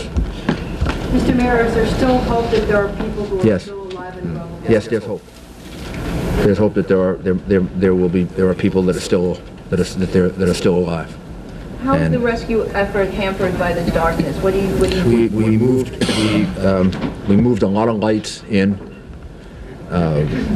so that the area is being lit now, so that I don't think the rescue effort is going to be hampered by the darkness. The rescue effort is hampered by the fact that there's still fire there. There are still unsound structures, and it's still dangerous, although the rescue effort is now taking place. But if you're asking me, is it hampered? It's hampered because of the conditions, not because of the nighttime. Is there a long procession of heavy bulldozers and other heavy construction equipment making its way down to lower Manhattan? What is that going to be used for? That's going to be used to move debris out of the way so that the emergency vehicles can get in and out quickly, so that we can get the ambulances in in a more expeditious fashion than we've been able to do. And I want to thank the Deputy Mayor Rudy Washington, who has spent most of the day coordinating, getting all of that emergency equipment in the right place, ready to move. If you go along Houston Street, you'll see hundreds and hundreds of pieces of equipment that are lined up to move in and to take debris out. And now they've started doing that. And I think that's probably what you observed. You probably observed them starting the. Are you concerned about the city tonight in light of all of the things that have happened during the daylight hours today? Am I concerned from the point of view of the actions and activities of the people of the city? The police department is out in large numbers. You want to explain the force that you have out there? And no, I'm not concerned. But we're pretty much out in full force this evening. Southern Manhattan, as you know, we're primarily concentrating on the rescue efforts. The rest of the city is basically, some of the entry points are shut down. The tunnels are shut down.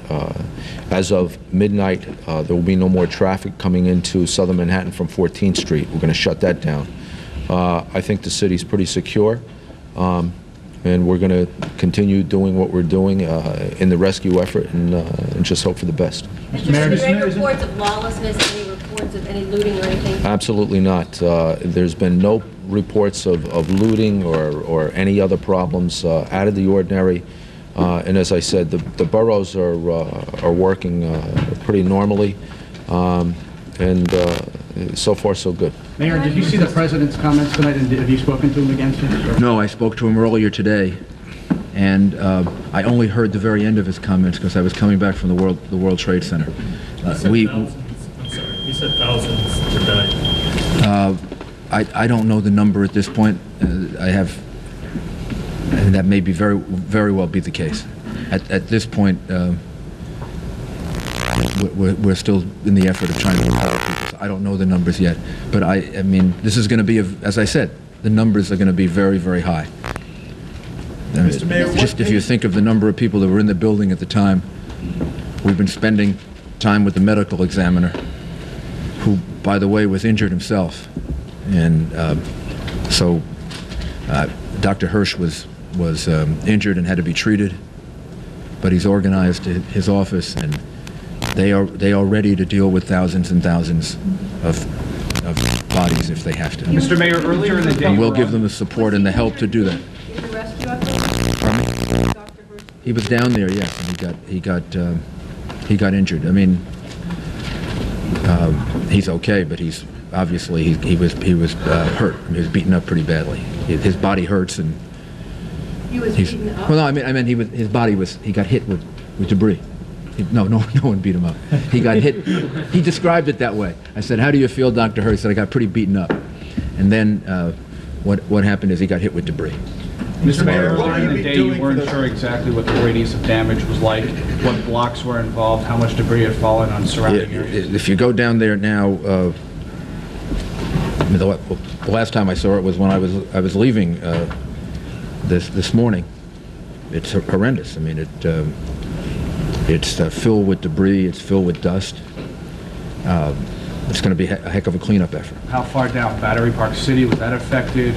Well, the power is out in the lower part of Manhattan on the west side. So there is no power at this point.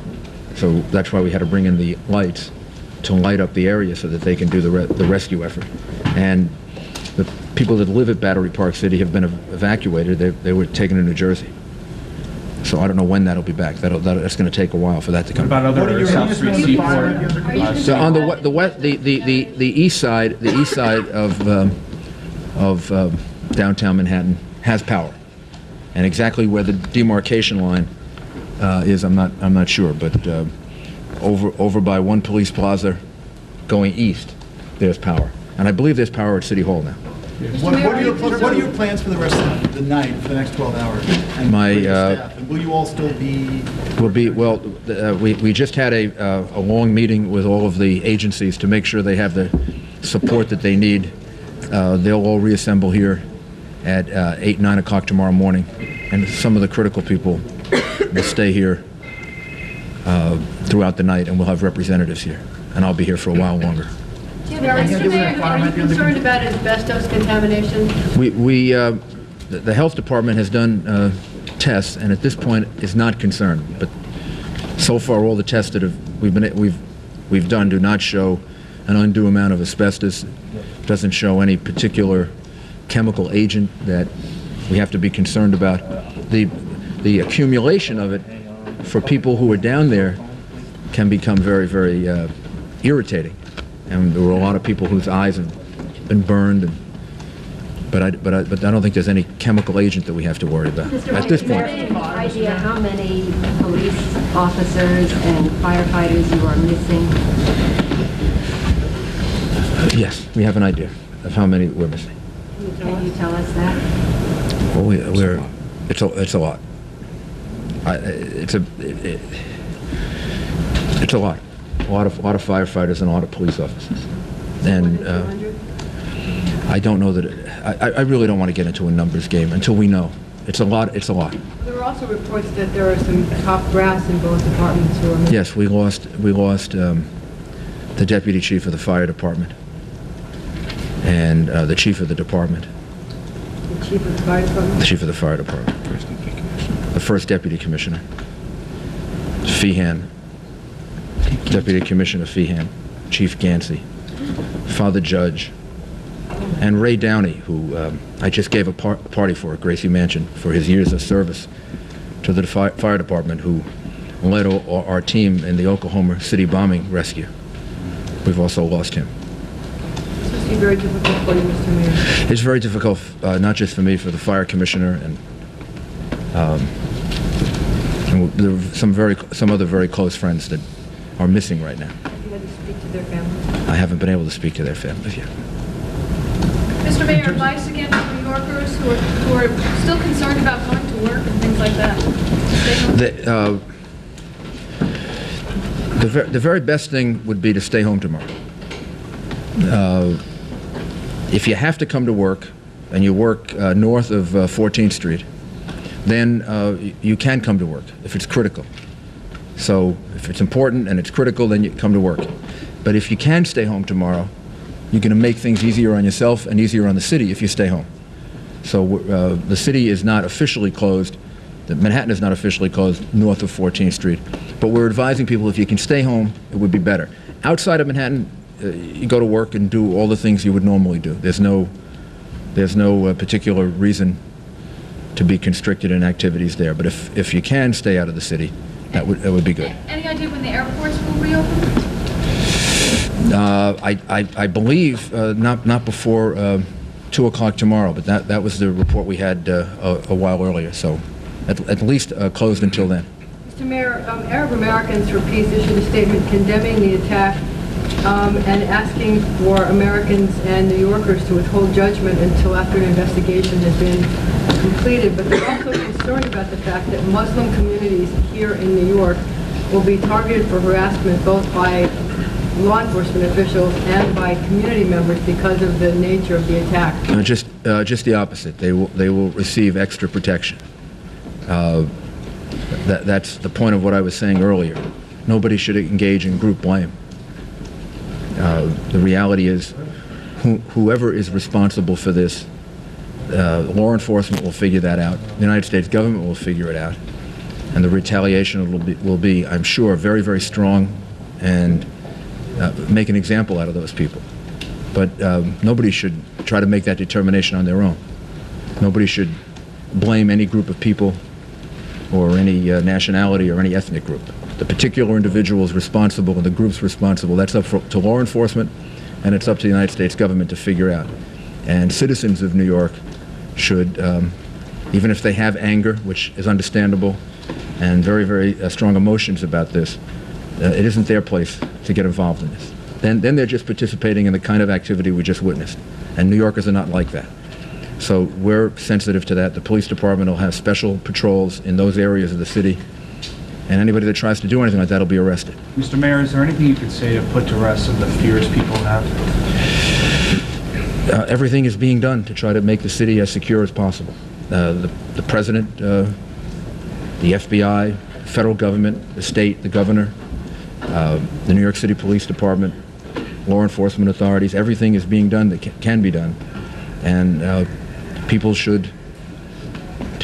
tonight should say a prayer for the people that we've lost, and be grateful that we're all here. And tomorrow, New York is going to be here, and we're going to rebuild, and we're going to be stronger than we were before. Last question. Police Commissioner Carrick, did you lose any top people in your department? No, not to my knowledge, not at this point. We have suffered losses.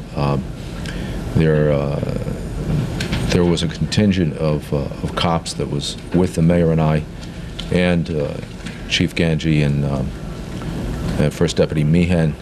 The mayor and I left them. We were gone about 10 minutes when that portion of the building fell, and I had a number of people there. We haven't found them yet, so I don't know the numbers. I don't know yet. We're still hopeful that we're gonna find people, and we have not given up hope that we're gonna be able to find some people. We do know there are people in the building that are alive. We know that for a fact. How do you know? I can't get into it right now, but we do know there are people in the building that are alive, and we're making every effort to get to them. Are those members of those police officers, Commissioner? Excuse me? Are those police officers? There are some police officers, yes. How many? Which building are they in? Two that we know of. How many? Two? Two. Do you know which building they're in? Which building? I can't say right now. Have police officers been pulled from the rubble already, alive? Yes, there are a number of people that were taken to the hospitals. Can people be heard from Yes. inside the rubble? Is that how you know? Can people be heard? I can't get into it right now. We have a group of shelters that are available in Manhattan. Bayard Rustin High School, Seward Park High School, Washington Irving High School, the High School of Fashion Industry, Chelsea High School, Norman Thomas, the City School, JS 22, IS 131, Comprehensive Day and Night. They're all open for people that may need shelter tonight. And we'll put out this list, as well as Curtis High School in Staten Island and Westinghouse High School in Brooklyn. So we'll put out this list, and these shelters are all available to people who may be displaced. Thank you.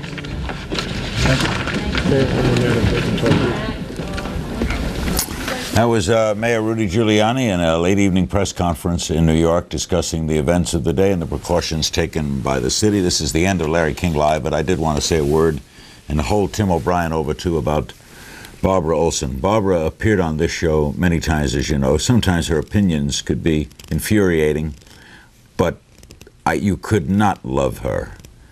You could not love her. She was just, Barbara was a doll. Would you agree, Tim? Is Tim O'Brien there? Wouldn't you agree that she was a special lady? Oh, I'm sorry, Tim is not there. I thought he had stayed over. Anyway, she was a special lady. We will all miss her. I can't imagine doing one of our panel debates and not having Barbara Olson. And to her wonderful husband, Ted, the condolences of all of us here at CNN. We'll be back tomorrow night. Stay tuned for a CNN special report, America Under Attack.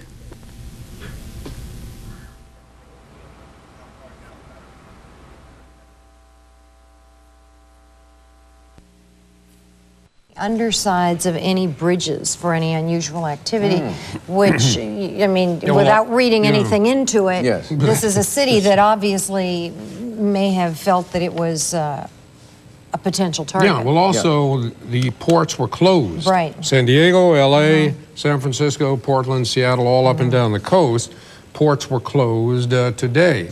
So we'll see what happens tomorrow.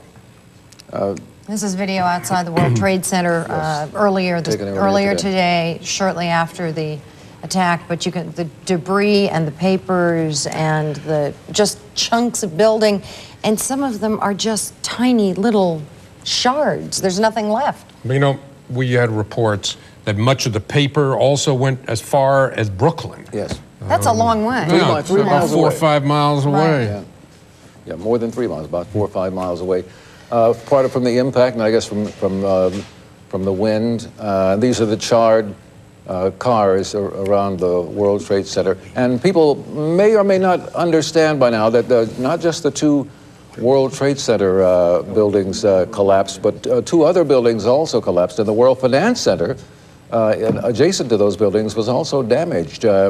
Lower Manhattan is probably a hellish place to be tonight, particularly now that it's dark and there's not much illumination, there's no telephone service. But I understand, we understand, that some very valiant and courageous people are still searching, trying to find survivors, find people alive, and haul them out of the rubble. I would imagine that many of those buildings are going to have to be inspected. Many of the surrounding buildings, in fact, probably all of them in the lower Manhattan area, are going to have to be checked by building inspectors for structural integrity, simply because of the massive shaking and explosion, essentially. And there may be a number of buildings that have to come down or be reinforced, but certainly maybe be evacuated for a time. And you know, Jim Nash, in the report that he did just a few moments ago from that special bunker at LAX, really tended to verify something that Hal had suggested much earlier today. That is speculation revolving around why flights destined for LA and San Francisco for the West Coast. And Jim Nash, I think, reaffirmed that it was probably because flights coming that far would be fully loaded with fuel and would be better bombs, more potent bombs, because they would be carrying full fuel loads. So in one sense, it's a relief not to know or to believe that LA was not a special target, that was the reason rather than some special target in LA or San Francisco. We have reactions locally, outrage, sadness, disbelief. Some of the emotional reactions to the terrorist attacks on America today. Joe Rico spoke with some local residents here in the Southland. And all the planes that were in the air that weren't involved in the attacks have now landed safely. It's cowardice. It's terrible. I heard it in the car on the way to work, and at first I thought it was the War of the Worlds type thing. It was an all-too-vivid cheap shot seen round the world. A mortal blow that's dragged the U.S. into the international community of terrorism, forever transforming the landscape of a city, forever horrifying anyone who once believed it can't happen here. It just looks like it took a lot of planning, you know. I'm just wondering what next, what next? What's going to happen after this? How do we handle this? And then do they come back again? The effects of terrorism is coast to coast. Death and destruction on one end, disbelief and caution on the other. In Southern California, business as usual comes to a near crawl. Pasadena's Old Town business cut in half. From restaurants to health clubs, there were very few takers today. Absolute shock. People are coming in and saying good morning, and they're like, are you kidding? The dust will settle, and right behind it lurks the question, now what? I think the U.S. will probably retaliate. How can it go unanswered? I was in the Gulf War, so I've seen things at a different perspective, and I'll just leave it at that. Something has to happen. What has happened is Richard Meade. Admittedly, not a super patriot, just a guy who's heartbroken. I'm not a flag waver, but this is different. Our country's been attacked. In Los Angeles, Joe Rico, KTLA News. We have a view from Washington, and I'd like to play what the president had to say. If we can bring you that tape in just a moment here, because I think that in his comments there were some words that I think may portend what's about to come up in the future. Yes. And I think that what he said, although it was very brief, yeah, it's 5 minutes. We were all hoping for more. It's 5 but minutes. But then again, you know, he has to be very cautious at this time. Listen very carefully to what the president said. Listen to all the words. Good evening. Today, our fellow citizens, our way of life, our very freedom came under attack in a series of deliberate and deadly terrorist acts. The victims were in airplanes or in their offices, secretaries, businessmen and women, military and federal workers, moms and dads, friends and neighbors. Thousands of lives were suddenly ended by evil, despicable acts of terror.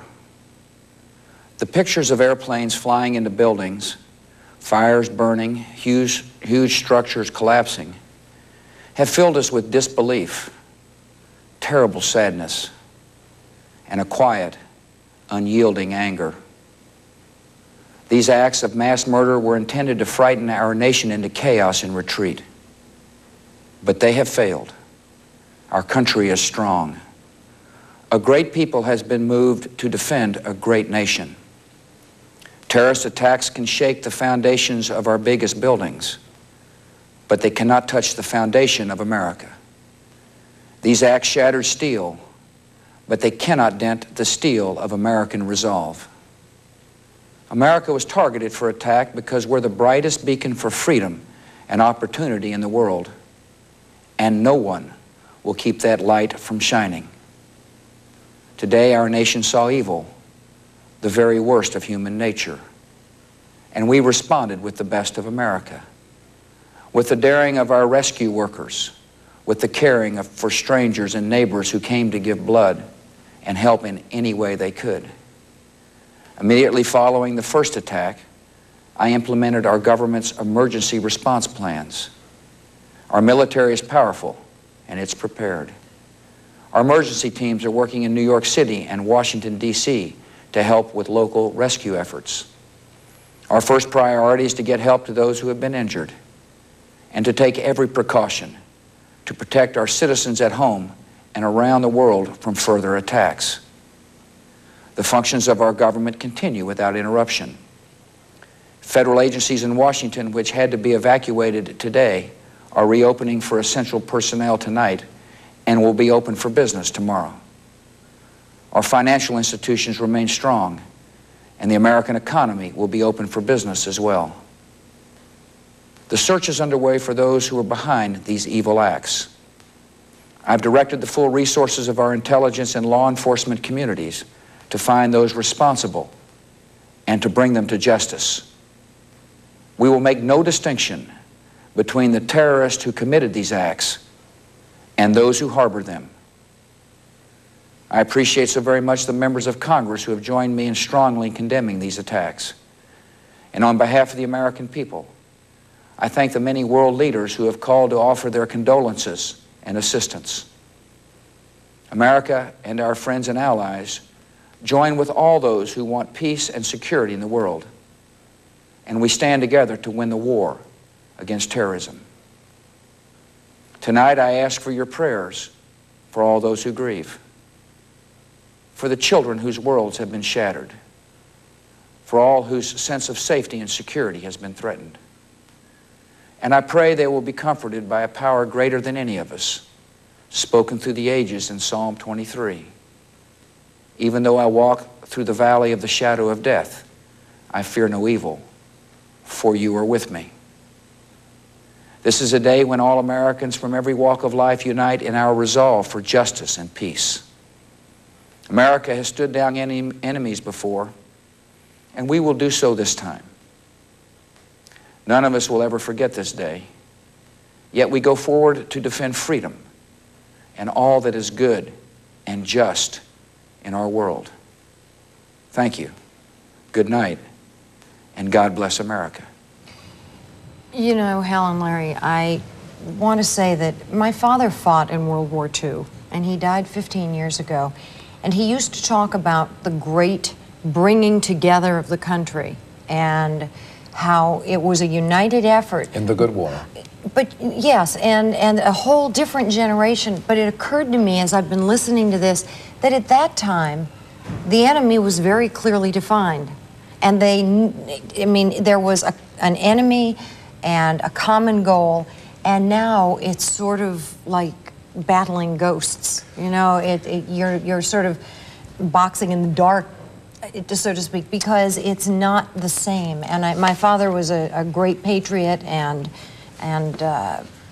was a soldier in the war, in World War II, and it was a very, very difficult time, but the whole country pulled together, and I think we're starting to see a little bit of that again because this has happened on our soil. That's a very good point. And I think that, as the president said, that it's not just the terrorists that we are after, but we will also hold responsible those who harbor them. Yes. And that, to me, was a very significant part of what he said. Because let's just hypothesize, should it be Osama bin Laden, he is being harbored by the Taliban regime in Afghanistan, and evidently then, if it is him, they will hold the Taliban regime responsible. Those were the words that rang like a clarion call from the president's address, to me anyway.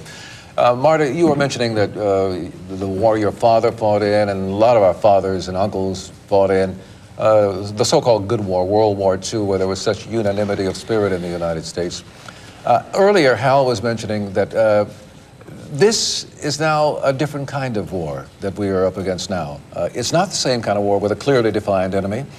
The enemy is more like guerrilla warfare that we're fighting here, except they're using much deadlier weapons than ever before with these attacks today. And the United States is going to have to fight it in a different kind of way. And being the last superpower in the world, we may find our government deciding to deal with problems like this with a more gloves-off approach, with a more harder approach than we have before. And that does not bode well for those who are our adversaries. Well, no, because we've had a lot of diplomacy and talking and threats, but I think that there's going to be such unanimous sentiment on the part of the American people that we take a firm stand, that I think we're going to be less gentle in the way we deal with this. I think that a lot of people, and I think certainly a lot of those World War II veterans would say to you, now is the time. I think they would too. To band together instead of, you know, the divisiveness that we see so often. And I think that we're going to see a big change. There was a plane that landed at LAX tonight. It was evidently an American Airlines care team flying in to provide for family members of the LA-bound victims who were killed in that crash. The airports will remain closed at least until 9 o'clock tomorrow morning, at which time they may open. Some may open, others may not. We're not sure. And we should point out that it's not just the international airports. Yes. It is every airport. Every airport. I mean, flights like this one here probably got special clearance, though. Oh, yeah. And that's probably how they'll get the blood to New and York, get is it the into New same York. type of thing with special clearance. Yes, please. flights. yeah, we're getting reports that, as Giuliani said, that there are people alive in the trade center who are trapped in there. And remember, this whole building came down, and consequently, it's a miracle that some people are still alive. When it came down, a 110-story high building comes crashing down, and evidently they do know that some people are alive. Well, I hope the thought that there's no way to get the blood to New York will not deter people from giving blood. There will be a way found to get it to those who need it in New York and at the Pentagon. Sure, because if they were able to bring the plane in here, they will be able to get the blood If they have to take the blood on military flights, which have special clearance, it'll go there. It will get there.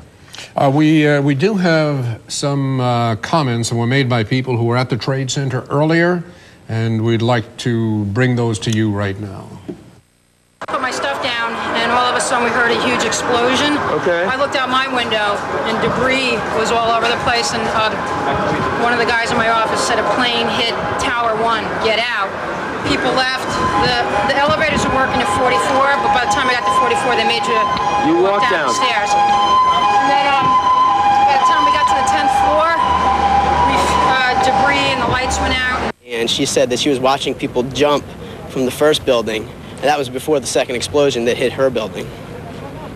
And at that point, I was running out. The first building come down, and it's just the worst thing I've ever seen in my life. Worst thing I've ever seen in my life. We were sitting here for a couple minutes because traffic wasn't really moving, and the second building came down. I was on top of 111 Wall Street, Citibank. Second plane just crashed directly into the side of the building.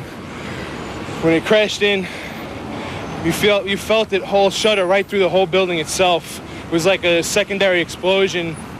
I can't even explain how it was. Just felt it from the initial shot that it might have been something like this. And then a second one hitting those poor people looking, I just... Do you know anybody in the trade towers?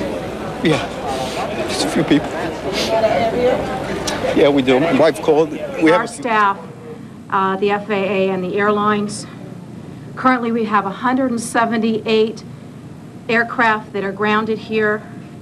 Remote Lot B remains to be the place, the collection point for passengers and anyone who needs to pick up passengers. With that, I'd like to turn it over to Michael DiGirolamo, our Director of Operations.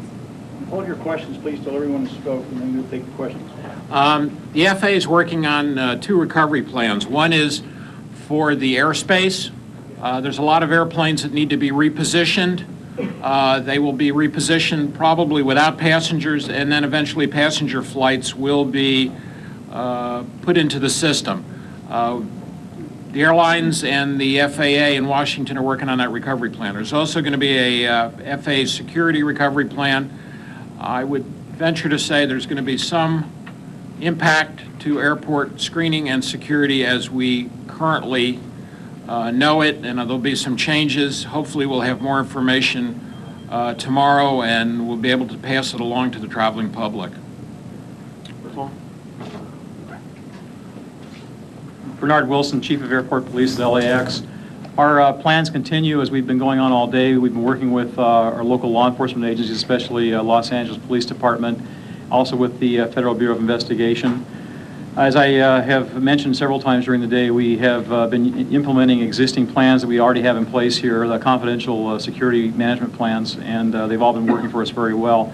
The airport's in a state now where it is closed, the buildings are secure, and we're ready to commence planning. Actually, we have already started planning for the wind-up operation to get things going again when we get the word from the FAA. Good evening, Deputy Chief Kalish, LAPD. Obviously, the Los Angeles Police Department will do whatever it takes to ensure the safety of the people of this city. We're working very, very closely with the Department of Airports, the Airport Police. This is a collaborative effort amongst many law enforcement agencies, each with our own role, providing support here to ensure the safety of the people of this city. And I have no additional information to report from the Police Department at this time. Lourdes Del Rio Valdez with the American Red Cross of Greater Los Angeles. Public information. Right now we're setting up a shelter for 50 to 60 people that have been stranded due to forced airlines landing them here around the area. The shelter will be set up shortly and will be providing a warm and safe place for these people to stay the evening or as long as it is needed. In addition, since this is a long-term response, the American Red Cross is letting people at home know that we do need blood donations. Persons interested in donating blood may call 1-800-GIVE-LIFE. This number may sound busy. We urge people to continue trying so they may find information where they can go to a near center and donate blood. Red Cross mental health workers are assisting both airlines. We are standing by to provide mental health through our psychiatrists and psychologists at the airline sites where the families are convening. Any information of families listening may call the airlines for additional information about how the Red Cross mental health workers can help them. Red Cross has set up a hotline here in Los Angeles. For more information, they may call 213-739-4543 or log on to the website at acrossla.org.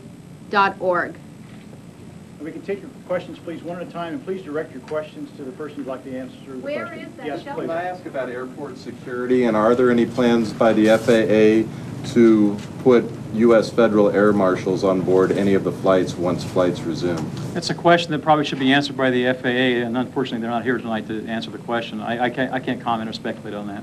Chief Wilson, do you expect there'll be any kind of additional security to take care of items that don't show up on magnetometers, composite knives, composite implements that could be used to hold people at death's point? I think we're at the same point with the answer to that. I don't want to speculate on anything at this point. We are in the right in the middle of managing an emergency right now, and long-term things will come a little later. So, Geronimo, if you could step up for a second, question for you, if you would. You're talking about winding up or reconfiguring this airport. 178 planes on the ground. How do you organize them? How do you get passengers to them? The FAA in Washington is coordinating with the airlines to exactly figure that out and how they're going to get this recovery system back and get the air transportation system back in service. It's not going to happen overnight.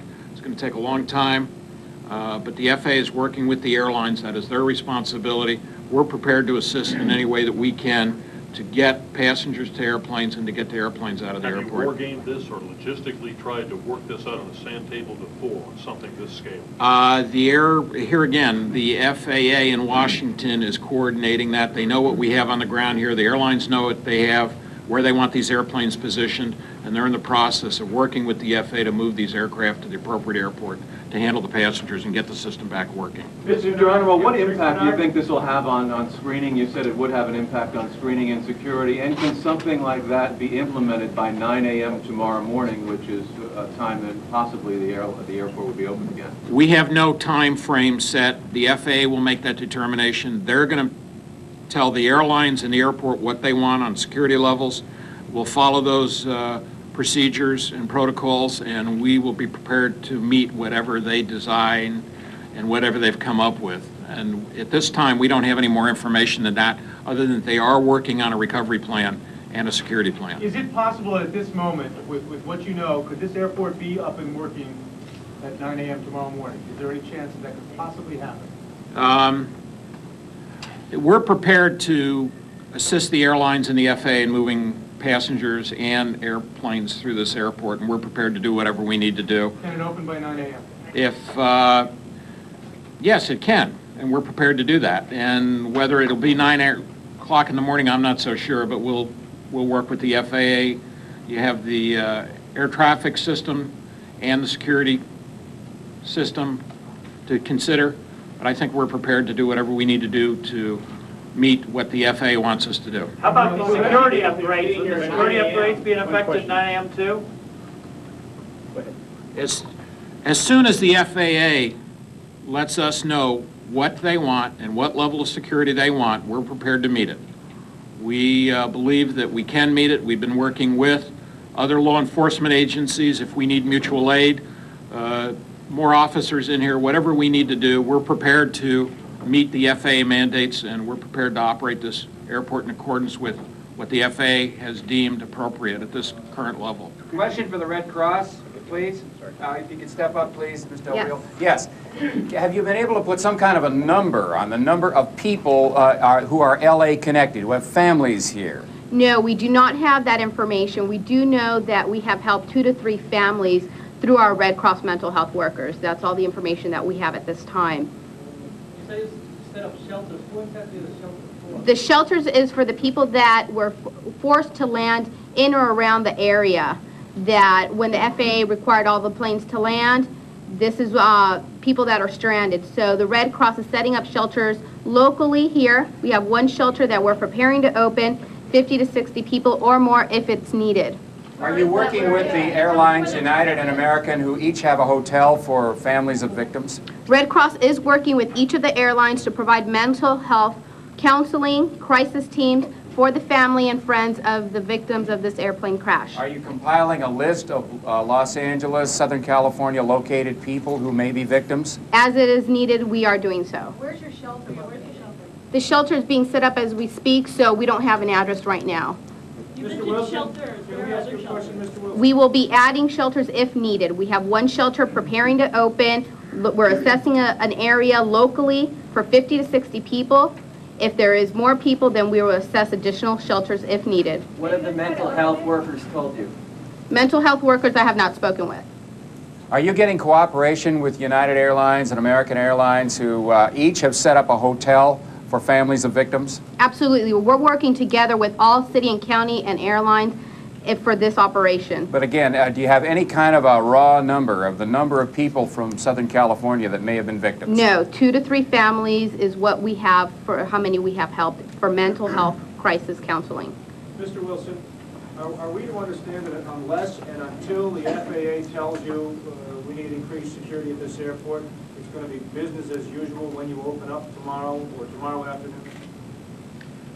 Well, we currently have an airport that's not operating as an airport, so there is no business as usual right now. Well, I'm We're asking in a you very about different the environment. passengers who are going to arrive for the first flight, are they going to have any increased screening? They are going to have whatever screening measures are mandated by the federal government and whichever ones we are empowered to enforce, whatever they happen to be. What would you tell passengers coming to the airport? Should it open on a limited basis in the morning and full operations later in the day? What's the best advice you could give to people coming to the airport? The best advice I could give would be to allow plenty of time, because there's going to be some new things here. There's going to be a lot of getting used to things and getting things wound up, recovering from being closed. The other thing is, I think there'd be a strong indication that, at least in the very beginning, we would probably restrict the passengers only to go through the screening stations. And I think that just allow a lot of time for that. What kind of new things? Don't know yet. In regard to airport operations, if you could come up again to the mic, please. Is this a top-down decision from the FAA? Are they simply going to say, we're ready to go, or are they awaiting feedback from folks like you here at LAX and other airports? They have asked the airline specifically for a recovery plan each airline is to bring to the FAA so that they can decide what airports they need to get up first, what hubs they need to get up first, and how the system is going to get up and operating. There's going to be planes ferrying around the United States empty. There'll be eventually passengers on planes as they start getting into the system. It's a slow recovery. If you've ever been at any of the hub airports when they've had major weather disruptions in Chicago or Dallas or St. Louis, it takes 2 or 3 days to get those airports back into full operation. We expect that's what's going to happen nationwide. So operationally, there'll be some time before this goes. The FAA is asking the airlines to assist them in figuring out, give us priorities. Give us, you've got airplanes stranded in Canada. You've got airplanes stranded around the world. Get those back here. How do we facilitate that? They're asking the airlines. We're prepared to assist in any way we can. Another operations Michael, question. could law If you don't enforcement open be the ones if you don't required open the to airport handle till the 9 or security 12, checks? and you don't have people coming, your baggage handlers, no one's going to be able to get to the airport until you say it's open. Is that correct? We have contingency plans. We've talked to the airlines. I'm not prepared to discuss those with the media at this time, but there are contingency plans afoot. We will be prepared to operate this airport when the FAA gives us the signal. So you've got a bunch of planes. They all need to be restarted, more or less. You've got full baggage. It needs to be unloaded. We have been meeting with the airlines all day. There is a recovery plan. I'm very confident that we'll be ready to go with the airlines when the FAA gives us that go-ahead. Is there contingency that law enforcement would provide a security check? We don't know. We don't wish to speculate at this time. We will see what happens and what the FAA mandates. Are there plans to fly the family members back? Absolutely. As Paul said, it's an air carrier decision. They're going to have to deal with that and how that's going to work out. A special plane being... No, we don't know of any, and we haven't heard of any. Are you expecting a directive from the FAA tonight to let you know how to proceed tomorrow? We are on standby. We don't know if it'll come tonight, after midnight, or tomorrow morning.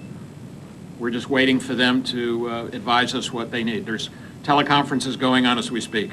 Two more questions. All right. Are going to be leaving LAX tonight, going back to where you mentioned that planes have to kind of be reshuffled. That depends on the airline and where they need to put their airplanes, if they need to ferry them out or if they don't need to. That could possibly happen tonight? Anything is possible. Question for the LAPD, please. Deputy Chief Kalish, can you tell us, I know that you're working closely with the FBI, are there any suspects, any groups of people that are being detained, questioned here in the Los Angeles area in regard to these terrorist acts? Well, clearly we'd be unable to comment on any investigation that's ongoing. I think it's important to realize this is a massive law enforcement response by many different agencies. Obviously, the airport police, LAPD, the FBI, many, many agencies, each with their own role, but all of us working together collaboratively during the investigation, also in the crisis response. Can you talk to us about the number of bomb threats or possible bomb threats you received here today? I'm unable to comment on that right now. One more question. Chief Kalish, you have an anti-terrorist unit in the department, obviously. Was there at any time a threat made against any target in Los Angeles, including this airport? I'd be unable to comment about that at this time. The Los Angeles Police Department does have an anti-terrorist division that gathers information. It works on, again, a collaborative effort with many different agencies, many federal agencies, and they're working as we speak, tracking down leads. Okay, thank you all, and we will reopen here at 6 a.m. tomorrow, and we'll let you know then when the next information will be available. All right. Okay. All right, we've just concluded a news conference here, including Red Cross officials. You just heard Deputy Chief, LAPD Chief Commander Kalish. He used to be Commander, Deputy Chief David Kalish. We heard from the operations man. He got most of the questions here. The question being, how soon can LAX open? The speculation that it could be as early as 9 o'clock tomorrow morning. He didn't offer any hope that that could happen. We asked him, is this going to be mainly a decision from the top down, from the FAA, ordering airports to open? His answer was, we're basically awaiting information, feedback from the airlines, which they've been getting all day long, of what are your capabilities? Where are your planes scattered around? Where's the baggage? Where are the passengers? What are the priorities? As we've shown you a little bit earlier this evening, we've got at least 125. We just heard another number, 178 planes. We can't confirm how many planes have been grounded here in Los Angeles. These are jetliners. Capacity to haul thousands and thousands of people, but they're all just sitting there now, basically the whole system in the country grounded. So this is not just a question of when LAX opens, it's a question of when airports across the country are able to open again. There were questions also about the families of victims here in Los Angeles. We didn't get much information from the Red Cross at all. They said so far they've only counseled 3 families, but we know that 3 of those 4 jetliners headed out of the East Coast, 2 from Boston, 1 from Dulles, Washington, and 1 out of New Jersey. All 3 of those were 3 of those 4 jetliners were headed to Los Angeles. So we can only assume that there must be many, many more families of victims here in the Southern California area of those crashes. But again, the Red Cross not providing much information there. We do know that both United Airlines and American Airlines have set up hotels over on Century Boulevard here, as you know, Hotel Row leading up to the airport, each of them for families of victims of these crashes to counsel these people. Again, we basically see a lot of people looking at this problem from different perspectives, but we don't see much of a sense of an overall grasp of the problem here yet. Back to you folks. Who?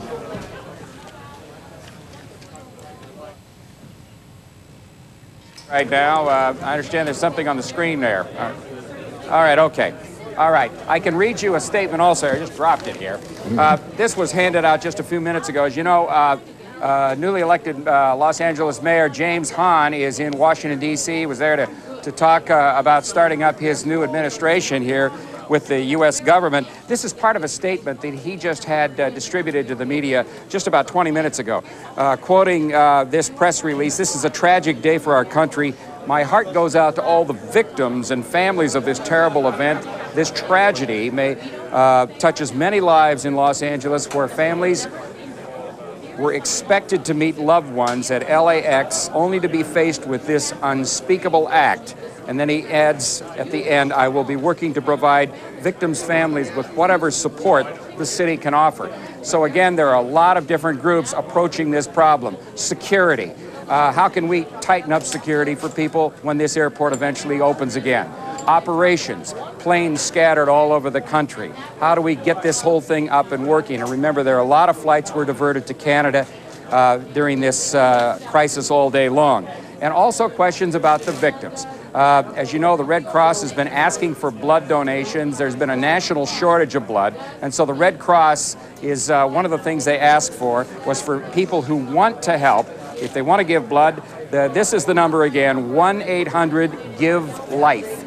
Whatever those numbers are that correspond, again, I'll say it, 1-800-GIVE-LIFE. That's the number. They say you'll probably get a busy signal most of the time, but keep trying because there are Red Cross centers all across Los Angeles. And I'm sorry, I can't, we got poor reception here. I can't see the screen. But if you're able to put those locations up on the screen, they are all over the Los Angeles area. You can look in the phone book and find them. They're open, we understand, till 11 o'clock tonight. If you want to do something personally, you can give blood. That is something you can do directly tonight to help. You can do it tomorrow morning as well. We're live at LAX where we've just completed another news conference here with various groups from the LAPD, Red Cross, LAX officials, and we're back to you in the studio. Al? Okay. Good. We thank you for that report, and you'll be standing by. We'll be getting back to you just a little bit later. I believe we have Jim Prince on the line. Is that affirmative? Yes, yes, it is. And Jim, what is your position? I'm Senior Vice President at Control Risk Group. We advise businesses on anti-terrorism techniques and ways to respond to crises.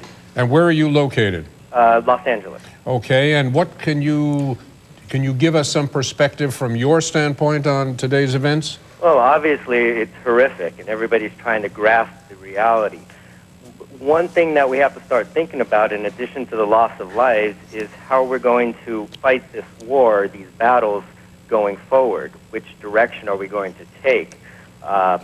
One is to emphasize our security situation in the United States might infringe on our ability to go on with our lives as we know it and to enjoy the freedoms that we have.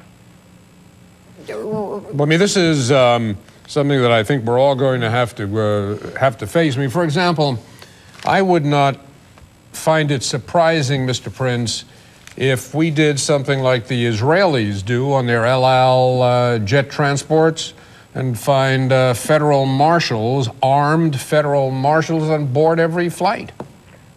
Without a doubt, and I think that's going to happen. We have to remember it's only been a couple of years ago when gate agents started asking passengers the questions of who packed their bags. It's relatively a new phenomenon. And I think we can definitely expect airports and other municipalities and public events to become much more security conscious. Of course, if someone's a terrorist and some gate agent asks them who packed your bags, I don't think they're going to be exactly honest, do you?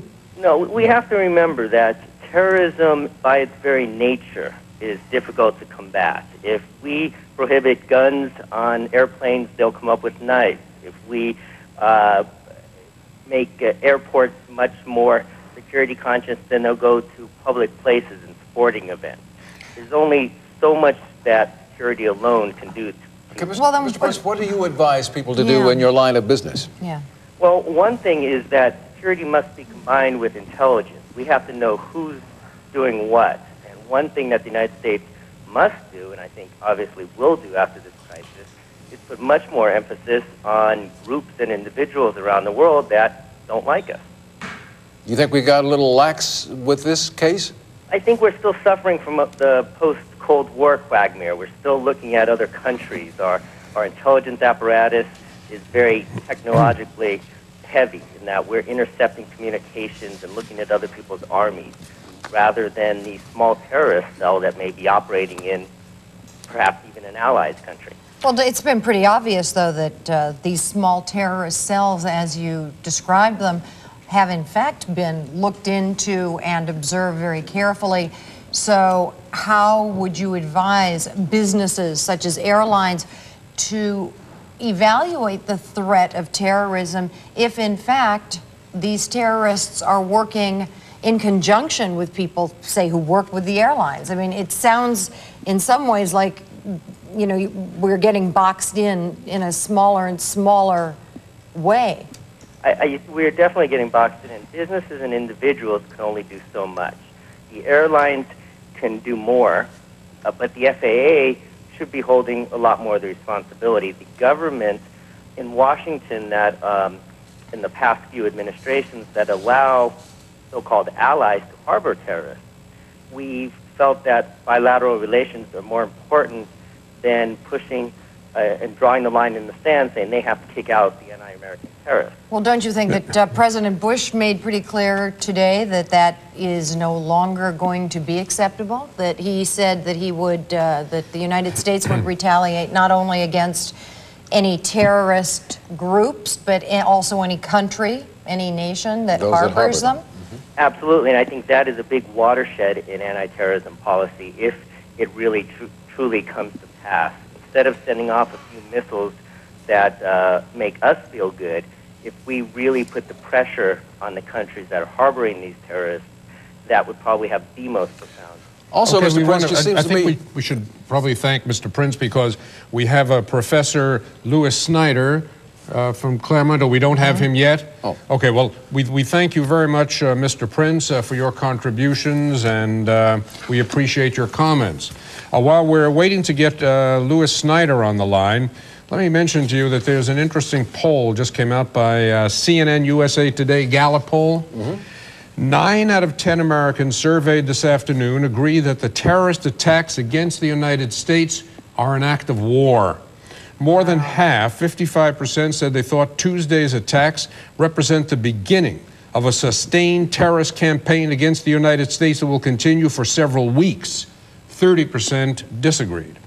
About half were very confident in President Bush's ability to handle the situation.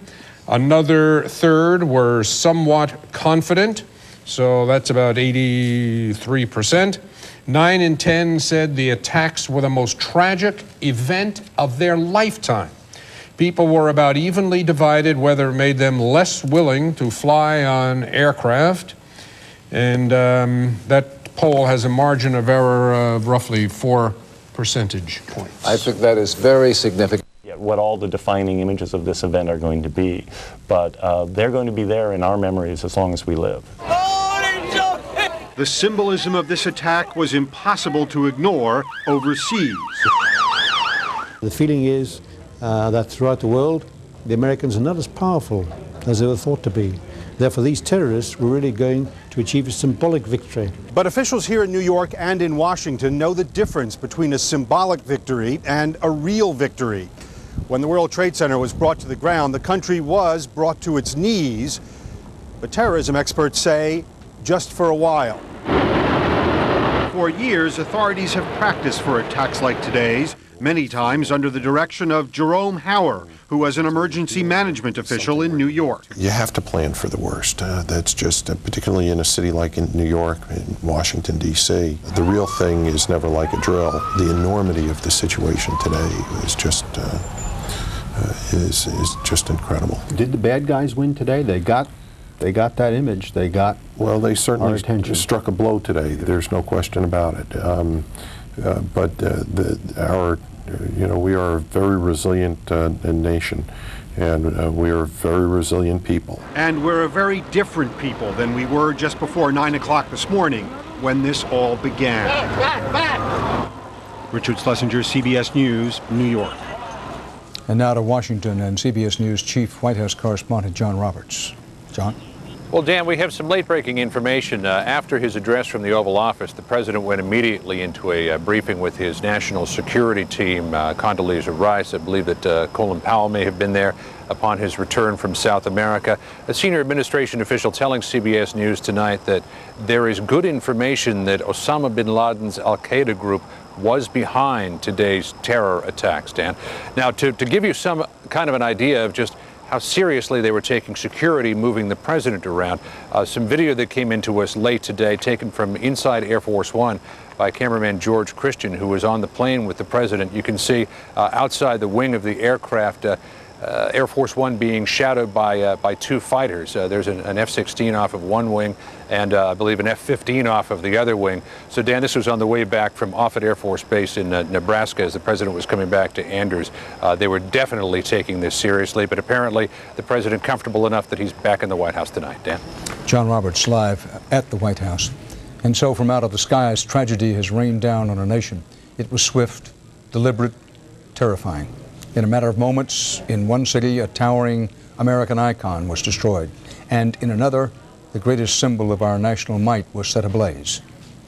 What once seemed unthinkable has happened. On a bright summer morning, under a clear and cloudless sky, terror struck. The toll has been devastating.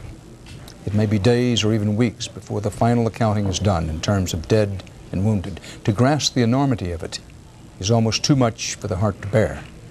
This night, we can only look back in sorrow at a world that has suddenly, perhaps irrevocably, been changed.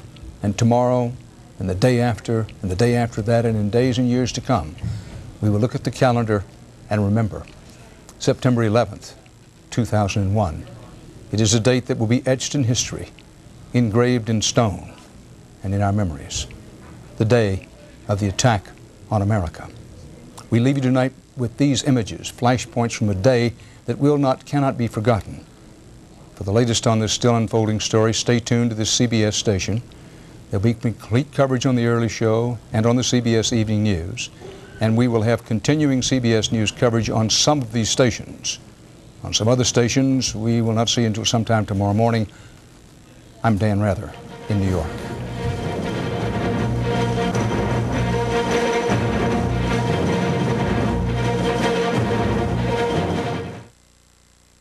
Running, and they boarded the ferry. He doesn't live in New Jersey, but like many other people, just jumping onto the ferry just to get out of harm's way. The ferries were also used to transport victims as well of the smoke inhalation and other injuries. In fact, the PATH train entrance, of course no access to New York City, was a triage center. Dozens of ambulances from all over New Jersey treating people. All the hospitals in the area on standby. I went to the Lone Hospital, St. Mary's in Hoboken, as you mentioned. In New York City, people lined up around the block, a long line as well. People lining up, giving their names and phone numbers to donate blood. The hospital was just simply overwhelmed. They said normally they take 1 or 2 people to give blood. They just simply couldn't accommodate the many volunteers that were coming forth to try to lend their hand in any way. Just a surreal scene, Paula. Jet fighters overhead. I saw a fully outfitted SWAT team in the mayor's office in Hoboken, and that was offset by one of the most beautiful days of the year, spectacular Indian summer day. One person who was watching it with me said, there's really not a cloud in the sky except for the huge billowing cloud of smoke that was coming over from the World Trade Center. Paula.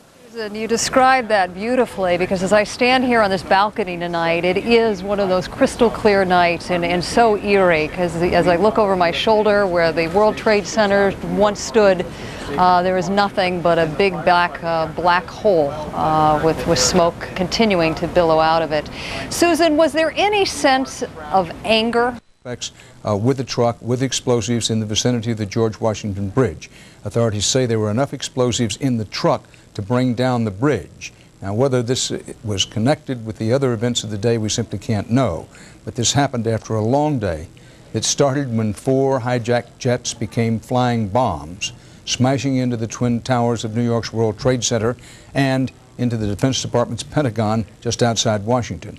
And a jet that may have been headed toward another Washington area target went down in southwestern Pennsylvania. Tonight at Ground Zero in Lower Manhattan, the devastation is nearly beyond belief. Both of the World Trade Center towers collapsed after being hit each by a hijacked aircraft. And then a third major building of the Trade Center complex, World Trade Center Building 7, collapsed. Rescue workers are digging through the enormous piles of rubble, hoping against hope to find survivors. including hundreds, apparently, of missing firefighters and New York City police officers. New York hospitals are jammed with victims, pushing the city's medical capacity to the very limit. Some people today jumped from windows of the World Trade Center, jumped to their death. Mayor Giuliani asked that New York City be declared a federal disaster area. President Bush has done that tonight. Hundreds more people may be dead at the Pentagon. A firefighting official at the Pentagon said that he had been inside for hours and believed 100 to 800 bodies could be inside there. The pictures you just saw were of what happened at the World Trade Center itself. Now, Dateline Tokyo stocks broke down through the key 10,000-point mark Wednesday morning. That's for the first time in 17 years, as traders dumped shares in reaction to terrorist attacks in New York City and Washington. The dollar was sharply lower against the yen. Financial markets in this country will be closed tomorrow. They'll reopen at a yet unannounced time. With all of this, European leaders were quick to react to today's events and quick to express their shock and outrage. CBS News correspondent Mark Phillips is covering for us in London. World Trade Center. The attacks may have been on American targets, but this was a global event, witnessed in shock and disbelief live on television around the world. Events even being followed in Afghanistan, where the immediate chief suspect, Osama bin Laden, operates from. The Taliban regime was quick to deny that he could have had anything to do with the attacks, but the world wasn't believing denials. It was taking precautions. Finance houses in London and Frankfurt were evacuated. Leaders were outraged, offering sympathy and support. This is not a battle between the United States of America and terrorism, but between the free and democratic world and terrorism. We therefore here in Britain stand shoulder to shoulder with our American friends in this hour of tragedy. And we, like them, will not rest until this evil is driven from our world. Security was tightened in British and European aviation, all flights banned over central London. And from old enemies came support for the US's new fight against its new enemy. Russians laid wreaths at the U.S. Embassy in Moscow. President Vladimir Putin offered condolences and called for international efforts to combat terrorism, which he called the plague of the 21st century. France's Jacques Chirac called the attacks monstrous acts. Germany's Gerhard Schroeder called them a declaration of war against the civilized world. Even Iran's President Khatami joined a long list of leaders condemning the attacks. These were shots truly heard around the world. Share prices, already low, began dropping sharply as news of the attacks spread. Across the globe, there was the sense that nothing was the same. I'm certain in the short term we're going to face a much more restricted world, a world which is much more security conscious, much more anxious and much more fearful. And from security analysts, a sobering view of America, not the omnipotent superpower, but America the vulnerable. They have the most sophisticated military technology in the world, and yet they were caught completely by surprise, demonstrating that a very, very weak military force, perhaps from the Middle East, was capable of inflicting a great symbolic defeat on the United States. The only dissenting voice to be heard today came from Baghdad, Iraqi state television calling these attacks the fruit of U.S. crimes against humanity, they said. The world is not only stunned this evening, it's a little bit fearful that this was not just one act and one terrible day, but that it may have been the beginning of a chain of unpredictable and uncontrollable events, none of them good. Dan. Mark Phillips reporting live from our bureau, our CBS News bureau in London. Thanks. Now, John Roberts, our chief White House correspondent, reported a short while ago that he had spoken to officials, credible and high-ranking officials, who indicated that there was a gathering body of opinion believing that Osama bin Laden was directly connected to the events of today. And these officials said that retaliation, when it comes, they didn't indicate when it would be what they called precise and definitive, I believe were the words that he used. Now, this is against a backdrop of some other experts in the field, including Gary Sick from Columbia University, whom we interviewed earlier, who were cautioning that, well, it might have been bin Laden in one way or the other, but it doesn't bear the marks of his previous operations. This was a large operation, required a lot of planning and a lot of money. In other words, the President Bush, you can bet, is hearing some differing opinions, at least in a minority view, saying maybe bin Laden, but on the other hand, maybe bin Laden plus, or maybe somebody else, and a lot of talk about, before any retaliation comes, to zero-based thinking about who may have pulled this off. All that in background. Now, we've been using the upgraded figure, they upgraded the new figure of 285 people believed to have been killed on the 4 hijacked airliners that crashed. This figure's been up and down during the day. 266 is now a figure given. What we do know is that well over 250 people on the crashed hijacked airliners died today. That's to say nothing of the untold numbers of people, we simply don't know how many, who died in the events in and around the World Trade Center here in New York City and in the Pentagon itself. The shock waves of today's events were felt not only in the United States, but around the world, notably in the Middle East, as our Middle East correspondent David Hawkins now reports. In parts of the Muslim world today, there was celebration. Some Palestinians danced in the streets upon hearing the news of the worst ever terrorist attack on American soil, perhaps the worst ever anywhere. Palestinian militant groups, however, denied having anything to do with the 4 hijacked jets, and Palestinian Authority President Yasser Arafat condemned the attacks. First of all, I am offering my condolences, the condolences of the Palestinian people to the American President, President Bush, to his government, to the American people for this terrible act. We are completely shocked, unbelievable. No stranger to terrorism, Israel's Prime Minister Ariel Sharon expressed solidarity with America. He declared tomorrow to be a national day of mourning in Israel. The fight against terror is an international struggle of the free world against the forces of darkness who seek to destroy our liberty and our way of life. I believe that together we can defeat these forces of evil. But while the conflict between Israelis and Palestinians has been boiling, some Israeli terrorism experts say that the Palestinian militants behind the attacks on Israel don't have the ability to carry out such a complicated operation against the United States, and it's unlikely they'd risk American retaliation. A group that decides to carry out an attack of this sort, or a state, must have a mentality of doomsday, of Armageddon, of all or none.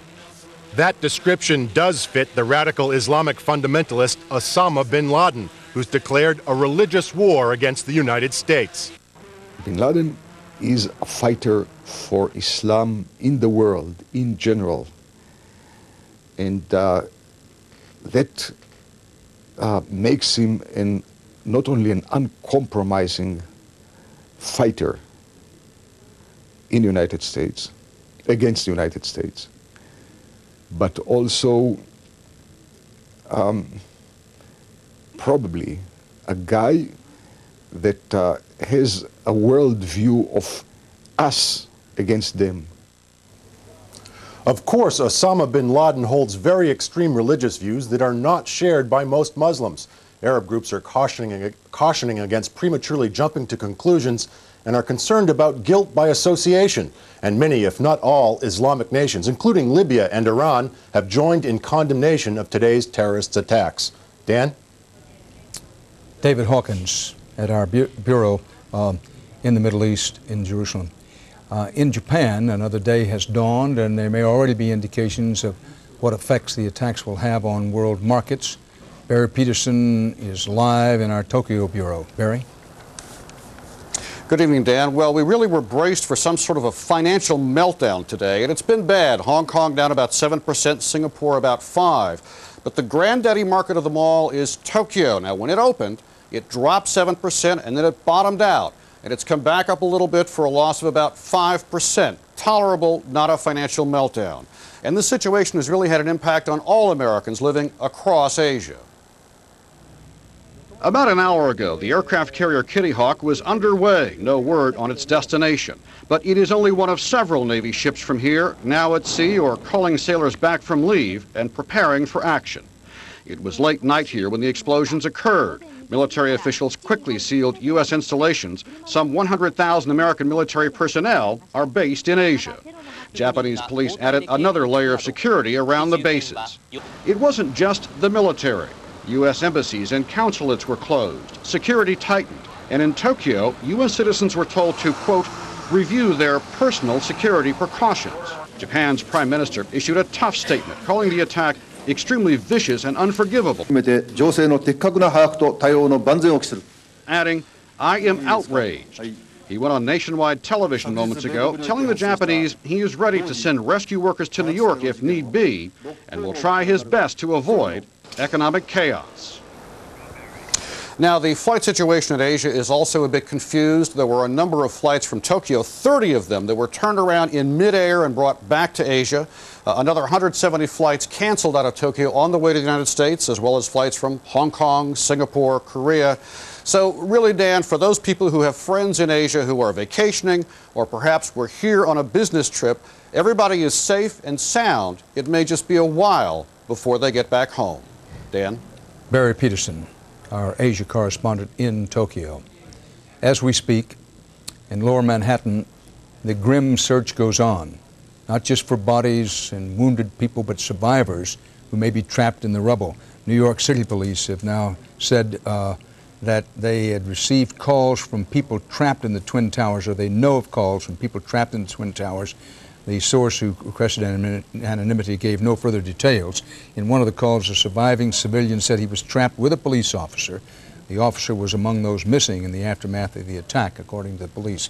The situation in Lower Manhattan remains grim and in many ways desperate, as the first to put out the fires, make sure there are no other fires, to check out possibly buildings that may yet crumble, and then the search for bodies and survivors goes on while New York City hospitals treat the wounded. Major League Baseball postponed a full schedule of regular season games for the first time since D-Day in 1944. It was June 6, 1944. Joining us now, James Woolsey, Director of the Central Intelligence Agency, the CIA, during the Clinton administration, and a terrorism expert. Mr. Woolsey, thank you for being with us. Good to be with you, Dan. Your opinion, this does or does not bear the signature marks of an Osama bin Laden operation? It's quite possible bin Laden was involved, and indeed even that his group carried it out. But it strikes me, as it did Gary Sick, that there may well be something else behind it. And one reasonable candidate is Saddam Hussein. The Clinton administration ignored the early efforts of the FBI agent Jim Fox, who was in charge of the first World Trade Center investigation in '93.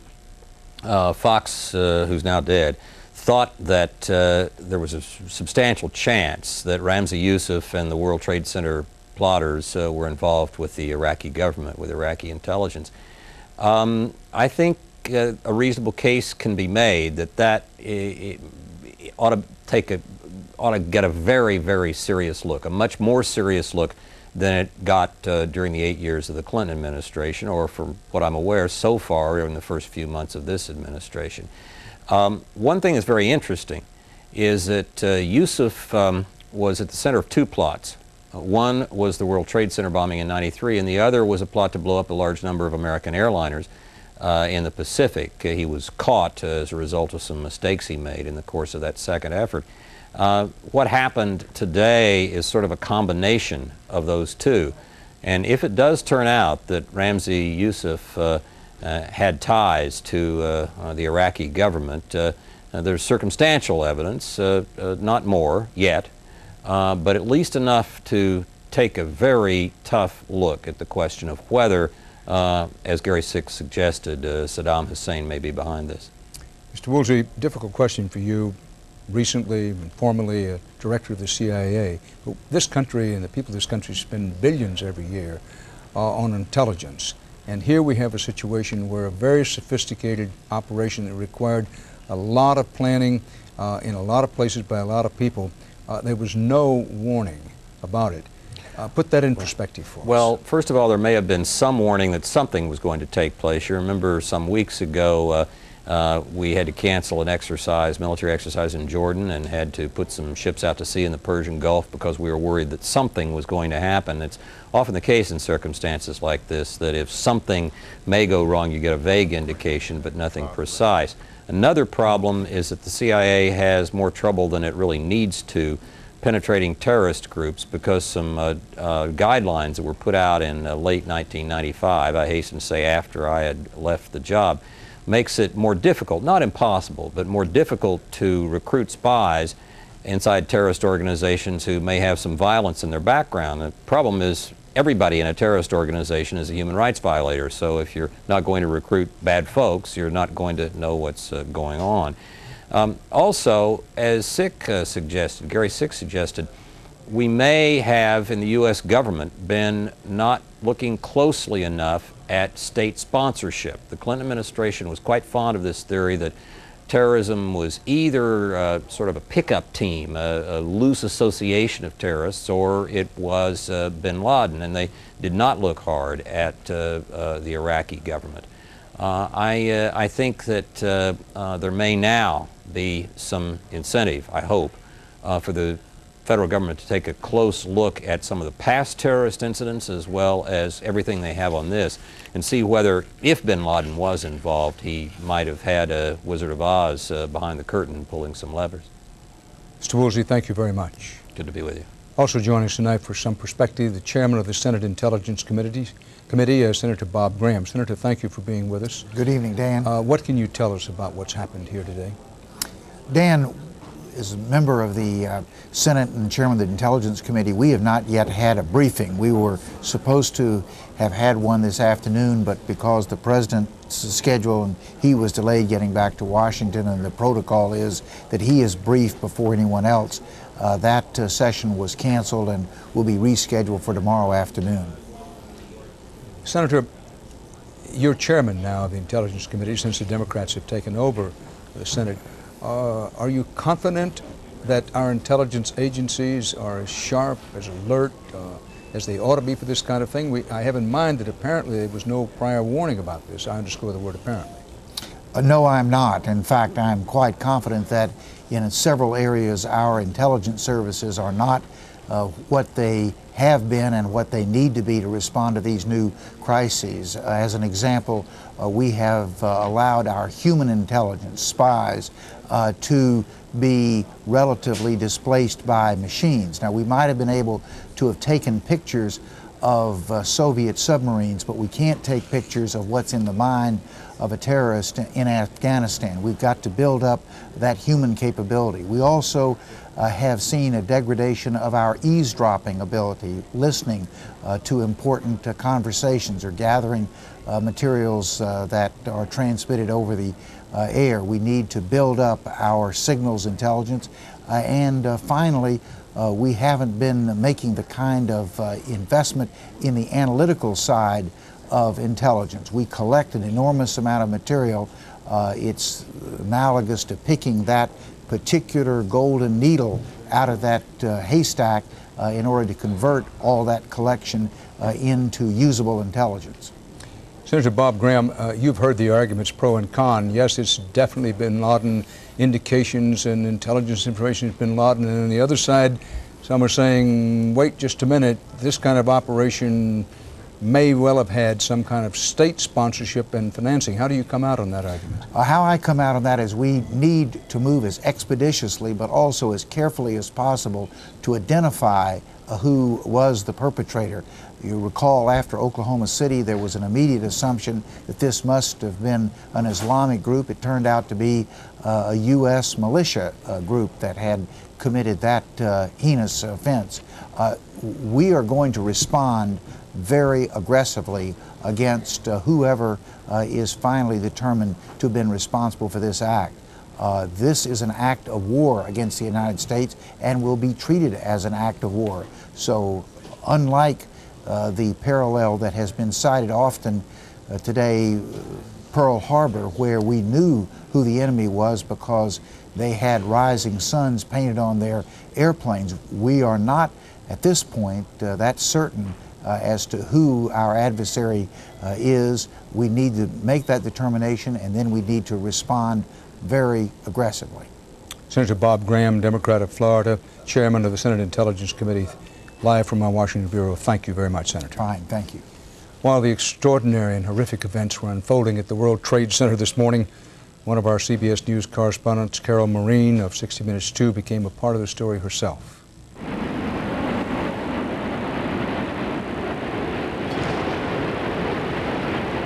After the second tower went down, I was directed by a firefighter who said, walk down the middle of the road because you don't know what's going to come down, at which point we heard a rumble like I've never heard before. Rolling blast of fire, a rolling column of fire towards us. A firefighter ran towards me. We ran as fast as we could. I lost my shoes. I fell down. He picked me up and slammed me into a wall and covered me with him.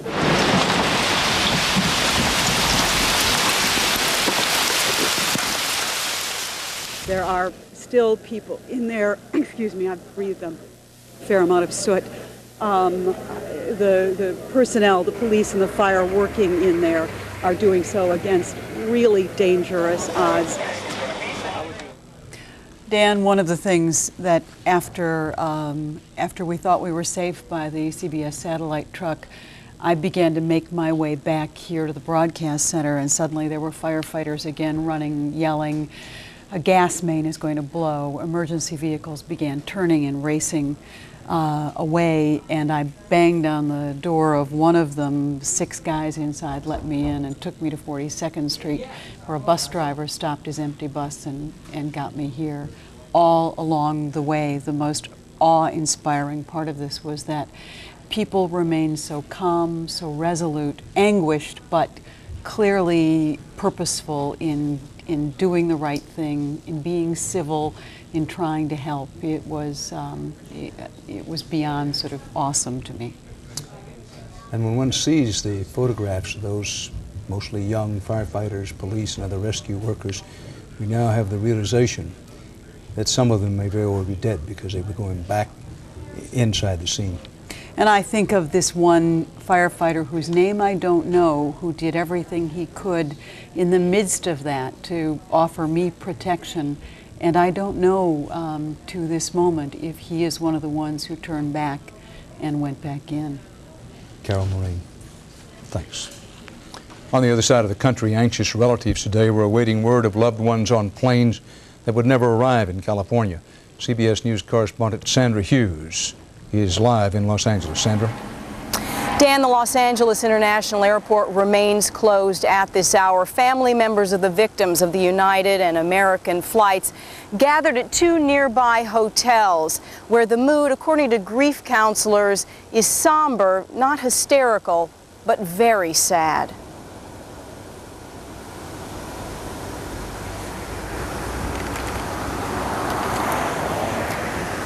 Now, just a few minutes ago, there was a press conference that was held by airport officials. What they were explaining was that there are 178 planes still grounded here at LA International Airport. And so I believe that we do have the videotape for my piece. Let's go to that right now, and that's talking about the family members of these victims of the flights. Please. Dig a hole, please. Dig a hole. Families of the American Airlines victims, surrounded by tight security, were whisked to a private area to be counseled by grief specialists from the airline and the Salvation Army. There's very little that one can say at a time like this. We simply want to be with them and to comfort them as best we can. But some people just needed to hold on. Confused passengers looking for guidance stood stunned. Most turned away as all domestic flights were canceled. International flights were to be diverted to nearby Ontario Airport until it closed too. And then I got here and I read the board and everything was canceled. So I was like, okay. So yeah, I have no idea what I'm gonna do. Most had just heard the news of the plane crashes and wondered how many had been killed. The scene was chaotic. Police tape held back anyone who tried to get inside the United Terminal as the LAPD bomb squad suited up outside. At a nearby power plant, a suspicious package brought panic. It was nothing. By mid-morning, the entire airport was evacuated.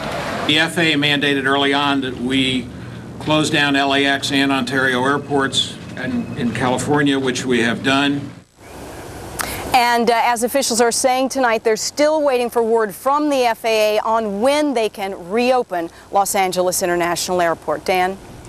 Sandra Hughes reporting live from Los Angeles. New York City Mayor Rudolph Giuliani has repeated now that he believes and has strong reason to believe that some people are still alive in the debris of the World Trade Center buildings and or surrounding buildings.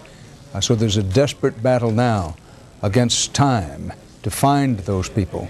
And if there's even one person alive in the rubble, those firemen, policemen, and rescue workers are determined to pull them out. Cranes and bulldozers are being used to clear the streets. Rescue workers are working now with pickaxes and shovels, as they will be throughout the night. They're digging for bodies. They're trying to find anyone who may be alive in the rubble. Looking south, the Empire State Building dominating the right-hand portion of your screen, and in the distance, the smoke, that ever-present terrible smoke. And one has come to hate this smoke during the day, just the scene of it. Now, a report from Washington, 800 people reportedly, this is reportedly, allegedly, killed at the U.S. Defense Department. Earlier, there were reports that perhaps as many as 100 to 800 have been killed. The source on this report, I'm not sure about it, but David Martin at the Pentagon has been working there today. Unconfirmed, but from usually reliable sources, 800 reported killed at the Pentagon. I'm going to put that under the "we'll see" and "I'm still skeptical" banner, but that's the latest report from Washington. Now, our CBS News coverage will continue as we go along of the attack on America.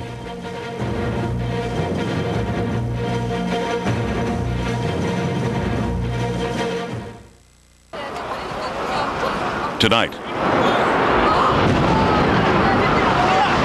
attack on America. And I saw the plane hit the building. And a nightmare unfolds. It's got to be a terrorist attack. In New York, hijacked planes slam into the World Trade Center. Move out of the way! Let's go! Hey, come on! And the Twin Towers crumble.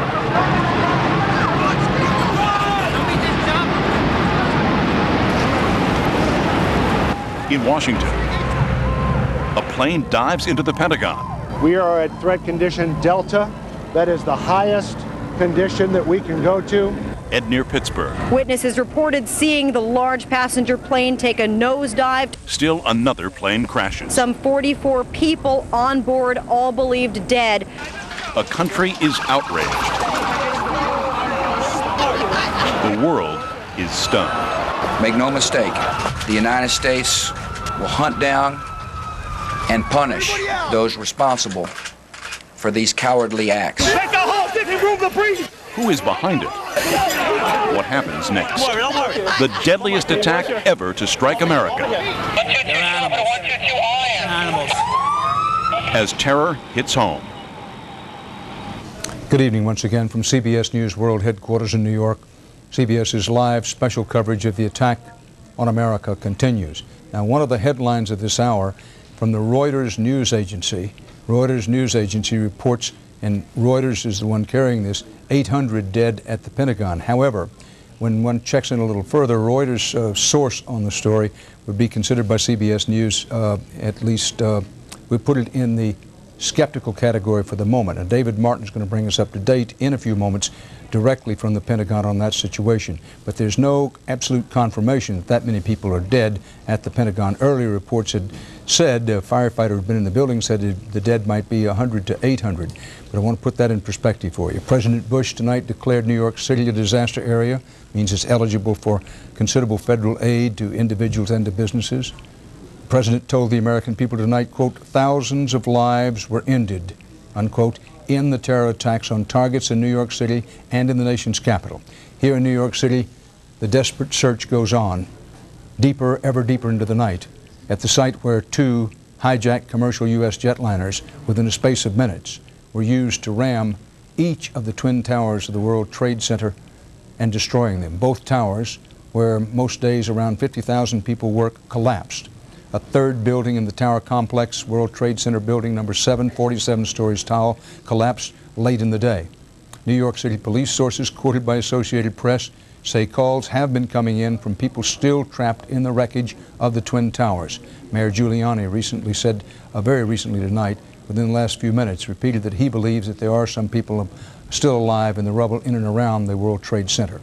And word late tonight that 2 suspects are in FBI custody after a truckload of explosives was discovered around the George Washington Bridge. That bridge links New York to New Jersey over the Hudson River. Whether the discovery of those explosives has anything to do with other events of the day is unclear, but the FBI has 2 suspects in hand, said the truck load of explosives, enough explosives were in the truck to do great damage to the George Washington Bridge. But they arrested the 2 suspects and they're questioning them as we speak. President Bush says the death toll at the World Trade Center and today's other targets is in the thousands. Some people were killed when a third hijacked jetliner was sent slamming into the Pentagon. A fire department source from the Washington area says 100 to 800 bodies may still be trapped in the complex. Their bodies. And then we're at the top of this section, we said to you that Reuters reported that 800 were dead at the Pentagon. That has not, I repeated, not been confirmed. A 4th hijacked aircraft today, possibly in the process of being diverted to the Washington area and aimed for some target unknown, eventually crashed in southwestern Pennsylvania, about 80 miles from Pittsburgh. Between 250 and 285 people are believed to have been killed on the hijacked planes alone. The figures bounce around during the night. We feel comfortable saying it's more than 250 people killed on the hijacked planes, in the hijacked planes alone, maybe as many as 285. There were stabbings on at least 2 of the planes, stabbings of flight attendants, while the hijackers went about their ghastly work. The FAA has ordered a first ever shutdown of air traffic nationwide at least through noon tomorrow. Here's the New York City mayor live with, we hope, additional information. It's 212-560-2730.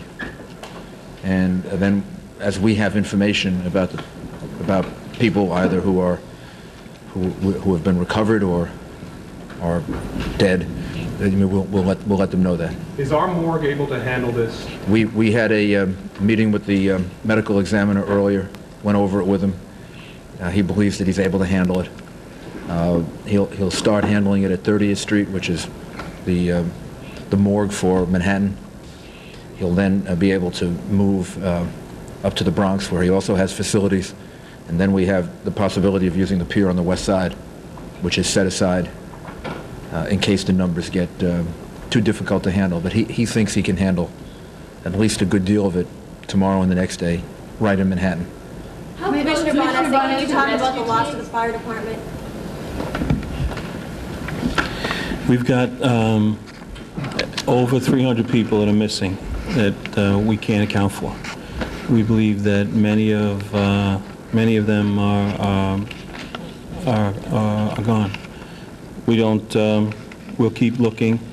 We have hundreds of people over there now trying to find as many possible locations that they might be in some way in a void or whatever, and still be able to breathe and still alive. But we believe that most of these people, I think, are going to be unable to pull out. So we'll just keep working on it. I have a number I'd like to give. We haven't been able to make any contact with the families because we're still unsure of the situation. So the number for the families who haven't spoken to their loved one in the course of this whole horrible day, if they call this number, we'll at least tell them that that this is a person that's missing, or that we have had some contact with this person. The number would be 718-999-2541 is a number that we'll be using at Fire Department headquarters.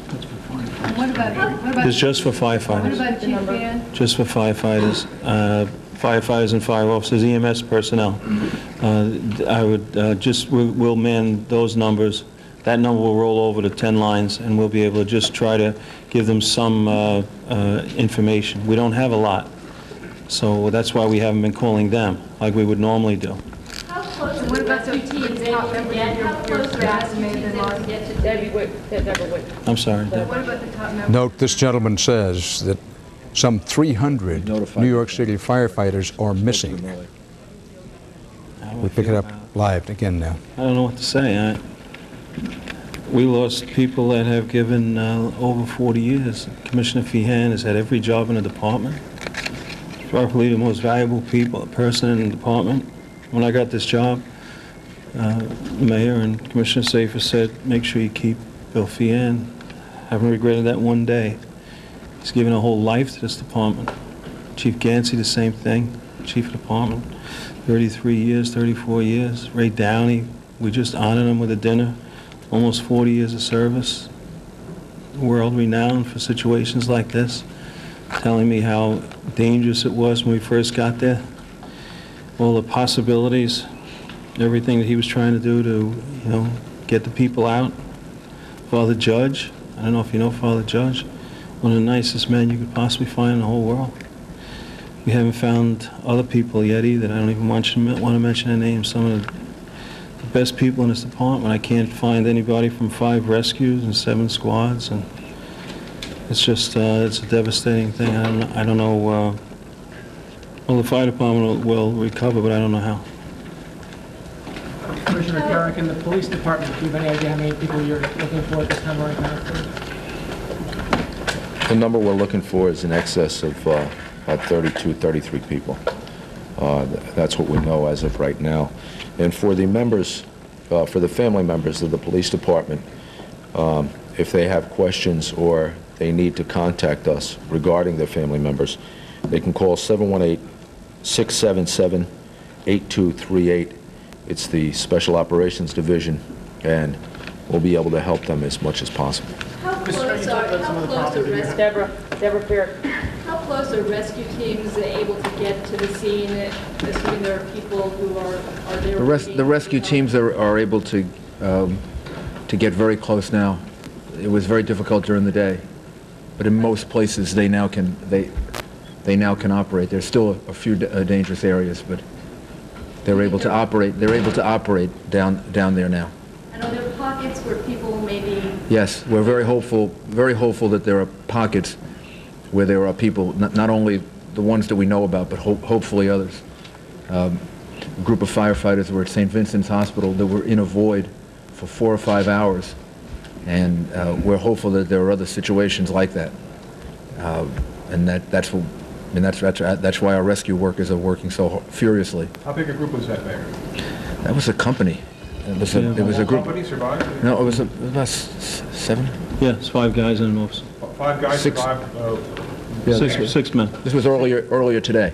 They were in I believe one World Trade Center, and the firefighter described to me that they were there for about 4 or 5 hours, and when they walked out, they were shocked to see that the building had come down, because they knew there had been damage, but they had been in a void, so they had been protected. What unit are we talking about, Bill? It was, I'm not sure. I forget. We'll find out for you. I think I remember, but I don't know. Can you just tell us again about the 2 Port Authority police officers, how they were found, their condition? No, the only thing we know is that they were found a while ago, that they're alive, and we'll get you more information about their condition. And since we're talking about the Port Authority, I guess it's a reasonable assumption there's a large number of Port Authority police officers missing as well. I'm sure there are. We don't have those exact numbers, as well as Port Authority personnel, people who work for the Port Authority. Wasn't their office in? Yeah, their office was there, and so we don't know how many people were actually at work. The first attack was at about 8:50, and then there was time to evacuate a lot of the building. So we're not sure at this point how much of the 2 buildings were evacuated in that period of time between the first attack by the airplane until the first building came down. We're hopeful, because we saw a lot of people leaving. We all did at the time we were down there. We're hopeful that a lot of people got out of the building, but we don't know the numbers yet. Maybe Commissioner Carrick could tell us a little bit about the high-ranking members of the department I understand one was missing for a while, and you were able to find him. And I believe the police surgeon was medevaced out to New Jersey. Did I get that right? No? No, not to my knowledge. Police sergeants accounted for the ranks that we're looking at and looking for are at the ranks of police officer and detectives, and perhaps a few sergeants. Last question, Deborah Farrer. Last one, Deborah Farrer. Is there a coordinated effort right now to find out who exactly may have not been in the building when this happened, or people just calling various companies? How will we find out who was there and who was not there when this happened? We're trying very hard by communicating with the Port Authority and some of the major tenants. We're trying to recreate how many people are there, but actually the major effort is really focused on trying to rescue people. The people who are out, I'm sure, have largely communicated with their families and are doing that. I saw many people doing that on the telephone as we were leaving. So really the focus of our efforts is to try to get as many people out as possible with the hope that there are still people that are alive, like the ones that we know about. Mayor, you said earlier that there were several other buildings downtown that may be structurally unsafe. Mayor Rudolph Giuliani, with assistance from the police department and the fire department, in a news conference in which one of the leaders of the fire department union and the fire department official, sorts at least, indicated that there are 300 New York City firemen missing. And the police department spokesman said that the number of New York City policemen missing is in the 30s. So 30 some odd New York City policemen missing. That doesn't mean that they're all dead or injured, but it means that they are missing and unaccounted for. And 300 New York City firemen missing at this hour. As for others dead and missing, the exact numbers unknown, although Mayor Giuliani has been saying throughout the day that we should be prepared for that number to be very large. And President Bush said in his address earlier this evening that thousands, I quote him, thousands are dead as a result of the attacks today. The attacks centered at the World Trade Center, this being a live picture past the Empire State Building on down to Lower Manhattan, where some flames and a lot of smoke still dominate the scene as rescue workers dig for people that the mayor said are known to be alive or were fairly recently known to be alive in the rubble. But it's no small job of going through with pickaxes and shovels and not to mention bulldozers and cranes trying to get to those people who may still be alive. A grim scene, to say the least, down in that part of Manhattan. Then there is the question in Washington of how many people died at the Defense Department, the Pentagon, when it came under its own attack as another hijacked plane slammed into the nerve center of the American military. David Martin reports about that. Dan, rescue workers believe that there are no survivors left in the building. They got about 60 people that they were able to account for at area hospitals. They believe as many as 850 people worked in that part of the building. So that is the basis for some of these estimates that as many as 800 died. But when you look at these close-up pictures of the damage, it's very, very clear that it's going to take a long time to go through all of this wreckage. So that estimate of 800 is nothing like a real body count of people's remains found inside that building. The number of casualties remains very unclear. Work is going to continue throughout the night searching for them. But we're not going to have a final count here, I would imagine, for a couple of days. Well, that's important, David Martin, in that the Reuters news agency reported earlier in the evening, and we passed it along, quoting Reuters as saying that 800 had died. Apparently what happened is Reuters picked that up from another source, which we'll put in the skeptical or shaky category. But what you're saying now, we want to underscore it so there's no confusion. We've been saying right along there may be 100 to 800, but these are estimates of the number of people possibly killed in the Pentagon, correct? Right, Dan. The exact number is just not known at this time. And may not be known for quite some time. Judging by those pictures, it's going to take a lot of heavy equipment to move all of those tons and tons of concrete to get in there and find people who were on the, say, the first or second floor and who are now trapped underneath the 2 or 3 floors that collapsed on top of them. David Martin, thanks. President Bush has vowed to, quote, hunt down and punish those responsible for the attacks, and there are already said to be indications of who may have been behind them. For more on that, we turn to Jim Stewart in Washington. Jim, sort out the reports for us. Well, Dan, congressmen are starting to be briefed early this evening by Justice Department and law enforcement officials, and they are telling some incredible tales that seem to be based on eyewitness accounts in the planes before they crashed. They are being told, for example, that in some aircraft there were 3 to 5 terrorists who came in and took the passengers hostage. Apparently, some of the passengers were herded into the back of the planes. These are according now to briefings that have been given congressmen. They're not confirmed yet, but apparently passengers were herded into the back of the planes. Passengers as well as crew members may have suffered from some knife wounds. And much of this information, Dan, appears to be coming now from phone calls that were made by passengers on these aircraft. Bob Orr has reported earlier that some of these planes were in the air for more than an hour. And many people use that opportunity to call loved ones and tell them of their plight. Some called 911, literally, and provided information about the seat number of the suspected terrorist, where they'd been sitting and what they looked like.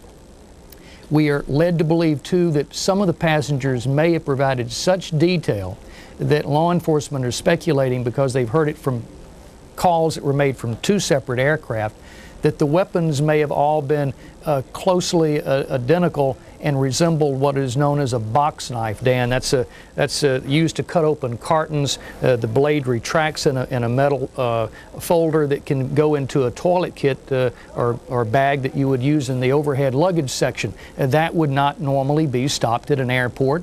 In fact, it would be legal in some airports overseas and is rarely checked here. Once you're then in the air, you can reach up, take your luggage down, and you have a weapon that could be put to use. And if in fact there were 3 to 5 people involved here, that would seem to be a plausible explanation.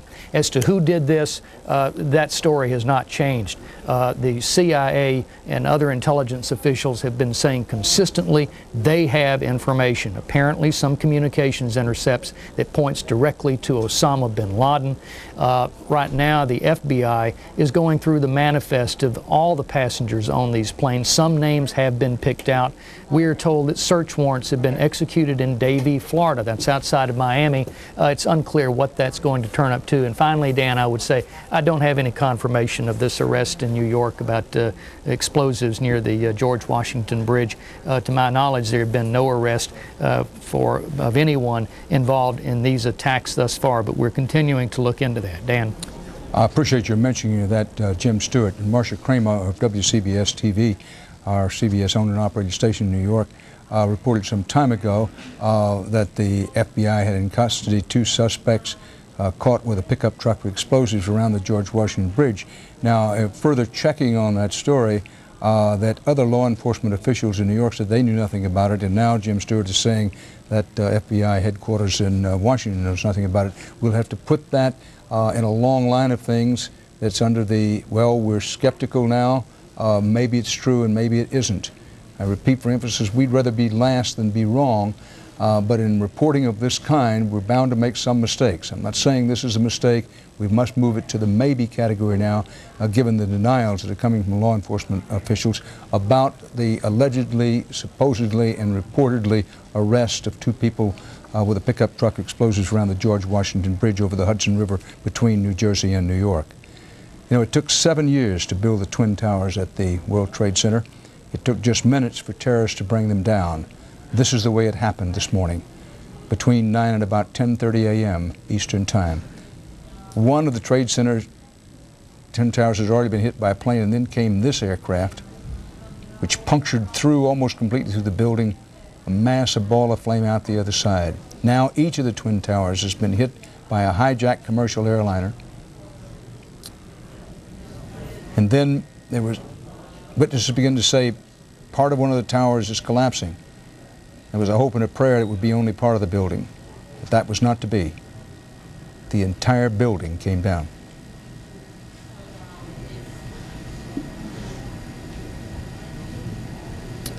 Then, incredibly, almost inconceivably, a short while later, there were sounds, rumbles in the second of the Twin Towers, and then this.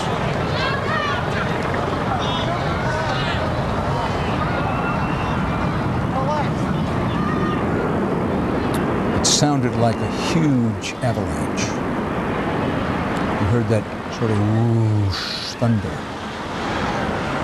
And the great avenues and the side streets filled with near suffocating smoke.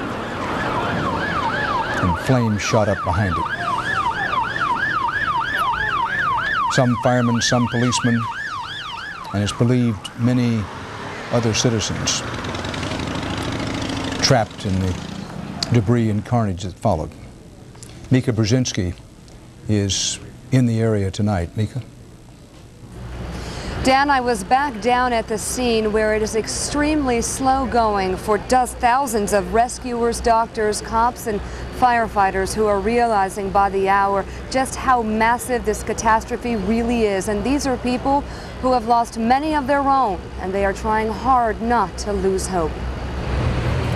By nightfall, the mayor of New York City made his way to the scene to assess the damage and boost morale. Heavy hitters and heavy equipment have been hauled in to help. Where the Twin Towers used to be, a slow, confusing search for life is underway. They're going to be working all night on the rubble, trying to find body recovery, trying to find people that are still alive underneath everything. It's going to be hectic. Go see the lieutenant right there. Oh, all the dump trucks are around the corner ready to rock and roll.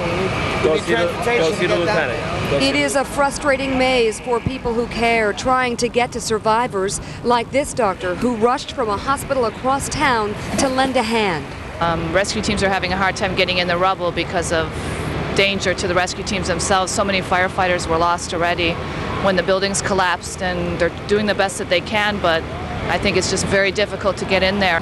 The city has come out by the numbers. Doctors, EMTs, and nurses have rushed to triage scenes, hoping to tend to survivors. It is not for lack of resources. It is just a matter of trying to coordinate such a massive disaster scene. Just saw a lot of bodies laying around and destruction, and it's just hard to fathom. And you're right, there is no training for this type of thing. For many here, it is clear this scene will take weeks to sort out, and exhaustion is setting in. Exhaustion for sure, but everyone we spoke to at the scene still had hope that maybe somewhere in there, underneath where the Twin Towers stood, there is some small pocket of life that can be saved. But of course, Dan, it is a race against time, and the scene is far too dangerous for a full-scale probe for life. Dan. Mika Brzezinski, live on the scene. There are approximately 16,000 members of the New York City Fire Department. 300 New York City firemen are reported missing tonight. There are about 40,000 plus, all told, police, that includes transportation police, in New York City. 30 some odd police officers are missing tonight. There are untold numbers of other citizens and rescue workers missing in the remains of the New York City World Trade Area. Fuad Ajami, professor at Johns Hopkins University, our CBS News consultant. If it is ascertained that Osama bin Laden had anything to do with this, truthfully, candidly, can the United States count on anybody in the region to help get him? Well, Dan, I think there is the burden of not knowing, but then there is also the burden of knowing. When we finally established that it was actually Osama bin Laden, and we know that Osama bin Laden is a guest of the Taliban, I think the pressure on administration made of essentially people, Bush, Cheney, Rumsfeld, my own former dean, Paul Wolfowitz, was Deputy Secretary of Defense, they came into office swearing that the humiliation of American power during the Clinton year has come to an end. The pressure on them will be, in effect, to take it to the Taliban and to take it to Osama bin Laden. And the president himself made no secret of this. He said those who harbor terrorists will be just as accountable as the terrorists themselves. So we will have to go it, but we will probably go it alone. Probably have to go it alone, Yes. not an unusual circumstance. And the talk that Saddam Hussein, he celebrated today, called it a great day, the greatest day of the century or some such thing. Yes. Should it be determined that Saddam Hussein helped in any way with this, The United States military is not today what it was at the time of Desert Storm. But I think, again, this administration is sworn. I mean, there is a wing of the administration which actually believes in rollback in Iraq, not in containment. They believe that the containment of Saddam was a mistake. And they believe that they should now actually finish the job that they didn't do a decade ago. So there will be pressure on them. If indeed it's Saddam, triggered by the fact that they've been talking about unseating Saddam Hussein and trying him for crimes of war, then again, the same logic, we will have to go to the source. Either we go to the source in Afghanistan, if it's bin Laden and the Taliban, or we will have to go to the source in Baghdad if it's indeed Saddam Hussein who got himself involved in this. Now, we had a coalition of nations, including a number of Arab nations, yes, against Saddam Hussein the last time. What are the chances we could put together any kind of similar coalition? That posse, which we will have to assemble this time around, will not have any Arabs. I mean, there are some people in the region who have no love lost for the Taliban. As we were just watching, President Khatami of Iran condemned the bin Laden and condemned this business in New York and in Washington. So it's not that either bin Laden or the Taliban are beloved in the region, but again, you know, we are the white sahib who comes from far away.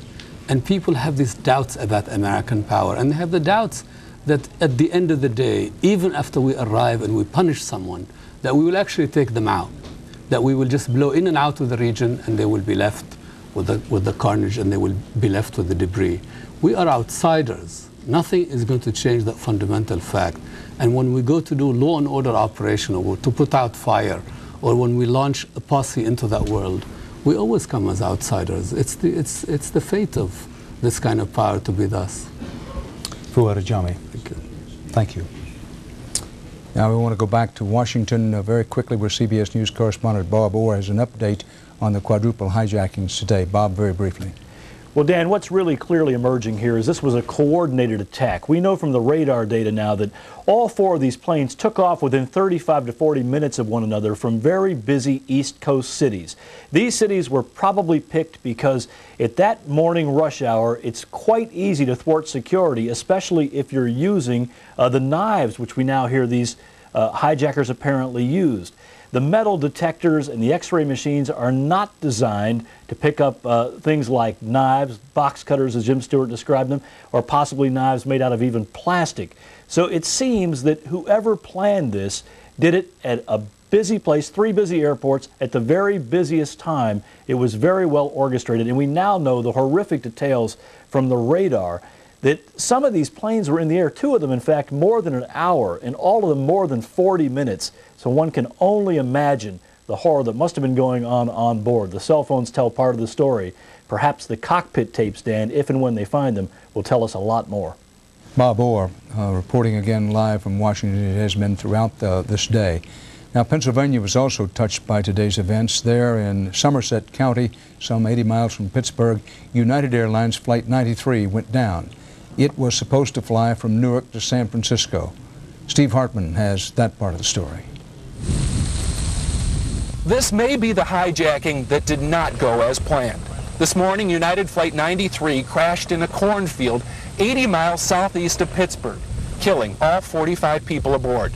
The plane was en route from Newark to San Francisco when somewhere near Cleveland, it made a sharp left turn and started heading, at least in the direction of Washington, D.C. Authorities can only speculate as to what may have been the intended target. Investigators say the plane crashed at a very steep angle, leaving a gaping hole in the ground, but only tiny pieces of airplane. Shortly before the crash, a 911 operator outside of Pittsburgh got a call from a man who had locked himself in the bathroom of the plane. He told the operator the plane had been hijacked and stayed on the line for at least 1 minute. Then, authorities say, the line went dead, probably before the plane crashed. That tape is now in the hands of the FBI, because whoever that man was, he may be their only witness. Steve Hartman covering for us in southwestern Pennsylvania. Now, Churchill said during the war when he came across the Atlantic, I think he said it in Canada, but he was speaking for both the Canadian and the American people. He said, "We haven't journeyed this far because we're made of sugar candy." That's true also. David Halberstam is a New Yorker of the city. Well, this is a very gritty city. You don't become a New Yorker and stay here if you're soft of tissue. I think one of the great things, it would be a great mistake to underestimate the resilience of this country, the city. I mean, I think there's such strength. We didn't get to where we are. We didn't become a beacon for so much of the rest of the world. We didn't get that Dow Jones and all these other qualities out of nothing. David McCulloch in Washington, David Halberstam here in New York, thank you very much for joining us. I just thought it would help a bit at the end of this very long and horrible day to get some historical perspective on this event and realize that this country's been through a great deal, and we've made it so far and we'll make it again. I'm Jeff Greenfield in New York, and to take us through the rest of the evening, we go to Atlanta now with Jim Clancy and Colleen McEdwards. Lady, gentlemen, it's all yours.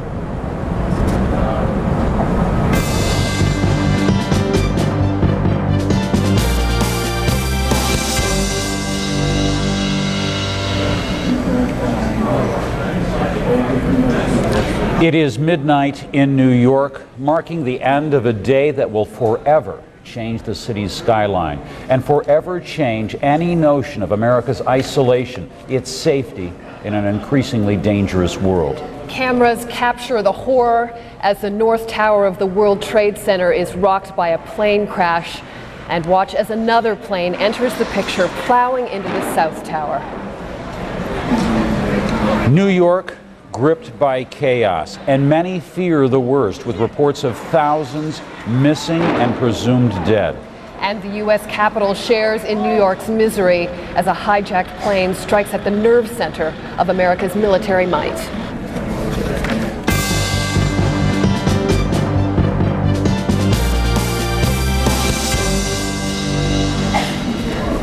Hello from CNN Center, I'm Jim Clancy. And I'm Colleen McEdwards. Our coverage of America Under Attack continues. Ahead, we'll go live to the scenes of the devastation. But first, let's revisit the appalling events that transfixed America and the world on Tuesday, September the 11th. United States President George W. Bush saying he's commanded an all-out search for whoever was behind a series of attacks on U.S. soil Tuesday. The president convened a late-night meeting of his National Security Council after a harrowing day of death, destruction, and disbelief. The perpetrators aimed squarely at symbols of the economic and military power of the United States.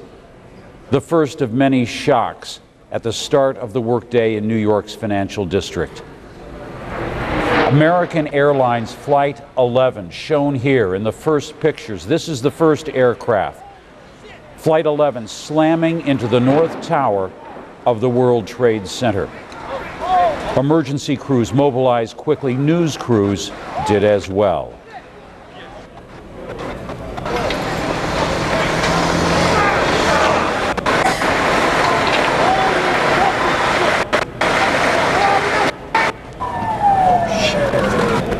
Once again, these are the very first pictures that have come in showing the first plane, Flight 11, plowing into the World Trade Center. And then it was just about 18 minutes after that attack, another plane appears and also flies directly into the second of the Twin Towers. That aircraft, later identified as a Boeing 757 belonging to United Airlines. It had been hijacked while it was en route from Boston to Los Angeles. Now, the two planes had at least 148 people on board. Thousands of people were believed to be in the Twin Towers at the very moment of the attacks, as you see here. Now, the back-to-back attacks on the Twin Towers seemed unthinkable. Unthinkable, yes, but then incredibly, it was a method of attack that was to be repeated. Just about an hour after the first explosion in New York, the Pentagon, the hub of the U.S. military, was hit by a third passenger jet. This, an American Airlines flight that had just taken off from Washington's Dulles Airport with 64 people on board. Smoke and flames rose from a section of the Pentagon that contained U.S. Army offices. That section of the building later collapsed, but it could have been worse. We're fortunate in this part of the building in that the part of where the plane hit, one part of it was just beginning to be occupied. Areas had just been renovated. So part of it was occupied, but not all of it. And then the other area adjacent to that, more behind the heliport station there, Some of those areas were the people had moved out to move to what we call the new Wedge 1 area. So some areas were not occupied to begin with.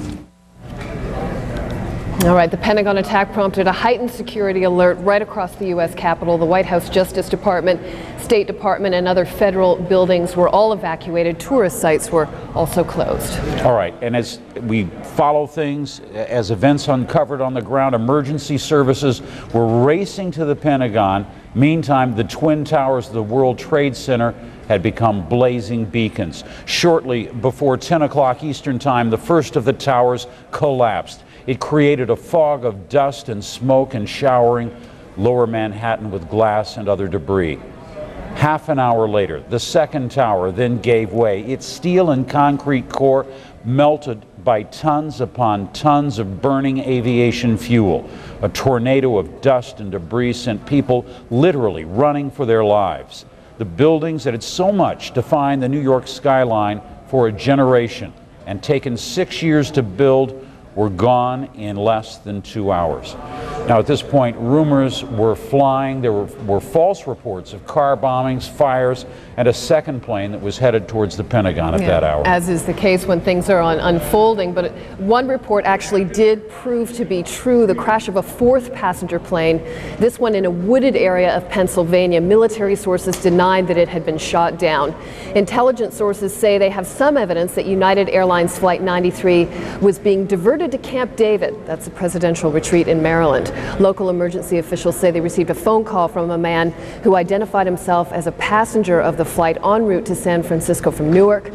The caller said the plane was being hijacked, crashed about 10 minutes later. 45 people were on board that flight. In New York, rescue crews are working through the night through deep rubble from several collapsed buildings. They are now looking for any survivors. There are reports that some cell phone calls are coming actually from beneath the debris. We're still hopeful that we're gonna find people, and we have not given up hope that we're gonna be able to find some people. We do know there are people in the building that are alive. We know that for a fact. How do you know? I can't get into it right now, but we do know there are people in the building that are alive, and we're making every effort to get to them.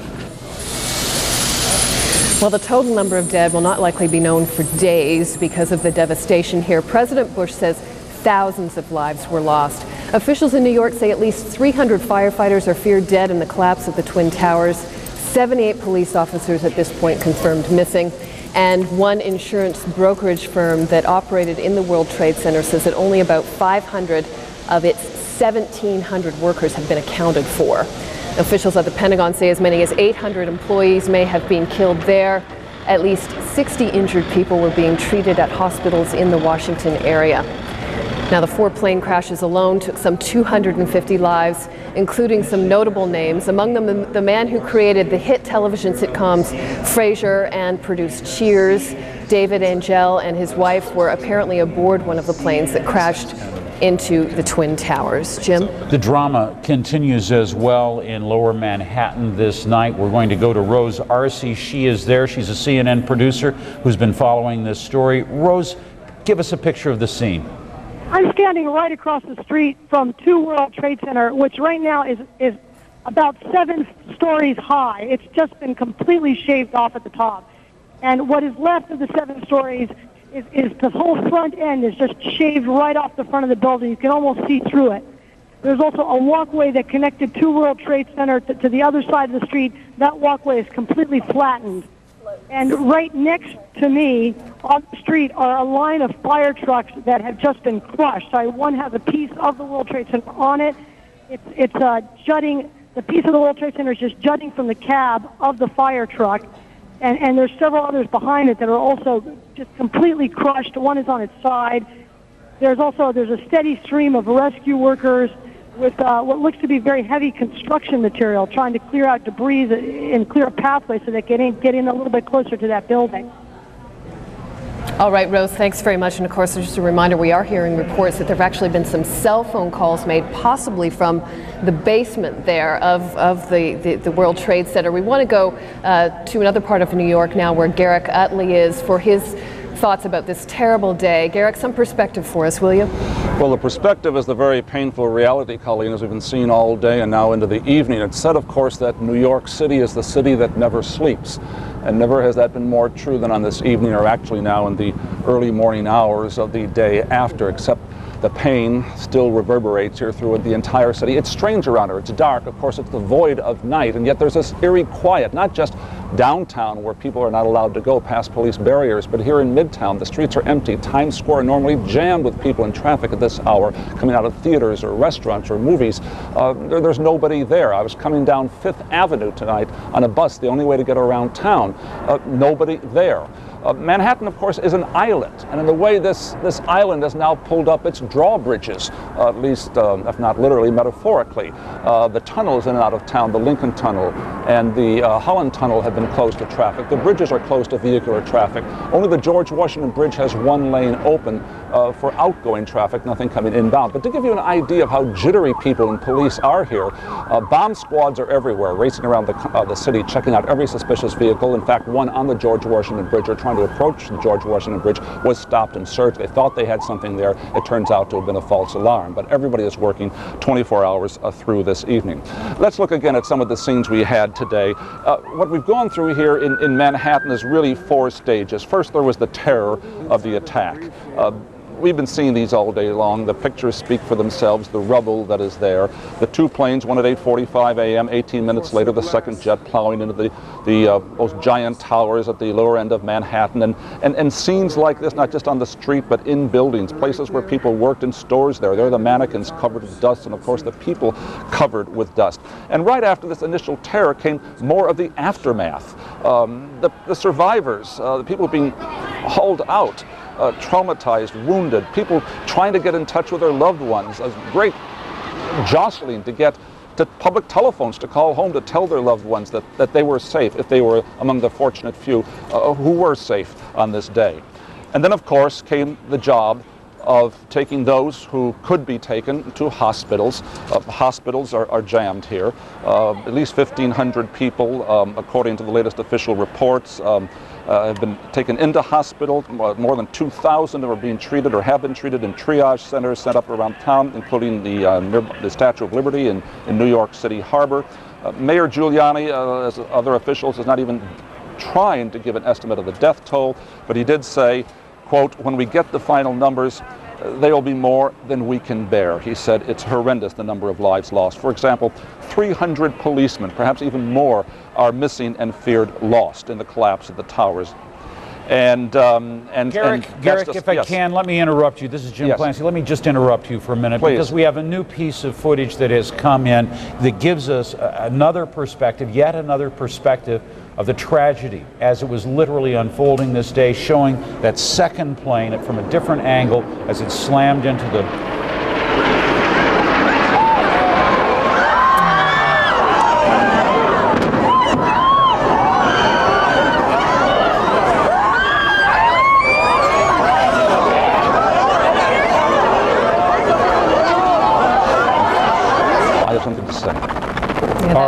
they were rewinding the tape there, but an incredible angle showing that plane as it came in very low. You could see how low it was. Apparently they're from Battery Park.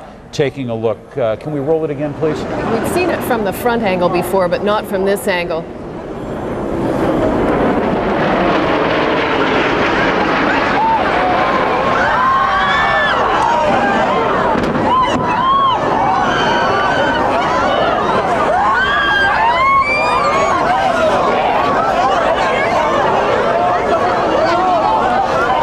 Garrick Utley, I want to ask you something. As we look at these pictures, and we've looked at these pictures over and over again, and it affects not just the people that are in the United States that have been there in New York, but literally all around the world. Buildings, yes, they can be rebuilt, but there seems to be something in the psyche that may have been changed by the events of this day, such as the magnitude of what we've witnessed. There's no question about this, Jim. Whether you're here in Manhattan and you saw that as an eyewitness, or whether you're on the opposite side of this world watching it via satellite at this moment, they're never the same pictures. Each one is this new experience again, whether we're just seeing the same picture 2 or 3 times or something new like that. And I'm sure more pictures and images will be coming from various sources in the hours and the days to come. what really strikes you, though, and I think strikes any journalist or any person down on the street, is not just what we saw with that plane going into that tower and the horror of it, but trying to think, each of us throughout this day, what were the people in that plane going through? Who was in that tower where those flames and smoke are right now, having their morning coffee in a styrofoam cup, looking out across beautiful New York Harbor on a cloudless day and seeing this jet? Nothing more to say, just watch.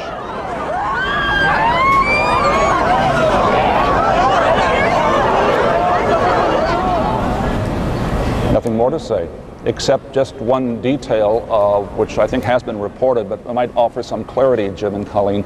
That was the second plane that struck the towers. It came from the south over New York Harbor, which is the normal direction the planes approach for landings at LaGuardia Airport. Planes coming into Kennedy don't fly over Manhattan. Planes coming into LaGuardia do fly up the Hudson River on this side or the East River on that side. So a plane coming from the south, you'd say he's off course, but that's the way planes do make their approach. But that first plane at 8:45 this morning, it came from the other direction. It was going up a one-way street, so to speak. It came from the north, which is here, straight down over the center of Manhattan into that tower. We saw that image just a few minutes ago. So it was going against traffic.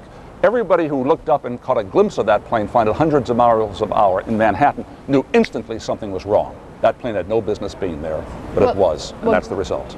Garrick, as awful and as horrendous as what this country has seen, what the world has seen already today, I suppose come daylight tomorrow, when day starts breaking behind you there, it starts to get really grim, doesn't it? Because people may get a better sense of the devastation, a better sense of the toll in terms of human life. Well, we don't know when officials will start to make any kind of an estimate on how many lives have been lost. The search, of course, will begin. It's going to be long and arduous because we've seen how much rubble is down there, and nobody's even guessing how long it'll take to go through the rubble. One way of approaching a figure of human loss will be by taking a survey or an inventory, a census, if you will. Each company, each floor had offices, companies, people working there. They know how many employees were there. They know who didn't come home. That's the kind of statistics, the numbers, the body count, sad to say, that'll be made starting tomorrow morning.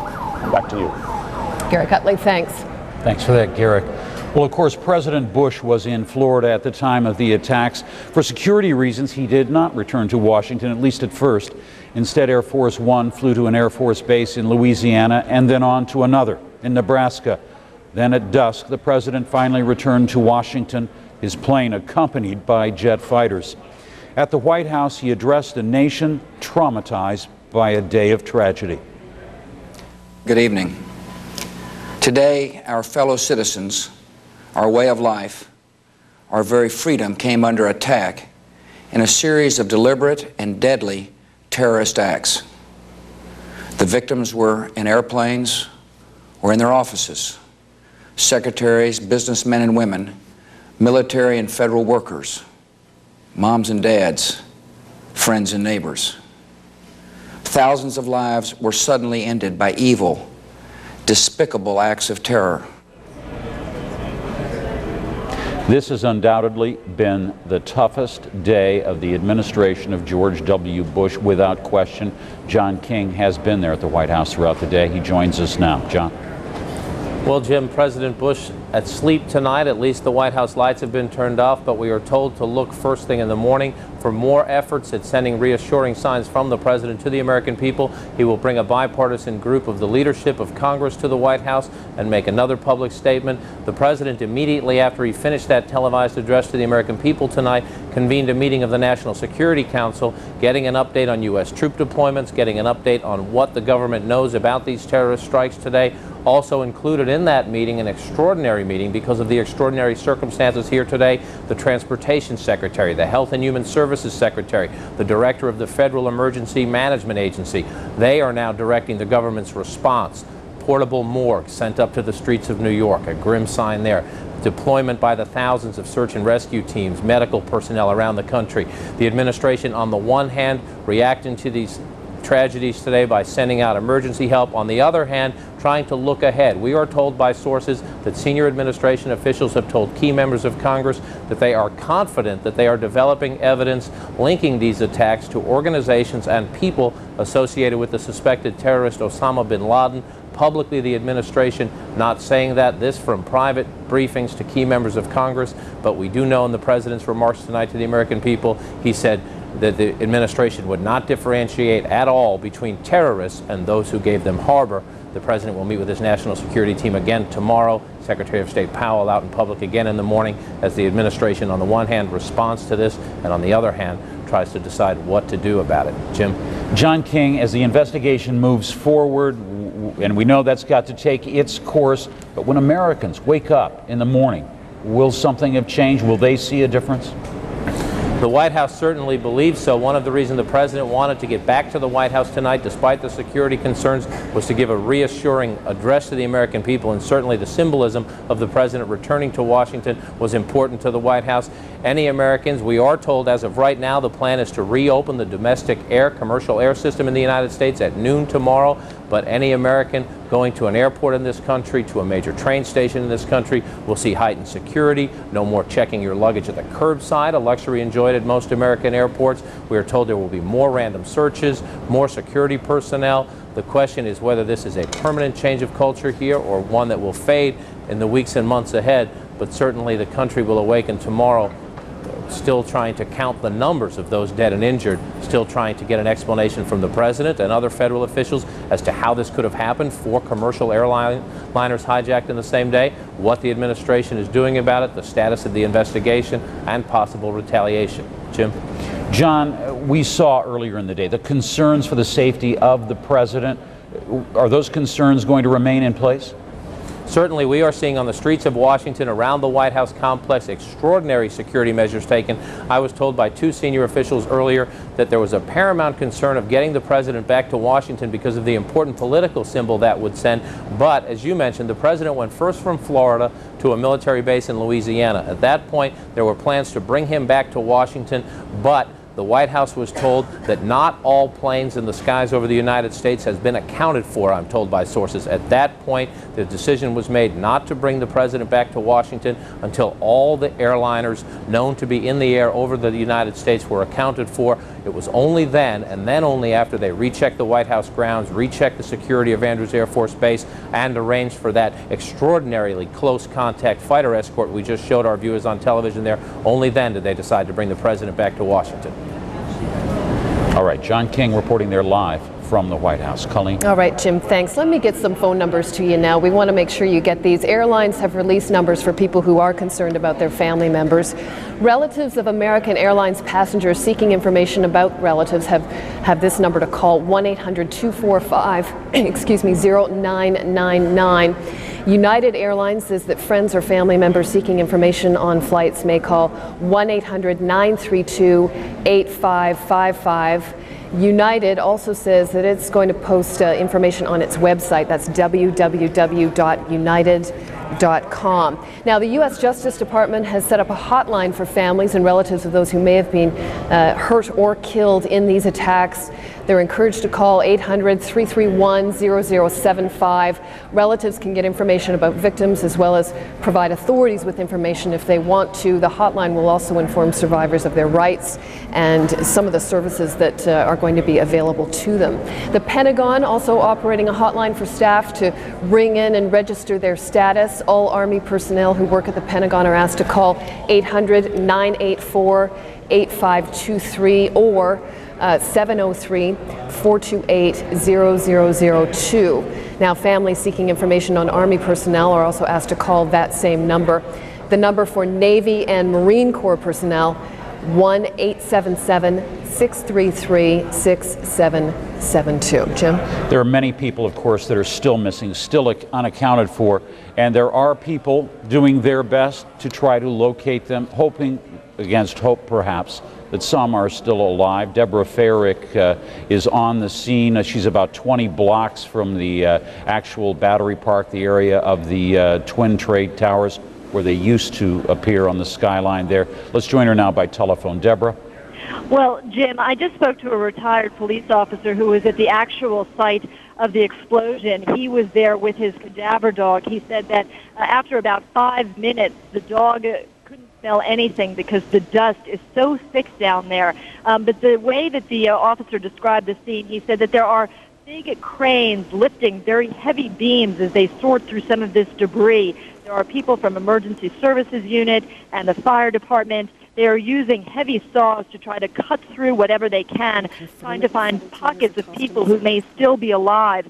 Now, that whole area down by the Trade Center is in total blackout. There are no lights, and it is normally one of the brightest areas of the city, but that is now in total blackout. And one police officer told me that as you get close to the scene, apparently it is lit up like a stadium because they have brought in all of these very powerful floodlights. And as a matter of fact, we saw, I would say, about 20 trucks, flatbed trucks, carrying some of those lights down just about 10 minutes ago.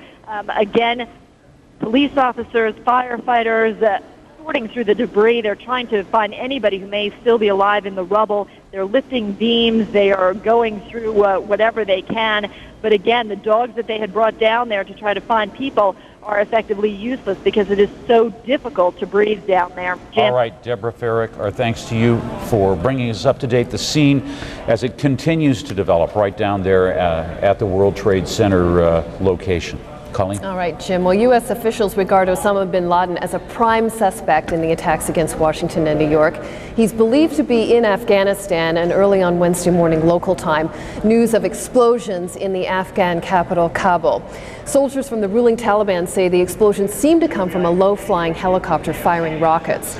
The United States swiftly denied any involvement, and CNN's Nick Robertson, who was in Kabul, reported that a rebel group had claimed responsibility for the attacks. A spokesman for the Taliban government denied that his country allowed bin Laden to strike from its territory. We in Afghanistan do not allow Osama bin Laden to use Afghanistan's territory to launch attacks against any country around the world. We took away all communication devices from him, and he does not have any communication with anybody outside of Afghanistan. In any case, we will conduct our own investigation and find out what happened, and we denounce this terrorist attack, whoever is behind it. And while denouncing the attack, the ruling Taliban say that they're going to conduct their own investigation. Now, Osama bin Laden, number one on the FBI's most wanted list. There's a $5 million bounty on his head, as we mentioned, believed to be hiding in Afghanistan. And for more on Osama bin Laden, let's go to Jean Meserve, who is in Washington right now. Jean? Colleen, senior administration officials saying in briefings today that they are confident that Osama bin Laden was behind today's events. Why are they saying that? Well, we're going to talk to one of the experts, one of the few Western journalists who has actually met Osama bin Laden, Peter Bergen, writing a book on the man now, also our terrorism analyst. Thanks a lot for coming in. Intelligence sources have said repeatedly today they had no hint that this was coming. But you say there was, in fact, some foreshadowing at least. The bin Laden organization has a tendency of subtly insinuating actions in coming weeks. If you think back to the Africa embassy bombings, the two American embassies that were bombed in 1998, bin Laden had a press conference in Afghanistan 2 months before the bombing talking about good news in coming weeks. And then the embassy was bombed. If you remember the USS Cole attack last year in Yemen, there was a videotape floating around the Middle East in which bin Laden was wearing a Yemeni dagger, which he's never worn in previous photographs. One of his aides said we should attack military targets, U.S. military targets in Yemen. And there has been a videotape floating around the Middle East just recently, a 2-hour tape, which lays out both bin Laden's general views and the tactics of his organization. And on the tape, bin Laden claims pretty directly responsibility for the Cole attack and says the victory in Yemen is just the beginning, calling for attacks on American targets. So he definitely implied in the videotape future actions. As a result of those implications, the United States took some efforts in the Middle East there was a security warning in Saudi Arabia. The embassy in Yemen was closed temporarily. FBI agents investigating the Cole were pulled out of the country. But clearly there was no indication that something was going to happen here. You said this tape was floating around the Middle East. What do you mean? Well, it was floating around in several. It emerged in Kuwait in June. A newspaper got hold of it, but then after that, it was put on the internet, and it was widely accessible on the internet. I was able to pull up my own version, and the tape is quite interesting in terms of the things that Bin Laden says on it, and certainly the implication of future plans. Why is he the prime suspect in this particular series of events? But partly you've got to ask yourself who has the motive and who has the capability. Obviously he has the motive. He's hated the United States for a long time, and he seems to have the capability. This was obviously a very sophisticated operation. You needed people who were willing to commit suicide. We've seen suicide attacks by his organization in the Africa bombing and the Cole bombing. And also you needed commercial pilots. And did he have those, or did he train those, recruit them? We know that in the past he's had commercial pilots on the payroll. He's had his own plane. He flew around from Sudan to Afghanistan. He was flying from Kenya to Sudan when he lived in that country. So he had at least 2 pilots capable of flying commercial jets at that time. Now, whether he was able to get 4 is an open question. Now, I heard some other terrorism experts citing some other possible suspects today. They named Iran, Iraq, and possibly some Palestinian factions. Would you cross all of those off your list? Well, I'd hate to cross anybody off the list, but I think in terms of the Palestinians, Palestinians have been very directed at Israeli attacks. If this was a Palestinian group, why didn't they just fly a plane into Ariel Sharon's residence? Iran has been looking for much closer links with the United States. Quickly, can they find him? Can they punish him, as has been promised by the President of the United States, or is that going to be a very difficult task? It's very hard to find somebody. You need information not about yesterday or even today. You need information about 2 hours from now, and that's very difficult information to get about a particular individual. Peter Bergen, thanks so much for joining us today. And a note about Washington coming in here a few hours ago. The city was absolutely silent. It's very eerie. There's little traffic. There are few pedestrians. Parts of the city cordoned off. The only thing that is there in great numbers, police. They are out in great force this evening here in the nation's capital. Jim, back to you. Okay. All right, Gene, thanks. So we want to actually show you some of that exclusive video here on CNN. We showed it to you about 20 minutes ago. Yeah, let's look at it again. This is the second plane. Watch carefully from the left.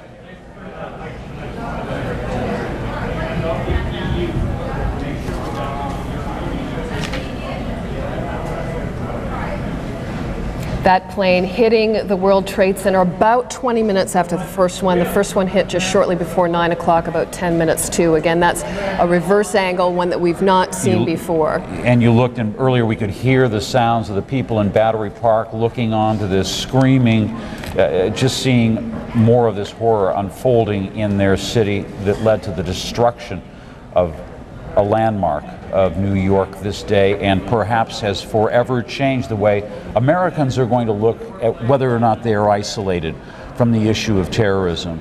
This has changed a lot. Yeah, as one member of government said earlier today, the days of talking about terrorism for the United States, he said, are over. There was a lot of reaction from all around the world. Reaction coming in the form of shock, dismay, and sympathy for the American people. Israeli Prime Minister Ariel Sharon declared Wednesday a day of mourning in Israel. Flags there are going to be flown at half staff, and emergency rescue units are being sent to the United States. The fight against terror is an international struggle of the free world against the forces of darkness who seek to destroy our liberty and our way of life. I believe that together we can defeat these forces of evil. At this most difficult hour, all Israelis stand as one with the American people. Our hearts are with you, and we are ready to provide any assistance at any time. The government of Israel has declared a day of mourning tomorrow as we bow our heads and share in the sorrow of the American people. It's important to note, too, Israel has been on a heightened state of alert. Now, at the same time, Palestinian Authority President Yasser Arafat denouncing the attacks, calling them a crime against humanity. It is very difficult for me personally, for anyone, to speak about what had happened. It is not only against the Americans. It is not only against the American people or against the American government. It is against the whole international human being. Unbelievable, unbelievable. I am sending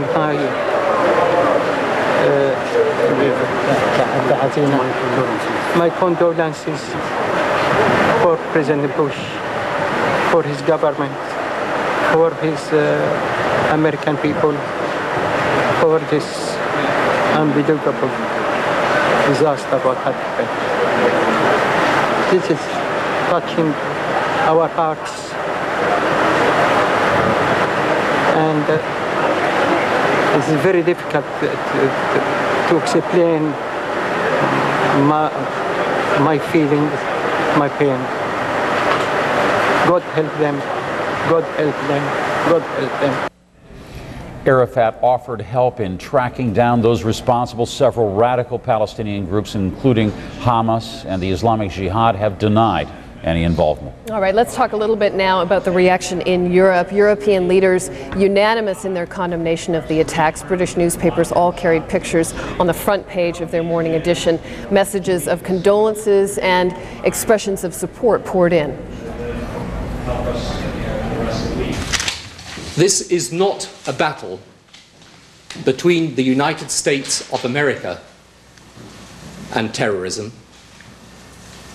but between the free and democratic world and terrorism. We therefore here in Britain stand shoulder to shoulder with our American friends in this hour of tragedy, and we, like them, will not rest until this evil is driven from our world. В борьбе с террором, с этой чумой 21 века. It is an impudent challenge thrown down to all humanity, at least to civilized humanity. And what has happened today once again emphasizes actuality of Russia's proposal to unite efforts of the international community to fight with terrorism, with this plague of the 21st century. Russia has experienced terrorism, and that is why we exactly understand the feelings of the American people. Addressing the people of the United States on behalf of the people of Russia, I would like to say that we are with you, and we share and feel your pain in full. We support you. Avec une immense émotion que la France vient d'apprendre ces attentats monstrueux. It is with enormous emotion that France has just learned of these monstrous attacks. There is no other word that have struck the United States of America. And in these unbelievable circumstances, the entire French people, I can state, are with the American people. I express our friendship and our solidarity in this tragedy. I assure President George Bush, of course, of my total support. France, you know, has always condemned terrorism and condemns it unequivocally and believes it must be fought in every way. That is why I'm asking you to excuse me immediately. I have to return to Paris. Dies ist eine Kriegserklärung gegen die gesamte zivilisierte Welt. This is a declaration of war against all civil societies. Whoever helps these terrorists or protects them goes against all fundamental values on which the coexistence of nations is founded. The German people support the American people in this hour that is so difficult for the people in the United States. We remain strongly committed to the United States of America. An act of unspeakable violence took place today. And this is a moment where people are reflecting on the nature of that tragedy and standing firm against that kind of violence and with the people who have suffered from it. I want to express, in the name of the European Union, our entire solidarity with the United States, with our American friends, and with the American people, with our allies. Now, perhaps you can imagine how much the attack on the World Trade Center has unnerved global financial markets. Already feel fearful of recession, and of course some of those markets around the world are open now. Richard Quest in London has been monitoring the situation there for us. Richard? Good morning, Colleen. This was, of course, an attack right on the very heart of the World Centre for Capitalism. So it's not surprising that as soon as the news became clear, there were very sharp falls in share prices across Europe, and that's been seen again in Asia overnight. Let me update you briefly. Tokyo's stock market is down around 6.2%. In Hong Kong, the market there down also around 9.5%, following on from what was seen in Europe. The US Treasury Secretary Paul O'Neill, he's in Japan at the moment and is to return to the United States. He's had discussions not only with the chairman of the Fed, Alan Greenspan, but with the various securities regulators. Their key goal now, of course, to restore confidence in the system, to maintain confidence in the business and markets of the United States. And to do that, the Fed has made it clear it will pump whatever money is necessary or needed into the system.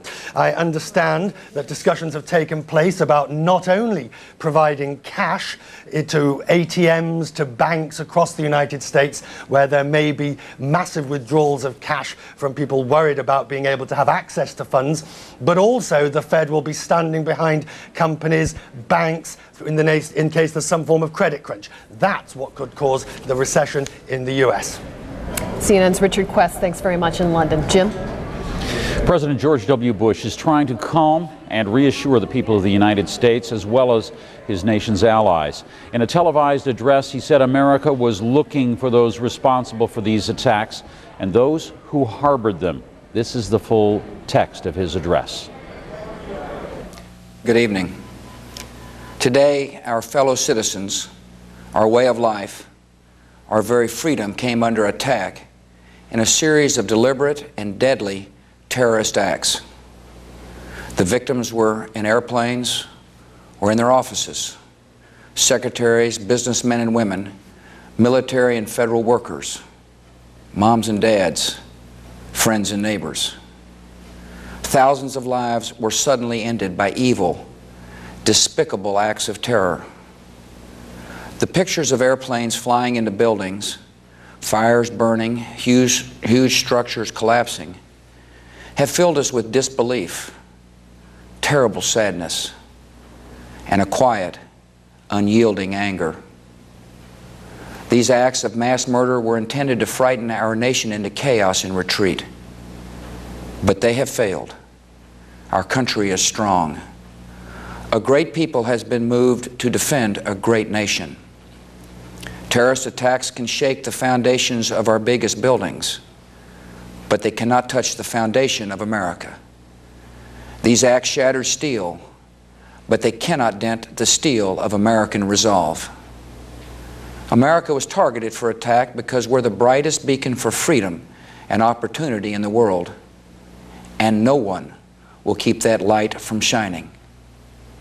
Today, our nation saw evil, the very worst of human nature, and we responded with the best of America, with the daring of our rescue workers, with the caring for strangers and neighbors who came to give blood and help in any way they could. Immediately following the first attack, I implemented our government's emergency response plans. Our military is powerful and it's prepared. Our emergency teams are working in New York City and Washington, D.C. to help with local rescue efforts. Our first priority is to get help to those who have been injured and to take every precaution to protect our citizens at home and around the world from further attacks. The functions of our government continue without interruption. Federal agencies in Washington, which had to be evacuated today, are reopening for essential personnel tonight and will be open for business tomorrow. Our financial institutions remain strong, and the American economy will be open for business as well. The search is underway for those who are behind these evil acts. I've directed the full resources of our intelligence and law enforcement communities to find those responsible and to bring them to justice. We will make no distinction between the terrorists who committed these acts and those who harbored them. I appreciate so very much the members of Congress who have joined me in strongly condemning these attacks. And on behalf of the American people, I thank the many world leaders who have called to offer their condolences and assistance. America and our friends and allies join with all those who want peace and security in the world, and we stand together to win the war against terrorism. Tonight I ask for your prayers for all those who grieve, for the children whose worlds have been shattered, for all whose sense of safety and security has been threatened. And I pray they will be comforted by a power greater than any of us, spoken through the ages. All right, we were listening there to President Bush as he spoke directly to the nation from the White House. Clearly they're trying to allay some of the fears people may have about financial markets and other things, conveying a deep sense of what had happened in the day, a deep sense that he was facing a complete change in the way the U.S. is going to have to deal with one of the major threats it faces, terrorism. For his part, U.S. Secretary of State Colin Powell rushed back to Washington from South America. He told reporters U.S. officials had received no specific warnings, in his words, in advance of the attacks. You also heard the president making the point that America will be open for business, as he said, including the Pentagon. The rescue and recovery effort, though, continuing into the night at the Pentagon, where American Airlines Flight 77 crashed. CNN's Bob Franken joins us now with more on that. Bob, how's it looking there this evening? Well, you know, it's interesting. It's 15 hours, more than 15 hours since the plane crashed into this side of the Pentagon. You can see in back of me there's still smoke. The fire is still burning. As a matter of fact, the various firefighters are still in what they're calling a defensive position. They haven't really attacked the interior. They're going to do that with the break of the light of day. They're going to literally peel back the walls, we're saying. They're going to peel back the walls and go in there and take a very aggressive stance and finally be able to put out a fire, I said, started about 15 hours ago and was witnessed aghast from some people who were driving from the highway right over there. I looked off, looked out my window. I saw this plane, a jet, American Airlines jet coming, and I thought, this doesn't add up. It's really low. And I saw it. It just went, I mean, it was like a cruise missile with wings. Went right there and slammed right into the Pentagon. Huge explosion, great ball of fire, and smoke started billowing out, and then it was just chaos on the highway as people either tried to move around the traffic and go down either forward or backwards. We had a lady who was in front of me who was backing up and screaming, "Everybody go back, they've hit the Pentagon." There's still no official estimate of casualties. We're being told now by one of the local fire chiefs that there could be between 100 and 800 deaths inside. Of course, we know there were about 65 people on the plane that actually crashed into the building here. The Rumsfeld, the defense secretary, held a briefing just a few hours ago, and he was not really able to give many details on casualties. There cannot be any survivors. It just would be beyond comprehension. There are a number of people that they've not identified by name, but identified as being dead, and there are a number of casualties. But the FBI has secured the site, and the information takes time to come. People have been lifted out and taken away in ambulances, and the numbers will be calculated, and it will not be a few.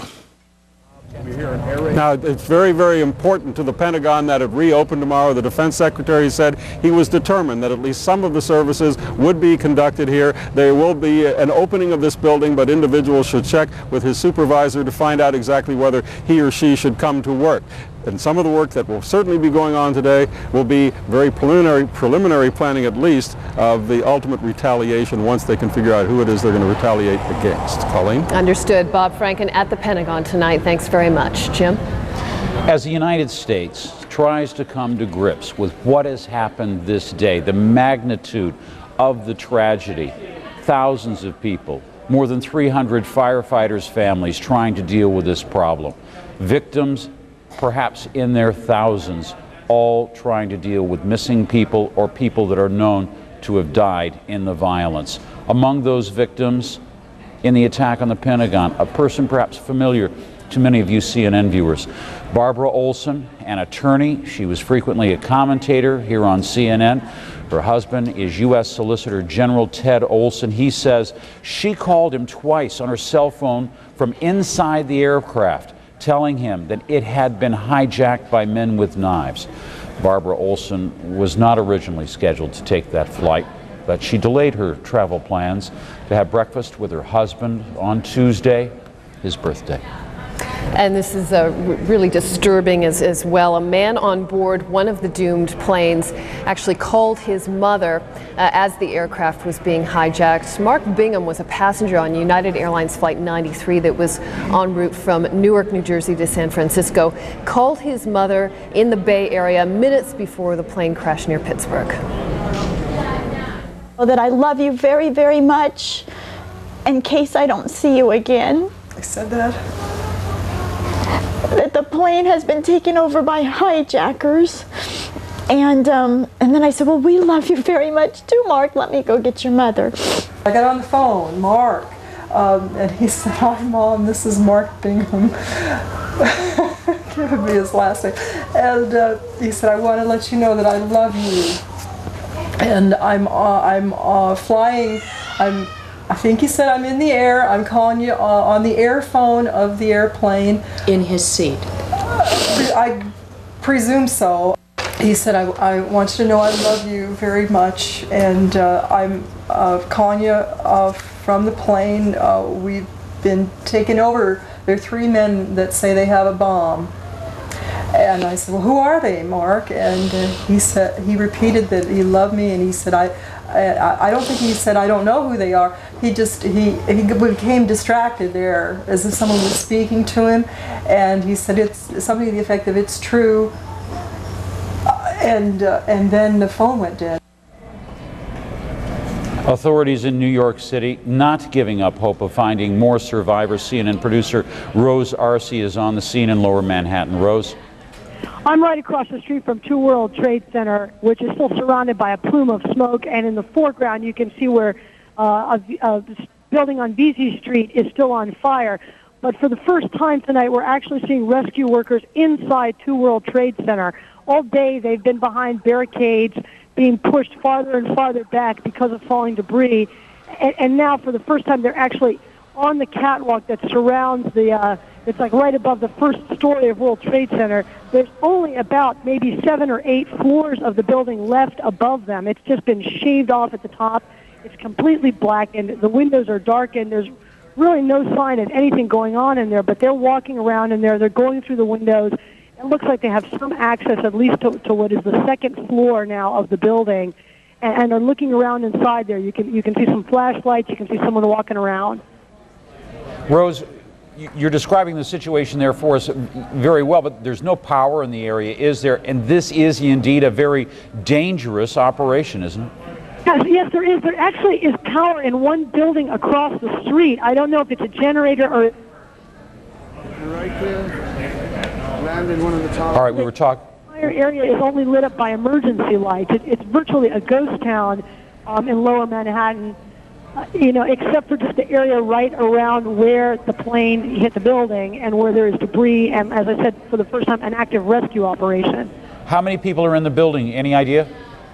As far as rescue workers, I've only seen maybe a half like I said, on this catwalk, and then down on the ground there are just hundreds of firefighters that have reached here for the first time and are trying to clear through the debris in the adjoining buildings. There's also a triage center that's been set up across the street from 2 World Trade Center, where you can see several dozen people getting oxygen. There's some flying glass. There's this thin flying glass in the air that seems to be getting in people's eyes, so there's eyes to try to clear them. All right, Rose Arce, CNN producer, down at the scene in Lower Manhattan. And all day the Red Cross had been calling on people to donate blood, to get out there, give blood, because so many people have been injured. Jean Meserve is in Washington now, and we want to hand it over to her for a moment to talk about the Red Cross, how emergency services handle this kind of thing. Jean, where you go? Colleen, people in Washington and in New York and all across the country want to help in a situation like this. And this afternoon, the Federal Emergency Management Agency said the way to help was to contact the Red Cross and give them blood or give them money. And here with me today is Shelley McCaffrey. She's a Red Cross volunteer. Thanks for coming in. Hi, thank you. First, let's talk about the blood situation. How does it look right now? Have you gotten a lot of donations? We have had a wonderful response, and the truth is, blood donations are going to be needed in the long run. This is going to be an ongoing problem for many months, so it's important that people call 1-800-GIVE-LIFE and make an appointment and keep their appointment. And again, this will be many months. And people in Missouri can give blood, and it will be as helpful as people in greater New York. Sure, they can contact their local blood region, make an appointment close to home, and if they call that 1-800-GIVE-LIFE, they can make that through that number. Why is the need for blood going to last for months? One can understand weeks, certainly, but months. Right. Again, even if we use the blood that we have right now, it will need to be replenished, and it will be ongoing. We're going to have many, many months, and of course we don't know what's going to happen. We are still in the middle of hurricane season, and the Red Cross will be there through all other disasters, including this one. So it's so important to keep that blood supply going and to make sure that Red Cross is there to save lives every day through the next few months or however long it takes. Well, what about the cash donations? Are those flowing into you as well? Yes, it's wonderful to see the response of the American people at a time like this. It's so traumatic, and people want to know how to help, and the truth is, turn to the Red Cross and be there for us so that we can be there for the American people. People can donate by contacting their local chapter. That's really the easiest way to go about it. Call the local chapter, look it up in the phone book, or contact the Red Cross at 1-800-HELP-NOW. You were mentioning that your website has just been flooded with people who want to help. It's wonderful, and in response to that flooding, America Online has also instituted helping.org in order to help the Red Cross and to funnel some of those donations through their website as well. So if you're having trouble with the internet, that's another option to go in addition to redcross.org. But again, contacting the local chapter really is the most important way and the most effective way to get that donation to the Red Cross. What about people who want to volunteer their time? That's also a wonderful way to help out. However, the Red Cross has trained volunteers. It takes many hours of training. We want to make sure that we have the right people in the right place at the right time, ready to go whenever needed. So again, contact the local chapter, look it up in the phone book, make that call. Tell them that you want to volunteer, and they will put your name into our network of 23,000 volunteers nationwide. They'll give you the training, and then when you are needed, you will be called upon. We've been talking today over and over about how unprecedented these events are. For the Red Cross, is this also unprecedented? Absolutely. It's such a traumatic incident to have something like this happen right on the American soil, and we've been receiving such support from our international sister societies. It's just been incredible. It's so traumatic for the American people, so emotional and so deeply trying, but of course we will rise to the occasion. Tell me about that international support. Right, the American Red Cross has been receiving calls of condolence and offers of support, whether it be financial or material, from our sister societies, the British Red Cross, the German Red Cross. And it's so amazing to experience that international support in the same way that those other countries are supporting President Bush and are supporting the American government. We are also receiving that same support. And right here in America, it's so wonderful to see the people rally around that Red Cross, that symbol of help and hope that is the same worldwide. Shelley, before we leave, why don't you once again give the phone numbers, the website, so people can contact you if they want to. Everybody can contact us at 1-800-HELP-NOW to make that financial contribution. That's also available in Spanish, 1-800-257-7575. Or people can contact us at redcross.org or helping.org to make that online secure contribution. If people want to give blood, 1-800-GIVE-LIFE or contact that local chapter. Shelley McCaffrey of the Red Cross, thanks so much for joining us here today. Thank you. Our coverage of the day's events and the aftermath will continue in just a moment. Stay with CNN.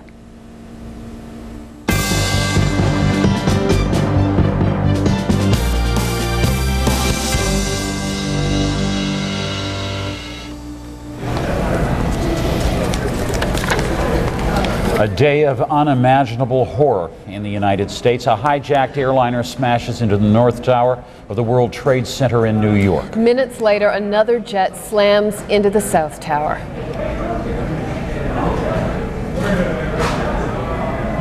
U.S. President George W. Bush is promising now that he's going to find the perpetrators as terrorist attacks on U.S. landmarks change the very landscape of American life. All right, we're going to continue on here, I think. We're supposed to have a little animation there, but let's keep going. All right, I'm Jim Clancy. And I'm Colleen McEdwards. We're going to continue CNN's coverage of the most devastating terrorist attacks ever to take place on American soil, continuing that coverage for you right now.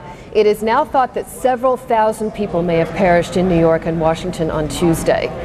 This is the new New York City skyline. Let's show it to you right now with an eerie void where the World Trade Center used to be. The twin 110-story buildings collapsed Tuesday after hijacked airliners crashed first into one tower, then into the other. A short while ago, we received pictures of that first plane that hit the North Tower. Actually, we don't have those pictures right now. We're just getting things sorted out here. Bear with us. But 18 minutes later, in a terrorist operation of extraordinary precision, a second airliner hits the South Tower, and we've been showing you video of that from a couple of different angles. Hundreds of people ran for their lives.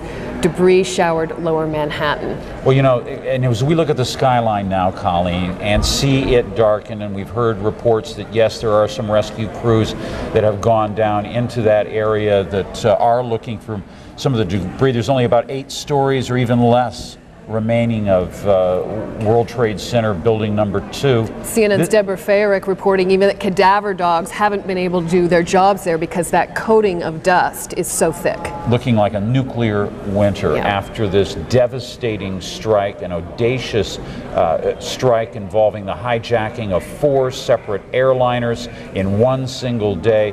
For the cases that we know about, those hijackers were using knives or cardboard cutters, utility knives, which actually a razor blade, perhaps in plastic, perhaps that the way that they got them through the security checks at airports. But an incredible day.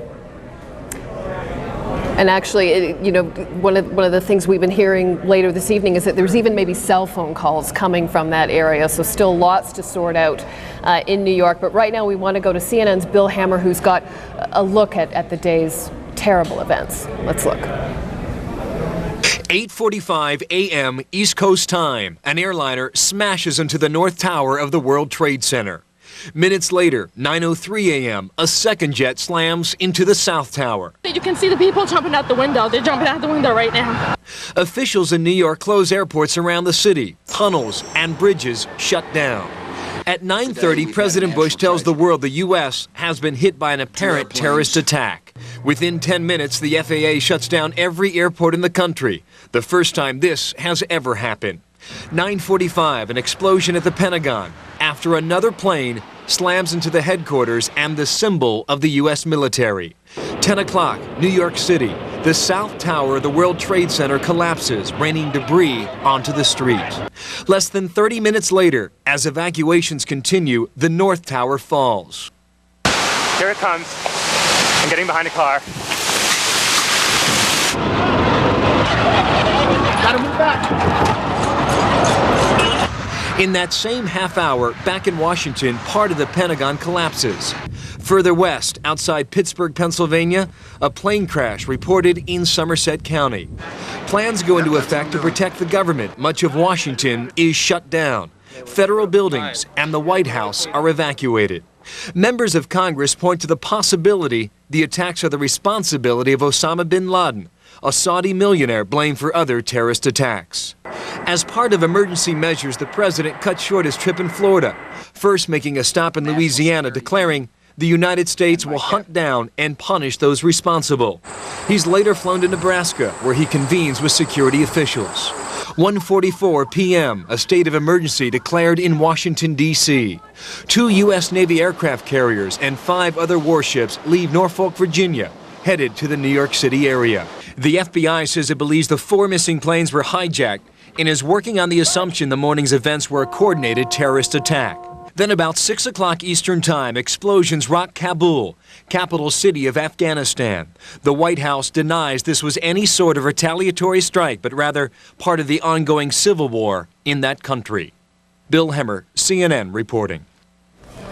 We have all witnessed over and over again in person or even on television in the United States or around the world, the incredible images of the tragedy that unfolded in Washington and New York City this day. Some of us are better than others at expressing the emotions that those images draw out of us.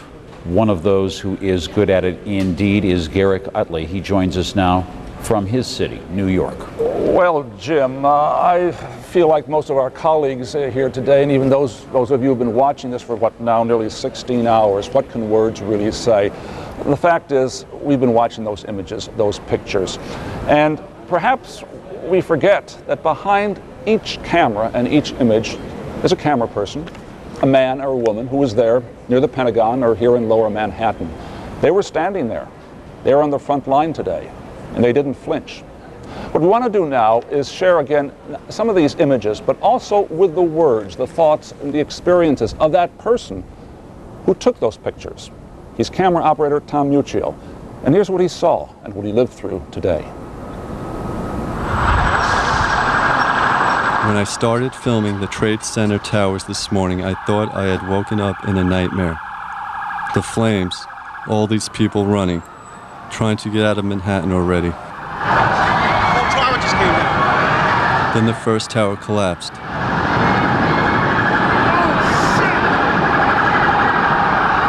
Then day turned to night.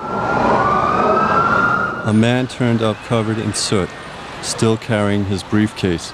People were crying. Some just stood not knowing where to go. I kept thinking about my family, my colleagues, whether they were all right, whether I would see them again. It felt like the end of the world.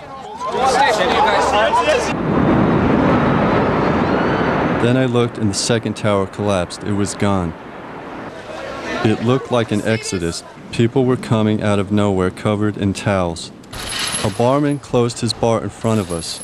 Today there would be no business as usual, although somebody started to clean his fire escape around Wall Street. After we saw this woman call her family, we called ours too to let them know we were okay.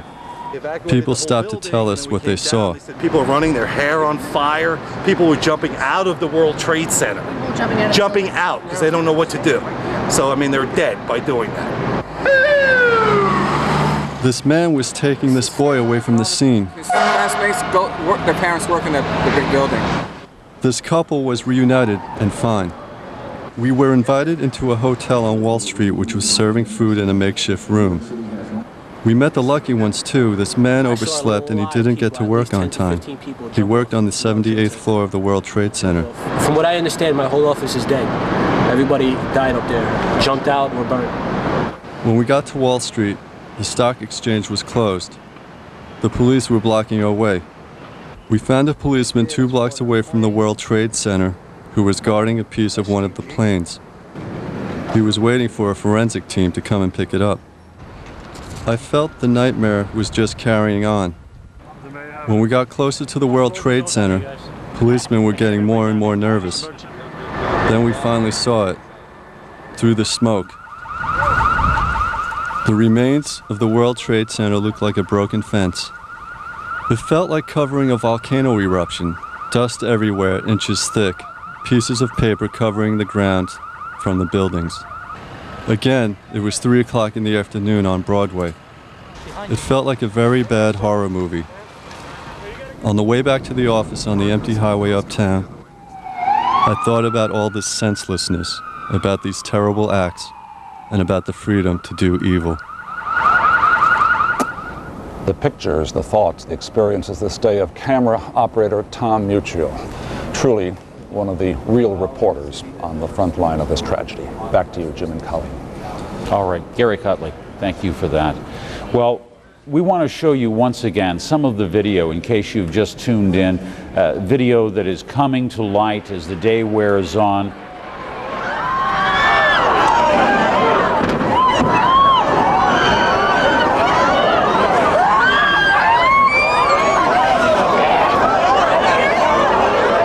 That an angle of the second plane as it plowed into the World Trade Center. That videotape, perhaps because the cameraman was trapped down there in Lower Manhattan and couldn't make his way out, just coming to us now.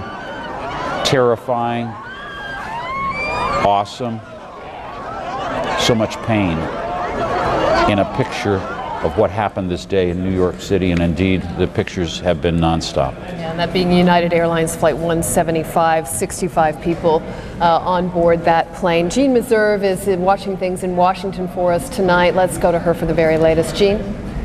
Colleen, President Bush started his day in Florida, but returned to the White House just as the sun was setting. The arrival designed to show that the United States leadership will not be cowed. A short while later, Mr. Bush addressed the American people and the world from the Oval Office. Let's listen to his full address. Good evening. Today, our fellow citizens, our way of life, our very freedom came under attack in a series of deliberate and deadly terrorist acts. The victims were in airplanes or in their offices. Secretaries, businessmen and women, military and federal workers, moms and dads, friends and neighbors. Thousands of lives were suddenly ended by evil, despicable acts of terror.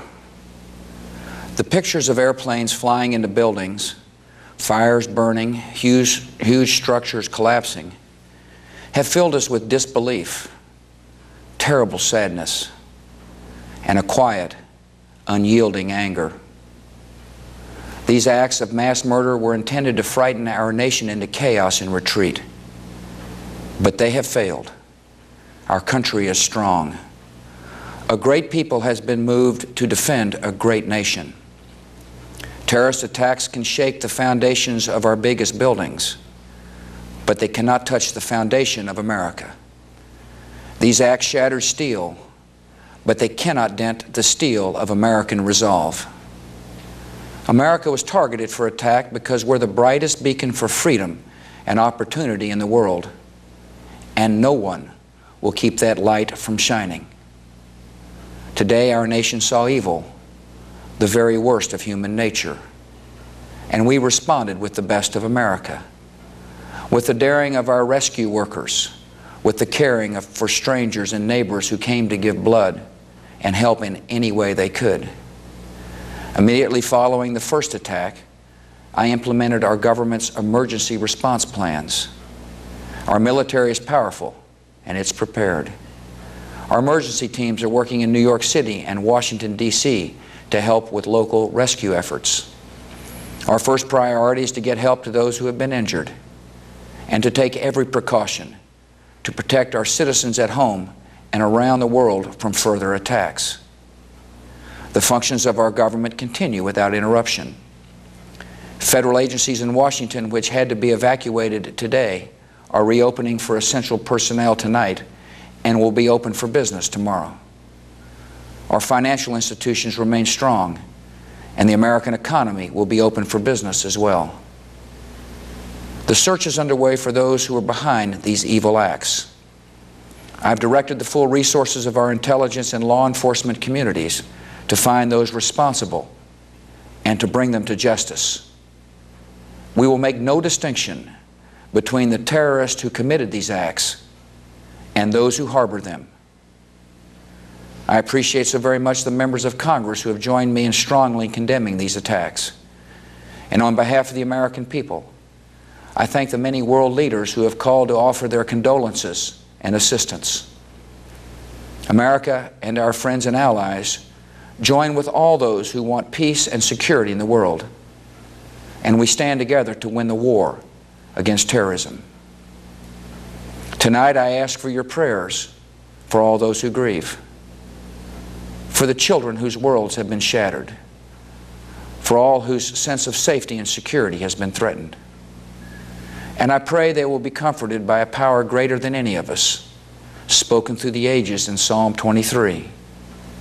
Even though I walk through the valley of the shadow of death, I fear no evil, for you are with me. This is a day when all Americans from every walk of life unite in our resolve for justice and peace. America has stood down enemies before, and we will do so this time.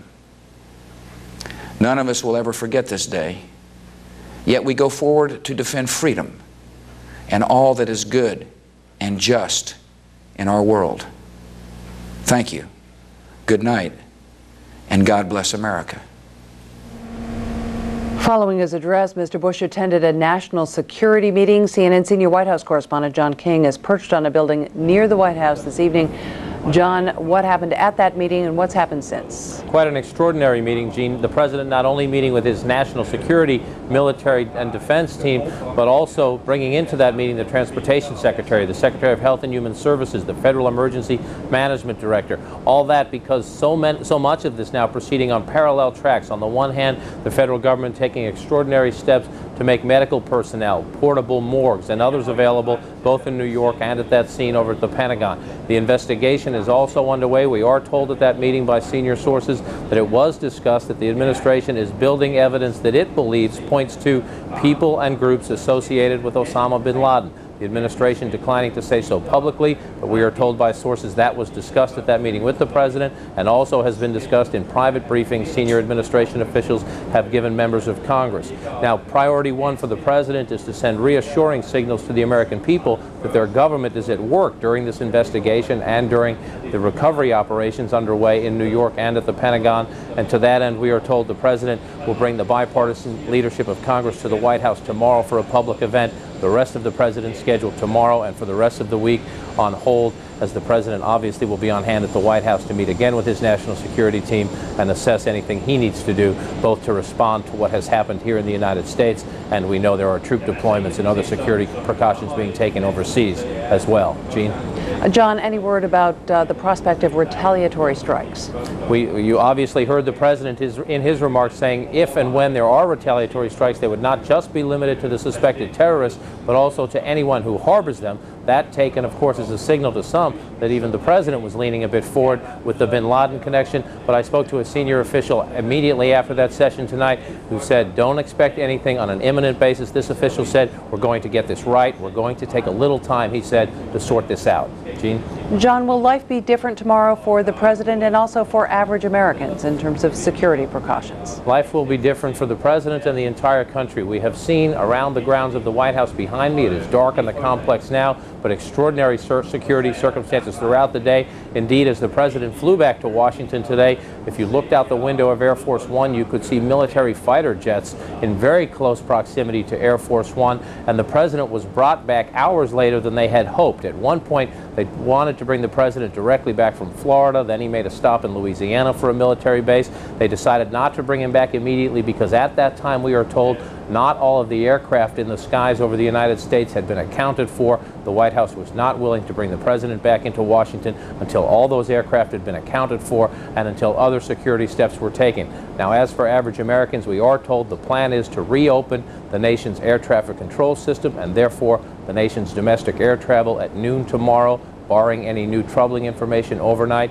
Any American, though, going to an airport or a major train station in the days ahead, we are told, will see extraordinarily new, stringent security measures. Gene? Senior White House correspondent John King, thank you. And now back to Jim Clancy in Atlanta. All right, Gene, thank you for that. Well, earlier we heard what it was like for a professional cameraman on the scene at the World Trade Center this day, but what was it like to really witness the attack as an amateur, as someone who was there for another reason entirely? That's what happened with Dr. Mark Heath this day. He went to the scene to see if he could help the victims of the first attack, and he wound up being caught in the second.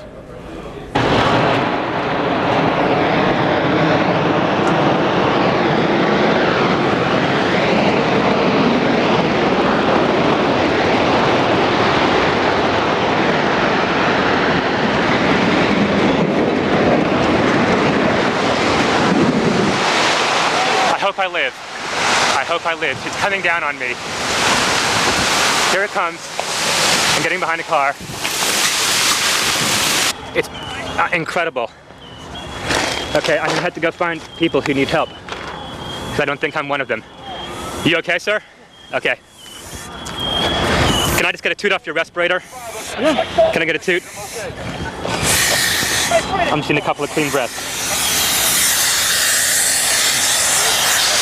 That's good. Okay. Back to you.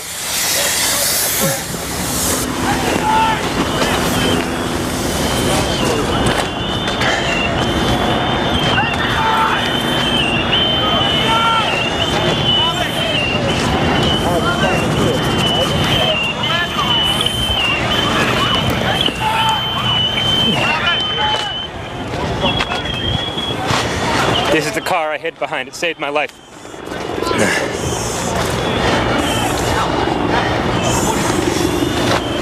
Oh, wait, maybe it was this one.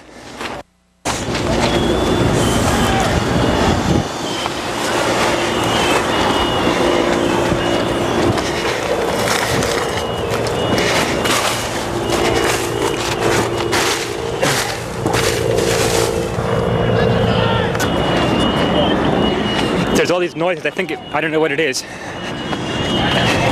They say someone needs help. Yeah, Mike! Mike! Mike, come over here! Yeah! Anybody need a doctor?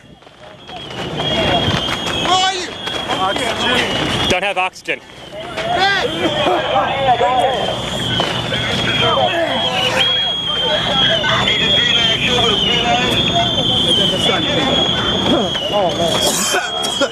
Hello, Doc. Hey, that guy needs some oxygen if someone can share it with him. 10-4. Thanks.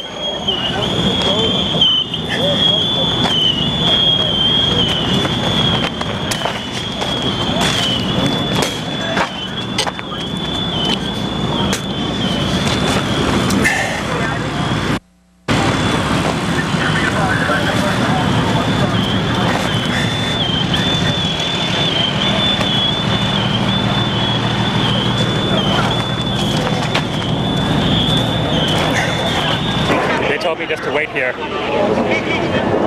this semi-staging area, see if I can help, so that's what I'm doing. They won't let me go any closer. No one can go in to get the people out. There's small explosions still going on.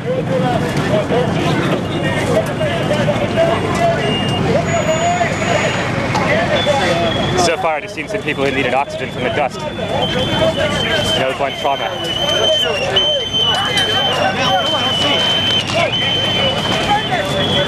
Gonna go wash my eyes out.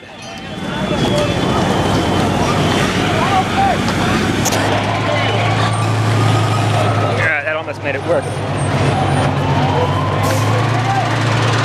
Looking north on the West Side Highway.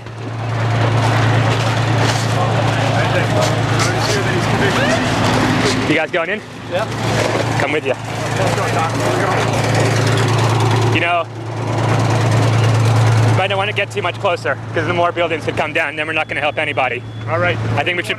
Yeah. Where's the incident come out? Just oxygen. Yeah. Okay. Let's just wait right here. Let's just station up right here. Okay. All right, Doc. Why don't we set up? Can you hang IVs from this pole here? Okay. Okay. Where'd you get gloves there, buddy? Yeah. We just heard another explosion. They're handing out gloves and masks. The consensus is it's too unsafe to go in there. Just gonna wait here until they bring some people out.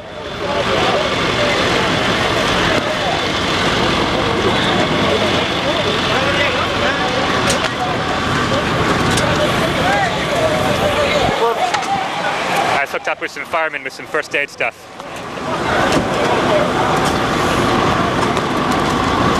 What are we gonna You know what? Anything? Why don't we just set this up as a little mobile hospital unit right here, okay? Okay.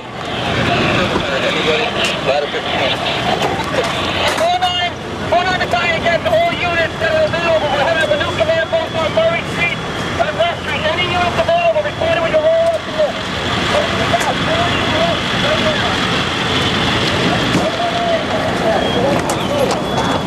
Any suggestions? Should we set up here for medical work? Think this is safe enough? And there we have it. One man's journey, an incredible journey through a day of disaster. That was amateur video from Dr. Mark Heath. Colleen? All right, Jim. Well, disaster relief agencies say they're rushing blood supplies to New York City and to Washington as well. People have been jamming donation centers to help the untold number of victims of these attacks. The American Red Cross says it has 60,000 units of blood in several East Coast cities that it can ship to hospitals in New York City and Washington. Even people on the other side of the country in Los Angeles have been lining up at blood donation centers. Authorities say they will continue to need donations, though, over the next 2 weeks, even longer, we're hearing now, perhaps even a couple of months to replenish their supplies. Officials say the most needed blood types O positive, O negative. They are the universal blood types that can be transfused into anyone in an emergency. Now, at hospitals throughout the New York area, medical heroics are going on. Michael Oku is standing by at St. Vincent's Hospital and Medical Center, which is one of the trauma centers closest to the World Trade Center. Michael, go ahead.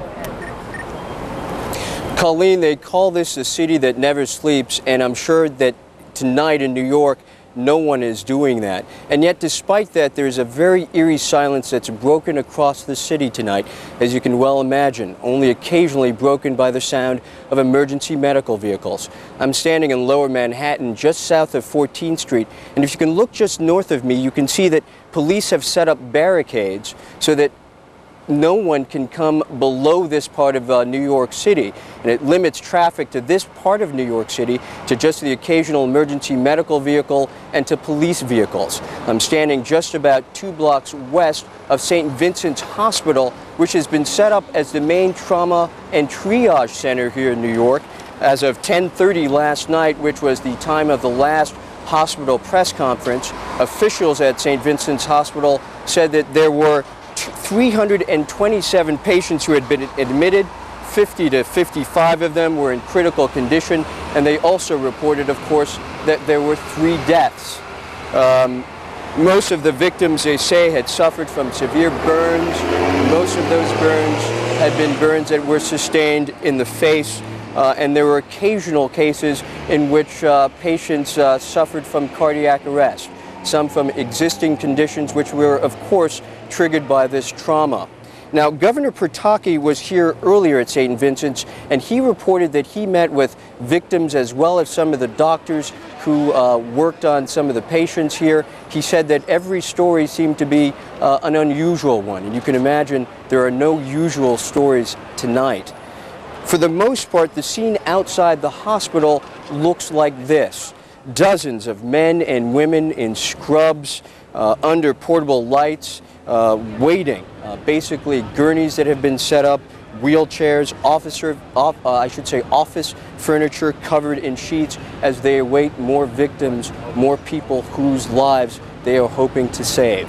That's what the scene looks like outside St. Vincent's Hospital tonight, and what I have to report is probably one of the most eerie nights that I've spent in the city. The hospital says that they will have another briefing later this morning at 6:30. Back to you. All right, Michael Oku, thanks very much. Jim?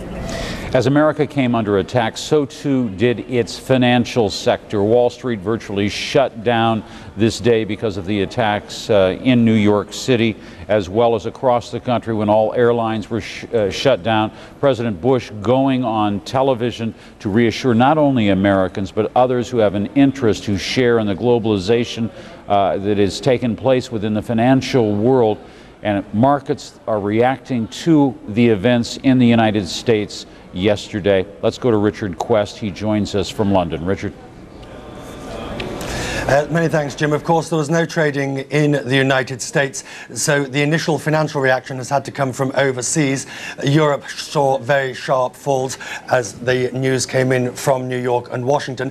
That's been followed up overnight in the Far East. Asian markets are down between around 6 to 10%, 10% in the Hong Kong market.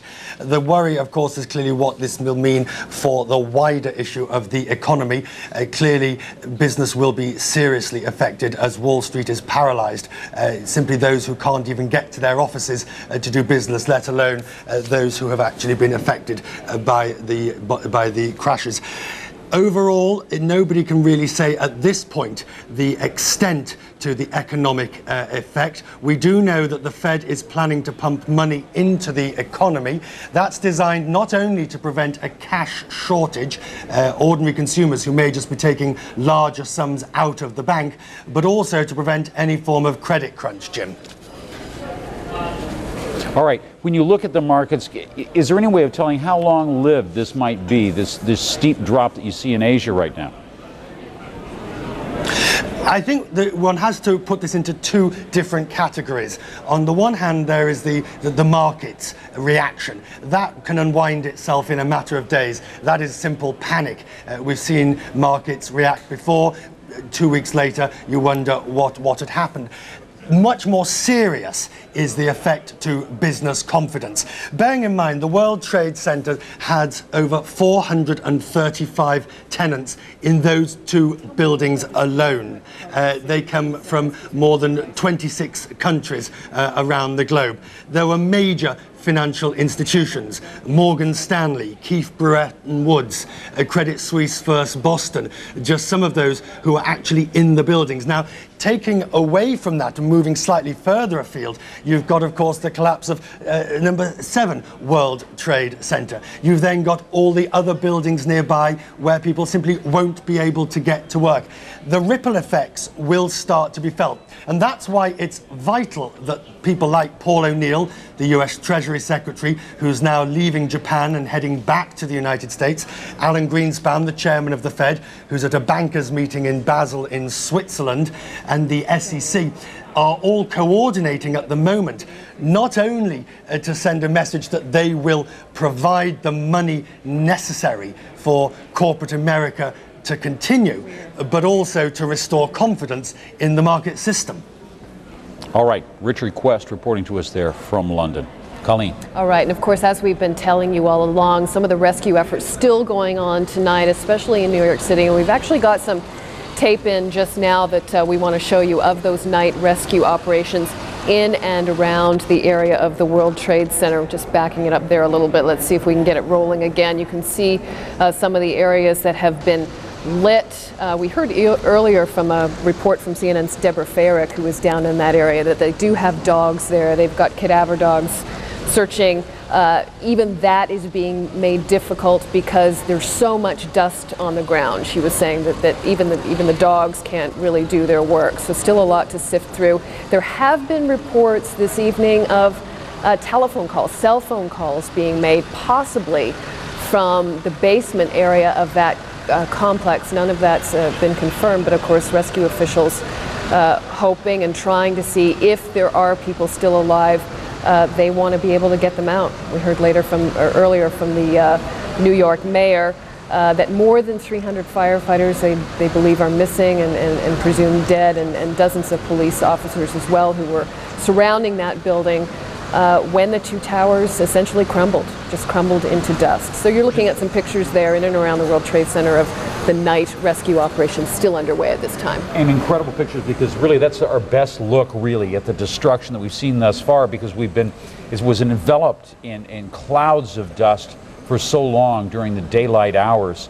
Very inaccessible, but you can see the way that the buildings are simply gone. All you see are the shell. Yeah, you see a few floors there, Jim, just a few, obviously badly burnt out. But having worked there, and you know, CNN had its New York bureau in the World Trade Center when the network first started on the air 20 years ago, more than 20 years ago. And when I look at those pictures, you know, it's hard to believe. And as many people have noted on this day, there's a sense among the people in the United States that there has to be retribution for this. The death toll alone is going to be staggering. We've been warned about that. No one even knows, no one can even estimate. Although United States officials say there have been no credible claims of responsibility for Tuesday's attacks in New York City and Washington. And they remind everyone it's still too early to speculate about exactly who may be involved. Still, some U.S. intelligence officials are telling CNN there are good indications, that's their words, that people linked to Saudi exile Osama bin Laden might be responsible. As the World Trade Center burned furiously, smoke billowed above the Pentagon, and the White House was evacuated, one security expert declared, "This isn't an act of terrorism, this is an act of war." Noting there was no direct evidence, several experts pointed out that few terrorist organizations around the world were capable of mounting such an audacious attack. They mentioned only one man by name, a name repeated by U.S. officials for years. There is not the slightest doubt that Osama bin Laden, his worldwide allies, and his sympathizers are planning further attacks against us. Despite progress against his networks, bin Laden's organization has contacts virtually worldwide, including in the United States, and he has stated unequivocally that all Americans are targets. For almost a decade, Osama bin Laden has been accused or suspected of coordinating attacks on the United States, on U.S. troops in Saudi Arabia, on U.S. embassies in Kenya and Tanzania, in the suicide mission against the USS Cole, at the World Trade Center in 1993, and the list goes on. Terrorism experts paint a picture of bin Laden as a Saudi-born revolutionary determined to end U.S. involvement in Saudi Arabia. In interviews, bin Laden has renewed his vow to bring jihad or holy war against the United States. Specifically, he said Washington had failed to get the message from bombings aimed at U.S. forces in Saudi Arabia. We declared a jihad, a holy war, against the United States government because it is unjust, criminal, and tyrannical. Terrorism analysts warned earlier this year Osama bin Laden was turning his attention to the Israeli-Palestinian conflict, hoping to win armed converts and gain global political momentum out of the chaos of the collapsed peace process. Bin Laden's wealth, estimated by some at around $200 million, is seen as key to not only recruiting militant followers, but funding carefully planned and coordinated attacks. U.S. officials blame Osama bin Laden in the attacks on the U.S. embassies in Nairobi, Kenya, and Dar es Salaam, Tanzania, which they say were carefully timed to increase the dramatic effects of a simultaneous onslaught against U.S. interests. Get the cameras out of here, let's go! Get off now! It is precisely the same strategy that appears to be at work in the financial and political centers of America in the latest attacks. U.S. officials assert that bin Laden initiated his terrorist network during the war in Afghanistan, later moved to training bases in Sudan, and is currently being sheltered by Afghanistan's ruling Taliban.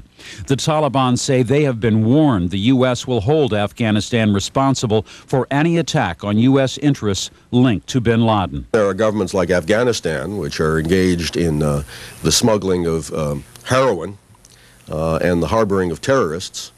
Governments such as Afghanistan, I think, have to be considered criminal organizations.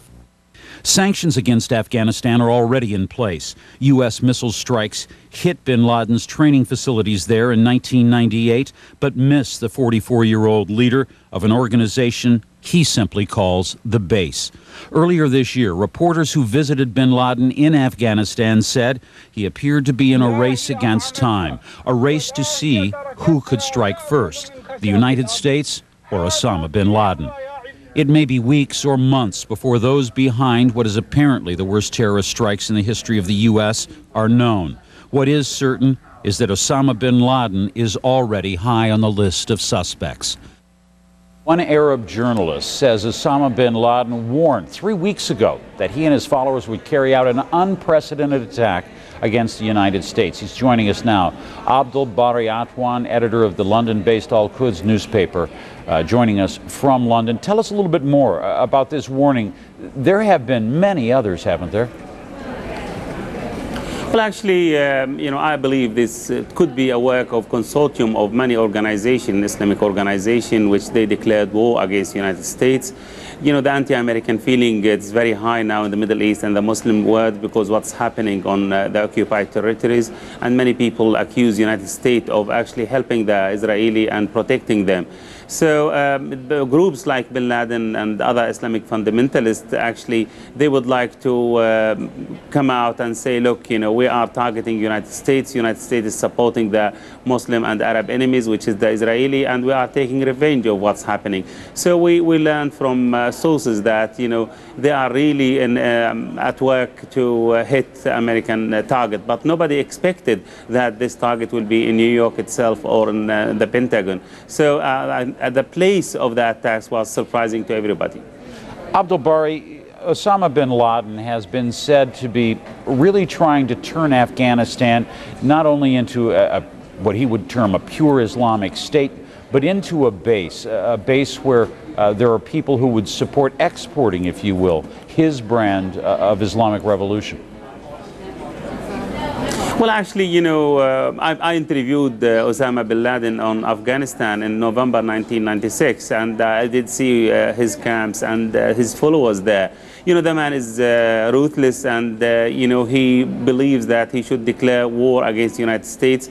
And this kind of appeal, this kind of call actually appealed to many young Muslims all over the world. And he recently managed to recruit a lot of those highly educated Arabs who were even educated in the United States itself and some Western countries. So I'm not surprised if he is surrounded with experts in different fields. And we noticed that the attack against the American destroyer Cole in the seaport of Aden was highly sophisticated attack, highly sophisticated on the bombing, the information gathering, and the monitoring of the movement of the American warships. So I'm not surprised if those highly intelligent people, highly educated people actually were behind the planning of the attacks against the World Trade Center. You know, when people look at this and they see it in the narrow confines of one day, people saw Palestinians standing up and cheering these attacks in Nablus, in refugee camps in South Lebanon where they've languished for half a century. When they look at that, on one hand, it creates a sense of anger. And there has to be a sense as well from some among the Arab world that this is not going to lead to an improvement in the situation, and certainly not a change in the U.S. position. Jim, you are absolutely right, but we have to put into our consideration there are 300 million Arabs, and those people are very few who actually were dancing in the streets, whether in Nablus or in refugee camps in Lebanon. The Palestinians definitely will suffer because of these attacks, because they want the American involvement in the peace process to be revived. And they want America to be the sponsor of the peace process and to intervene and put an end to the Israeli aggression against their people there. So we cannot say those people representing the Arabs, but you know, we have to ask our questions. You know, why America is targeted? Why the American people are targeted? Definitely there is something wrong in the American foreign policies. So these wrongs has to be readdressed, has to be rectified, and we want more involvement from the United States on the Arab-Israeli conflict to revive the peace process, to put an end to the Israeli atrocities. Also, there are Palestinians killed in the West Bank and Gaza Strip every day by the Israeli tanks, by the Israeli missiles. So we have to understand the frustration of some people, but this doesn't mean that we should support any terrorist acts against innocent Americans in New York and Washington, anywhere in the world. It is a terrorist act. Everybody condemned in the Middle East. Abdul Bari Atwan of Al-Quds, our thanks to you for being with us there. Colleen? All right, Jim, thanks. I want to show you some tape again now that we're just getting in. We're just starting to get some nighttime footage rolling in of the efforts that are going on there. This is the rubble around the World Trade Center, and actually maybe I need to be corrected. That doesn't look like nighttime. Perhaps that's from earlier in the day. John, maybe you can just let me know for sure. Regardless, that is the rubble around the area of the World Trade Center. You can clearly see parts of building. All that dust that rained down, all the debris.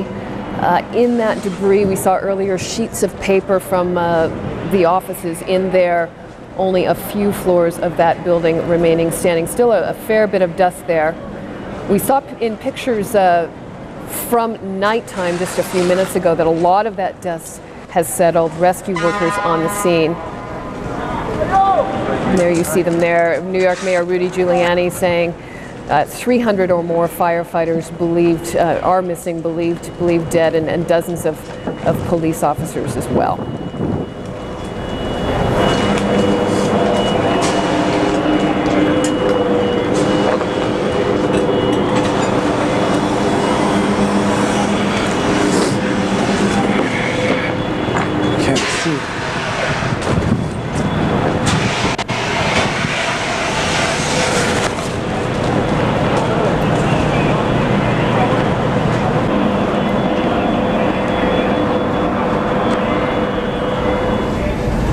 All right, those pictures obviously from earlier of the rubble around the World Trade Center. Jim? Devastation this day also in the nation's capital. Let's go now to the Pentagon, and Bob Franken live for an update on the situation there. Bob? Well, it's been about 16 hours, Jim, since the explosion here, since the plane collided with this west side of the Pentagon, and you can see it's still smoldering a little bit. They're still waiting for the embers to stop going so they can actually go into the building. We saw just a moment ago some of the supervisors. They were lowered in what looked like a bucket. They were actually being lowered into the bombed out building where the plane had hit so they could take a look and just see what the status of the fire was. The plan is at daybreak to literally peel away the wall a little bit and then go in. Of course, about 15 hours ago, we had some video that was shot shortly after the plane had collided with this side of the building. You can see that there was quite a bit of firefighting effort going on. There were literally hundreds of firefighters going. They were trying to put out a blaze that's still going till now. They fought all day with this, and of course there was also an evacuation of the injured. We don't have any sense of the casualties yet. We've been told that they could number in the hundreds. There could be more than 100 dead. There are wide estimates. The Pentagon is not giving any estimate. Perhaps we'll know more tomorrow when officials are actually able to go inside the building. A plane, of course, collided shortly after 9:30 this morning. A plane that was flying from Dulles, and of course it was taken by hijackers. That is the report, of course, and was then moved into the Pentagon, causing the damage that it did. Now, people talk about retaliation, and the Pentagon is already thinking about that, and the chairman of the Joint Chiefs of Staff says that he will have the forces necessary. I extend my condolences to the entire Department of Defense families, military and civilian, and to the families of all those throughout our nation who lost loved ones. I think this is indeed a reminder of the tragedy and the tragic dangers that we face day in and day out, both here at home as well as abroad. I would tell you up front, I have no intentions of discussing today what comes next, but make no mistake about it, your armed forces are ready. And tomorrow they will be ready to open the Pentagon. It's become a matter of pride here. At least they're going to be opening part of the building. The Defense Secretary said he's determined to do that to prove to the world that terrorism cannot knock down a building, cannot knock down the spirit of the American military. Jim? Bob, the toll of dead and injured there at the Pentagon, does anyone know for sure? As a matter of fact, the Pentagon is quite assertive about the fact that no estimates can be made. There was a local fire chief who said that the deaths could range between 100 and 800. Pentagon officials think that that is way too high, the 800 number, but it is clearly possible that there could be deaths that number in the hundreds. All right, Bob Franken reporting there live from the Pentagon. Colleen? All right, Jim, the attacks brought much of the United States to a halt as people watched events unfold transfixed. Schools, offices were closed. Highways across the country fell into gridlock as thousands of people returned to the sanctuary of their homes. But nowhere was the sense of shock so profound as in Manhattan. Greg Clarkin has that. The terror attacks on the World Trade Center paralyzed New York and brought life to a standstill across America. Manhattan was sealed off minutes after the attacks on the Twin Towers. Tunnels and bridges closed. Subway and commuter rail service suspended. Hundreds of thousands of people staggering out of the financial district on foot, on highways usually clogged with cars. Many scrambled to call loved ones only to find payphones and cell phones rendered useless. The World Trade Center was a major hub of telecom equipment, and call volumes swamped phone networks. Manhattan's supermarkets were jammed and long lines formed at cash machines. New York City police precincts were sealed off, and an urgent plea for blood was issued as hospitals throughout the metropolitan area were pressed into service. Right now, at last count, we were utilizing over 50. I think it'll be over 100 and that was as of a half hour ago. And we're utilizing all of the hospitals in New York City. We're utilizing the hospitals in Westchester and Rockland, Nassau County, northern New Jersey. For the first time in United States history, airports across the country were shut down, and they'll stay that way until at least noon on Wednesday. The Federal Aviation Administration ordered all airports closed, and all planes which were in the air were directed to land at the nearest airport. Transportation Secretary Mineta has directed the Federal Aviation Administration to suspend operations until at least noon tomorrow. Amtrak canceled train service between New York and Boston. Greyhound canceled a big chunk of its service as well. Government buildings and businesses across the country were evacuated. Security tightened along the U.S. border with Mexico and Canada. NASA shut its centers down, and even some offshore oil drilling in the Gulf of Mexico is suspended. Stock trading was canceled, and financial markets will be closed all day Wednesday. Major League Baseball canceled its schedule for the first time since FDR's death in 1945 and for only the fourth time in its history. The NFL is considering canceling Sunday's games. Across the U.S., tourist attractions and landmarks shut down. Disneyland, Disney World, and Seattle's Space Needle among them. Back in New York, the mayoral primary election was also canceled. Greg Clarkin, CNN, New York. All right, for some insight now into how Americans view the attacks, CNN, USA Today, and Gallup conducted a public opinion poll just before the president's speech. 86% of those questions said they considered the events an act of war. But the majority agreed the U.S. military should not strike back until it is clear who is responsible for the attacks. And 78% said they were confident of President Bush's ability to handle this situation.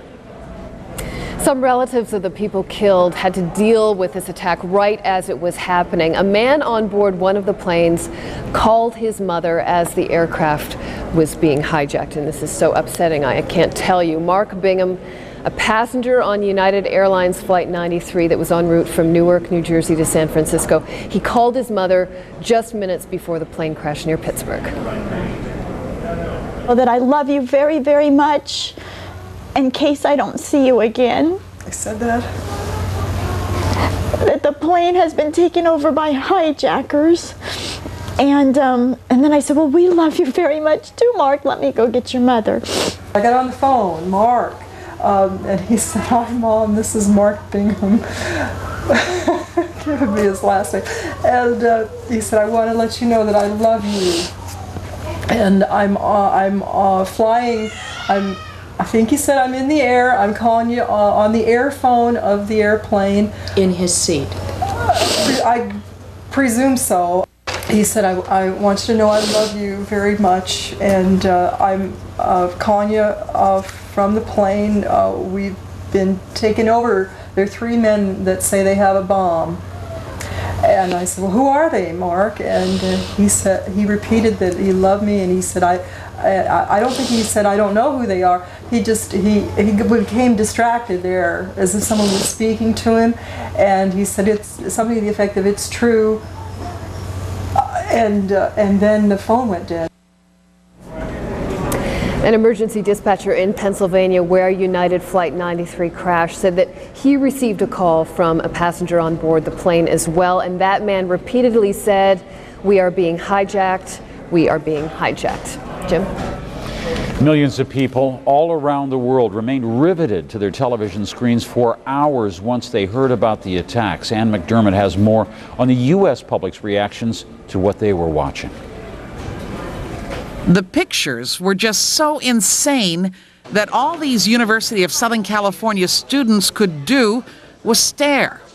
But the younger ones had questions, lots of questions. But when I first saw on the news, I sort of wondered how protected we really are in America. Think they'll be able to catch all the people involved? Their teacher, for once, had no answers. How? Why? These are the questions. And here's one more.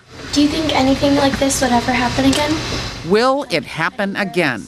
Psychologists say that's what can make people so crazy at first. It's not that we're afraid of the unknown. In the face of the unknown, we fill it in. We think there are monsters out there, and we actually end up frightening ourselves more. Many of these people in an LA area gym admitted they were frightened and came here only for something to do. I'm looking at the streets and it looks like Beirut, and I can't believe it's my backyard. The smoke continues to billow out of the Trade Center building 6 hours. I think we're definitely going to go to war. This Korean War vet sure hopes not, but he knows the feeling. I see what it says right there. America under attack. People didn't have to die. But they did die, and America's in mourning. Ann McDermott, CNN, Los Angeles.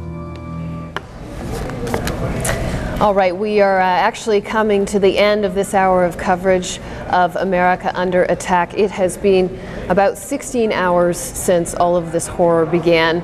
The attacks on New York and Washington Tuesday, September 11th will never be forgotten by those who experienced them firsthand or by the millions of people around the world who actually saw them unfold. I heard the sound of a jet. I assumed it was like a Navy jet or something like that, just flying by. We heard a big bang, and then we saw smoke coming out, and everybody everybody started running out, and we saw the plane on the other side of the building, and there was smoke everywhere. Then I heard a large explosion. I thought it was a sonic boom. And when I heard the explosion, I looked up, and what I saw red, and I saw debris start to fall down. As soon as he got hit, I was thrown to a window. So I was very lucky to get out. There's a lot of people that didn't get out. There's a lot of people coming down the stairs, burnt up. It's bad. There was an enormous fireball. There was fire, debris falling to the ground, and then just a whole kind of mushroom of smoke that sort of just billowed up. And I just stood there in absolute disbelief. There was a lot of people hurt. They were lying on the floors, coming down the stairs. A lot of people had asthma attacks while they were coming down. It was bad. Everybody was screaming, everybody was running, the cops were trying to maintain the calm, and in that haste, people were stampeding. People started screaming that there was another plane coming. I didn't see the plane, but I turned around and the second building just exploded. And we see a second commercial jet flying extremely low actually collide into the south tower of the building. At that point, we decided just to get out of there. People were just going crazy at that point, evacuating. I saw people jumping off the building. Many people just jumping. And people were just climbing, they were just falling down. I saw about 6 people falling down from the building from the binoculars. I saw a lady with a black suit, she fell down, and a boy with a white shirt, he fell down, and it was horrible. If you go over by there, you can see the people jumping out the window. They're jumping out the window right now. Oh my God. Everybody was on top of each other trying to come down, and then somebody finally calmed the crowd down to get them to come down the stairs in an orderly fashion and get them out of the building. We saw the south tower collapse to the ground, decimated, and then later it was very amazing to see the north tower standing there by itself after years and years and years of seeing them together. And then all of a sudden the north tower just collapsed upon itself and just fell to the ground. It was a cloud of dust that covered all of downtown Manhattan. These New York policemen and firemen, God bless them, they kept us calm. They tried so hard to keep us moving north, and it was just absolute horror. It was horror. Now those are the words from the day America came under attack. Let's take a look at some of the pictures of the day, of the damage that has been done as a demarcation line is crossed, in the words of some, a line that separates past from future in the way that the U.S. is likely to deal with terrorism, and the realization, above all, that it is not isolated, that it is not safe because it is sheltered between 2 oceans, the Atlantic and the Pacific. Many people that you heard their voices there never believed they would see these kinds of scenes as a result of a deliberate act of violence. But that is indeed what was witnessed in New York City, in Washington on this day.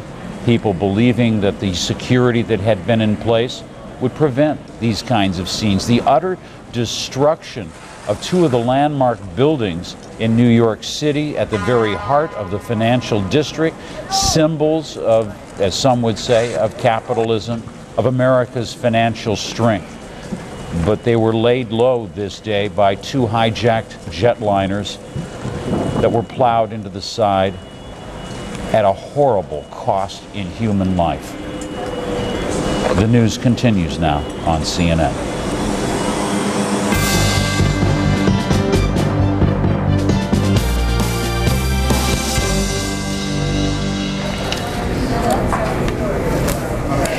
Cameras bear witness as one symbol of America's financial might burns, only to watch in horror as hijackers send a second deadly message to the United States. And then, only half an hour later, another target, another city, this time the Pentagon, the military seat of the world's only remaining superpower. And there was more to come. Plane number 4 goes down in rural Pennsylvania, dozens of people killed. A nation, an entire world is stunned. Hello, I'm Jim Clancy. And I'm Colleen McEdwards at CNN Center. First, we want to bring you the latest right now on Tuesday's terrorist attacks in the United States. In New York City, it is 2 a.m. right now. Many lie dead where the World Trade Center lies in ruins. Some people trapped alive have been placing cell phone calls, we are told quite possibly from the basement of that World Trade Center building. The combined death toll for New York, Washington, and Shanksville, Pennsylvania will be very high, we're told. President Bush saying earlier, thousands of people have been killed. In New York, search and rescue efforts have continued right through the night. Thus far, at least 2,000 victims treated for injuries. It was little more than 17 hours ago now that terrorists hijacked 4 commercial jets, crashing one of the airliners into the North Tower of New York's World Trade Center, a financial mecca there for decades. Then only minutes later, slamming a second plane into the Trade Center South Tower. Obviously an extremely well-coordinated attack. Another jet into a section of Washington's Pentagon building, the military nerve center of the United States, causing a terrible fire there. And finally, the 4th aircraft into Pennsylvania's rural Somerset County. Those 3 attacks leaving behind a nightmare of horrendous proportion here.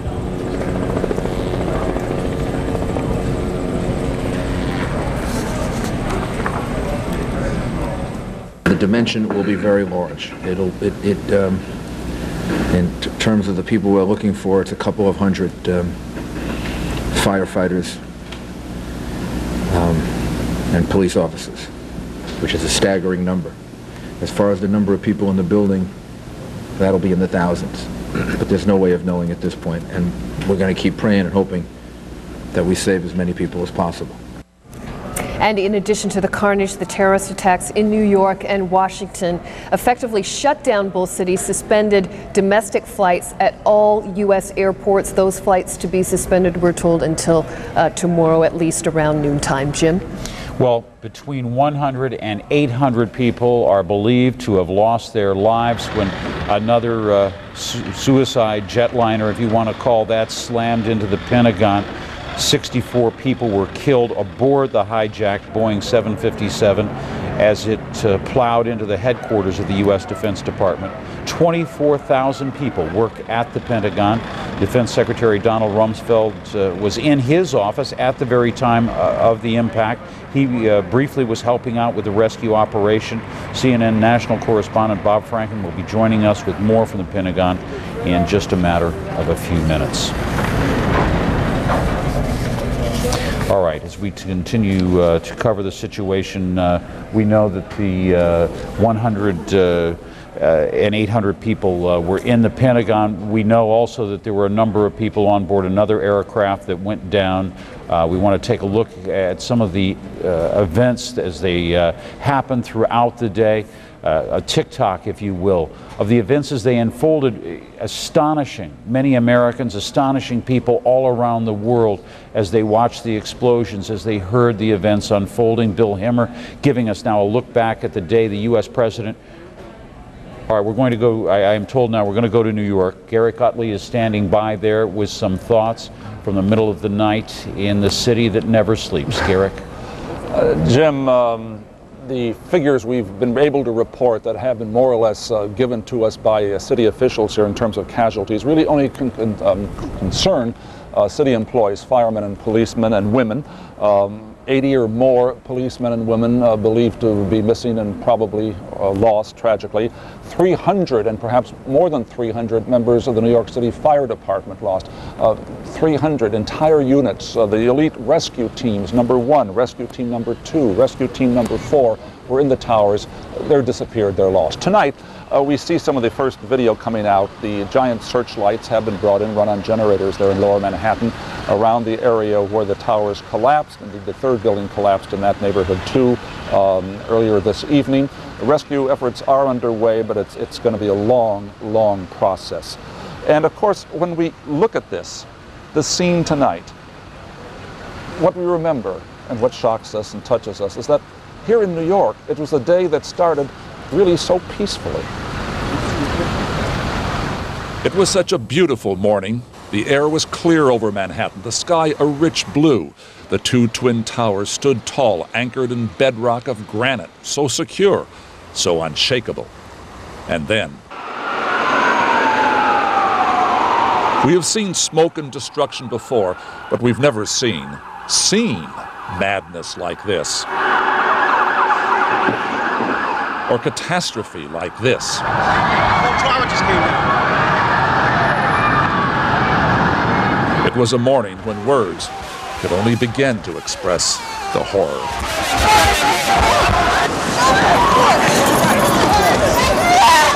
It was like a blizzard, but a blizzard that wasn't cold, a blizzard that had no wind. It was just hot. There was an enormous fireball. There was fire, debris falling to the ground, and then just a whole kind of mushroom of smoke that sort of just billowed up. We knew that some of what happened this morning, that there could be another attack on the World Trade Center as there was 8 years ago. That terrorists might attack the Pentagon and hijack commercial flights.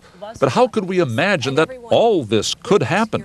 That much of the government would be shut down, the capital of the United States evacuated, and the White House, that the president of the most powerful nation in the world would take evasive action for his own security. Across this nation, from airports closed down to home to workplace, we watched and tried to comprehend what we were seeing. It took time after the shock of the terror to digest the dimension of the human tragedy. We tried to imagine what those caught in the soaring towers, in the doomed planes in the Pentagon went through. Before the end, we can only wonder what happens next. The president vows action. The search is underway for those who are behind these evil acts.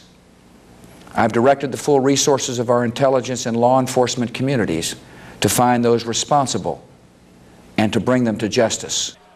Retaliation, even revenge, may feel sweet one day, but right now there are only the remnants of terror, the pain of the tragedy, and the tears. And how do we handle those tears and the trauma tonight for the victims, their families in Washington and here in New York City? Frank Donahue is with the disaster relief units of the American Red Cross. You've been down there today. Tonight, there's the logistics. Housing people, how many? Tonight we have about 13 shelters. The Greater New York Red Cross has 13 shelters open in Lower Manhattan. These are for people in buildings in the endangered that have been area. evacuated, Battery Park, etc., where apartments, just people cannot return to that area tonight at all. It's too dangerous. And you're feeding about 10,000 meals down there? Working with the Salvation Army, feeding about 10,000 police and firefighters and disaster workers on the scene tonight. These are the immediate problems. We've seen the medical problems, the scenes in the hospital, emotional problems, psychological counseling. You get involved in that too. Absolutely. Who does it and what do they do? We have trained, certified volunteers that are certified psychiatrists, psychologists, social workers that are trained by the Red Cross that we have tonight that are working in Lower Manhattan, that are working at our center on Amsterdam, and that are working actually at LAX, at Boston's Logan Airport, at every airport where people were affected by today's disaster. And what are the patterns? What are the key things these counselors, these therapists really can do? Immediate assistance to people, to be there when they hear incredible news that someone that they love very much may well be in that rubble that we see behind us, and to be there to provide solace, to kind of provide direction to them, to help them make it through the first couple hours. This is psychological, emotional first aid, absolutely, if you will. Absolutely. What happens after tomorrow, or the day after, or next week with these people? Red Cross's role is to be there again immediately on the scene to provide that initial, that first aid, if you will. We'll begin to then refer people to their clergy, etc., and other kind of long-term help. We see again the people in the wheelchair, the people on the gurneys today, and we can only think of those who are still under the rubble. You've been to Bosnia? Been earthquakes in Turkey? Turkey 2 years ago, the earthquake, and it's the same kind of eerie feeling when I came through the Holland Tunnel today from Philadelphia. And I got down there and listened to that sort of dead silence that you see, and to see relief workers and hundreds of firefighters just waiting to be called in to respond. I saw it in so many places, and now to see it in America, it's pretty shocking. Shortages. We've heard about blood. Need blood? Absolutely. 1-800-GIVE-LIFE. Every American could give blood. We never want our country to have a blood shortage again. This is a sign to all of us. We should never have a blood shortage in this nation. And in a crisis like this situation we're going through tonight and we'll go through tomorrow, what are the other shortages? Not enough doctors, not enough ambulances, what? Not enough volunteers, people to continue to provide relief. This operation will go on for many, many weeks. The folks in Battery Park and those neighborhoods are going to continue to need assistance. And Red Cross will be there tonight in other parts of New York responding to the regular disasters that you see. And so volunteers, blood, financial resources, all of those things are what Red Cross needs, and so many organizations like the Red Cross need to continue to be there when people need us. Have we ever had this kind of a disaster calamity in the United States? This is monumental.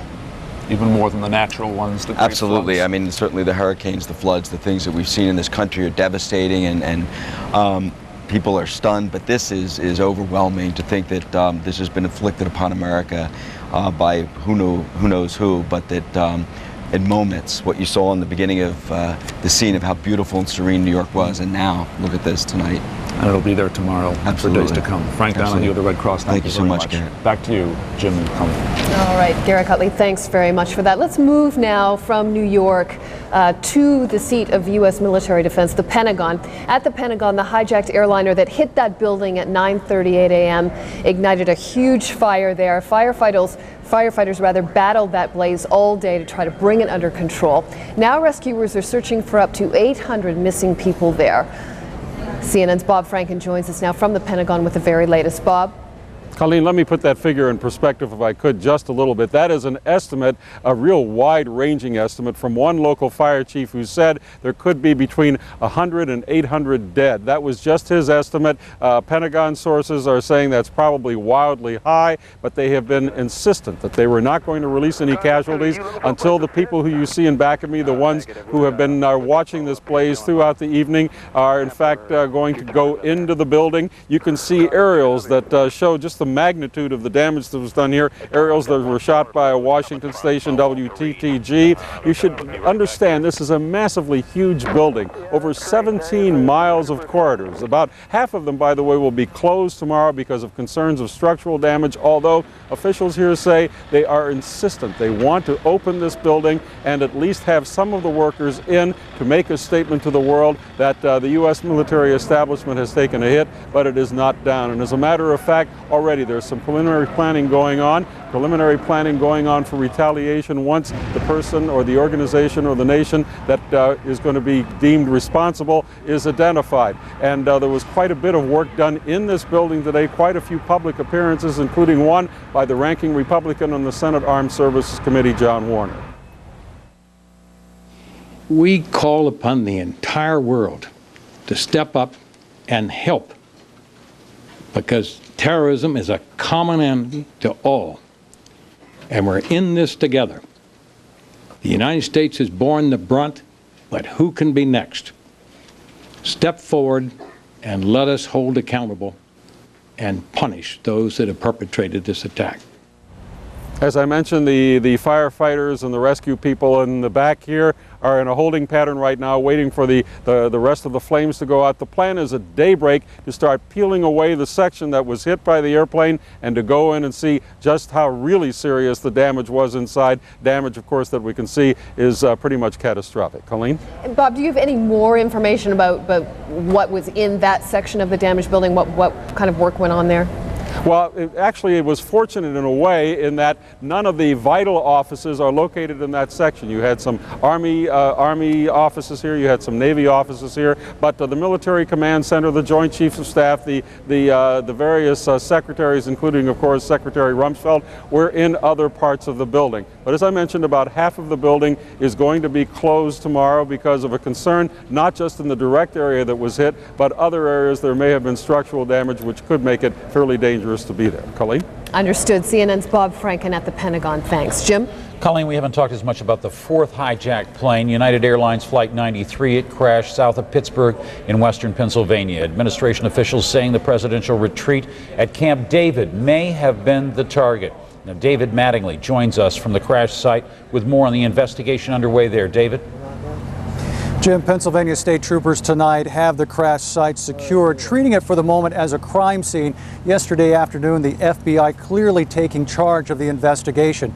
According to people in the area, the plane was flying at a very low altitude when there was a rush of engine noise. At that time, the plane then turned and plunged at a 45-degree angle, crashing into a field which is part of a strip mining operation near the town here of Shanksville.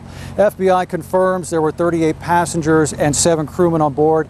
No survivors. There are only small pieces of debris to be found at the scene. At the crash site, there is an impact crater. It appears as a blackened pit on the edge of a green grassy field. A key find will be the black box, the flight recorder.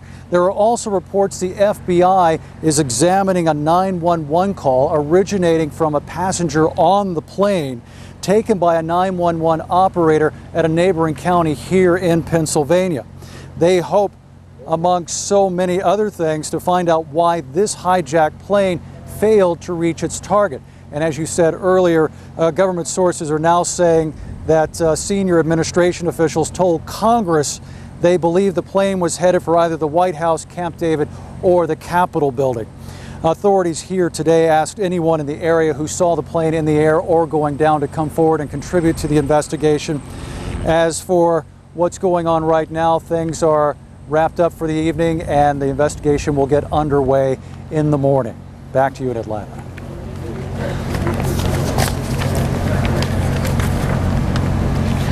All right, David, as we look at the crash scene there, it's a scene that people don't really understand. You've outlined, they don't really have anyone that eyewitnessed this. I had thought that earlier in the day there had been a report of someone describing what had happened as the plane came down. Oh yes, there were eyewitnesses, but they're calling for anyone who may have seen the plane in the air to come forward. They have the initial accounts, as we have relayed to you, that the plane appeared to have a rush of engine noise and then veer off and then down, striking the ground at a 45-degree angle.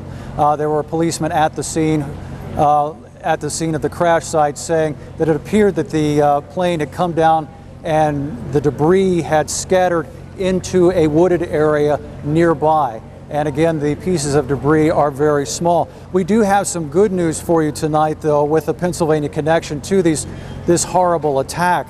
At 7:56 p.m., a man and two police officers trapped in the World Trade Center were unable to get through to 911 in New York and call for help. So the man called his sister in the Pittsburgh area, who then called her local 911. They were then able to direct police in New York to their location and to their successful rescue. And to quote one 911 official here, a very positive note to a sad and tragic day. All right, David Mattingly reporting to us there from Pennsylvania, the latest on that investigation. Now, a man who was on board one of the flights that was doomed, that flight that we're talking about in Pennsylvania, called his mother as the aircraft was being hijacked. Mark Bingham had boarded United Airlines Flight 93 in Newark, New Jersey. He called his mother in the San Francisco Bay Area just before the plane crashed near Pittsburgh. That I love you very, very much. In case I don't see you again. I said that. That the plane has been taken over by hijackers. And then I said, well, we love you very much too, Mark. Let me go get your mother. I got on the phone, Mark, and he said, hi, Mom, this is Mark Bingham. Giving me his last name. And he said, I want to let you know that I love you. And I'm flying, I think he said I'm in the air. I'm calling you on the air phone of the airplane. In his seat. I presume so. He said, I want you to know I love you very much, and I'm calling you from the plane. We've been taken over. There are 3 men that say they have a bomb. And I said, well, who are they, Mark? And he repeated that he loved me, and he said, I don't think he said, I don't know who they are. He became distracted there, as if someone was speaking to him, and he said, it's something to the effect of, it's true, and then the phone went dead. All right, and one person on one of the flights, also a man, actually had the presence of mind to phone emergency personnel from his cell phone to report, to say, we are being hijacked. Let's take a look at a night shot right now, the Manhattan skyline as it looks at this moment. Live pictures now of the skyline. You can still see dust and smoke in that area amid the lights of New York, a city that, by all accounts, will never be the same again, not just in terms of its skyline, its landscape, but in terms of the sensibilities of the people who live in it and who live in this country. Financial markets around the world have been reacting to this morning. You can imagine how the attack has unnerved global financial markets that are already fearful of recession. Asia opening today with quite a downturn. Richard Quest is in London with more on that and all the international tenants who were at this World Trade Center as well. Richard, quite a few in that enormous building where some 50,000 people would go to work every day. Absolutely. There were some 435 tenants from around 26 countries from across the globe. There were offices from just a small suite of offices anywhere in the building to large banks that had several floors with employees. Taking a look at some of the international companies that had offices and had a presence in World Trade Center 1 and 2. There was the British company Thomson Financial, which had offices in the World Trade Center. Morgan Stanley, the largest tenant, had over 22 floors in World Trade Center 1. The company put out a statement late yesterday saying all of the businesses are functioning and will continue to function, but obviously the prayers and sympathies are with their employees. Some 3,500 people worked for Morgan Stanley at World Trade Center. Cantor Index, and a company on both sides of the Atlantic, Cantor Fitzgerald, as it's known, had 5 floors. 800 employees at least were working or had a presence in the World Trade Center. The company putting out its statement saying that over 1,000 employees employed by the two companies in the World Trade Center. The chairman saying, in a difficult, confused situation, we're doing all we can to determine the whereabouts of our colleagues. Keefe Bruyette, a brokerage specializing in banking matters, also there. Empire Blue Cross and Blue Shield, that's the US major insurance corporation. The healthcare insurance was an international corporation that had a presence in the World Trade Center. And Credit Suisse First Boston, the Swiss multinational, one of the largest in the world, the banking, investment banking, trading organizations. Not only does it have other offices within Manhattan, but had a large presence in the World Trade Center. And Oppenheimer Funds. These are just a short list, if you like, of some of the major names that had offices, some small suites, others large numbers of floors, like Morgan Stanley in the World Trade Center. Now, joining me on the line is Bob Hormats. Robert Hormats is Vice Chairman of Goldman Sachs International.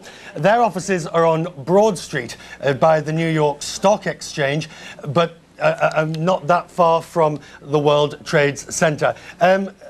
Bob, thanks for joining us. First of all, let's start with Goldman Sachs, your employees, and what you can tell us about the situation. Well, we stayed open till about 3 or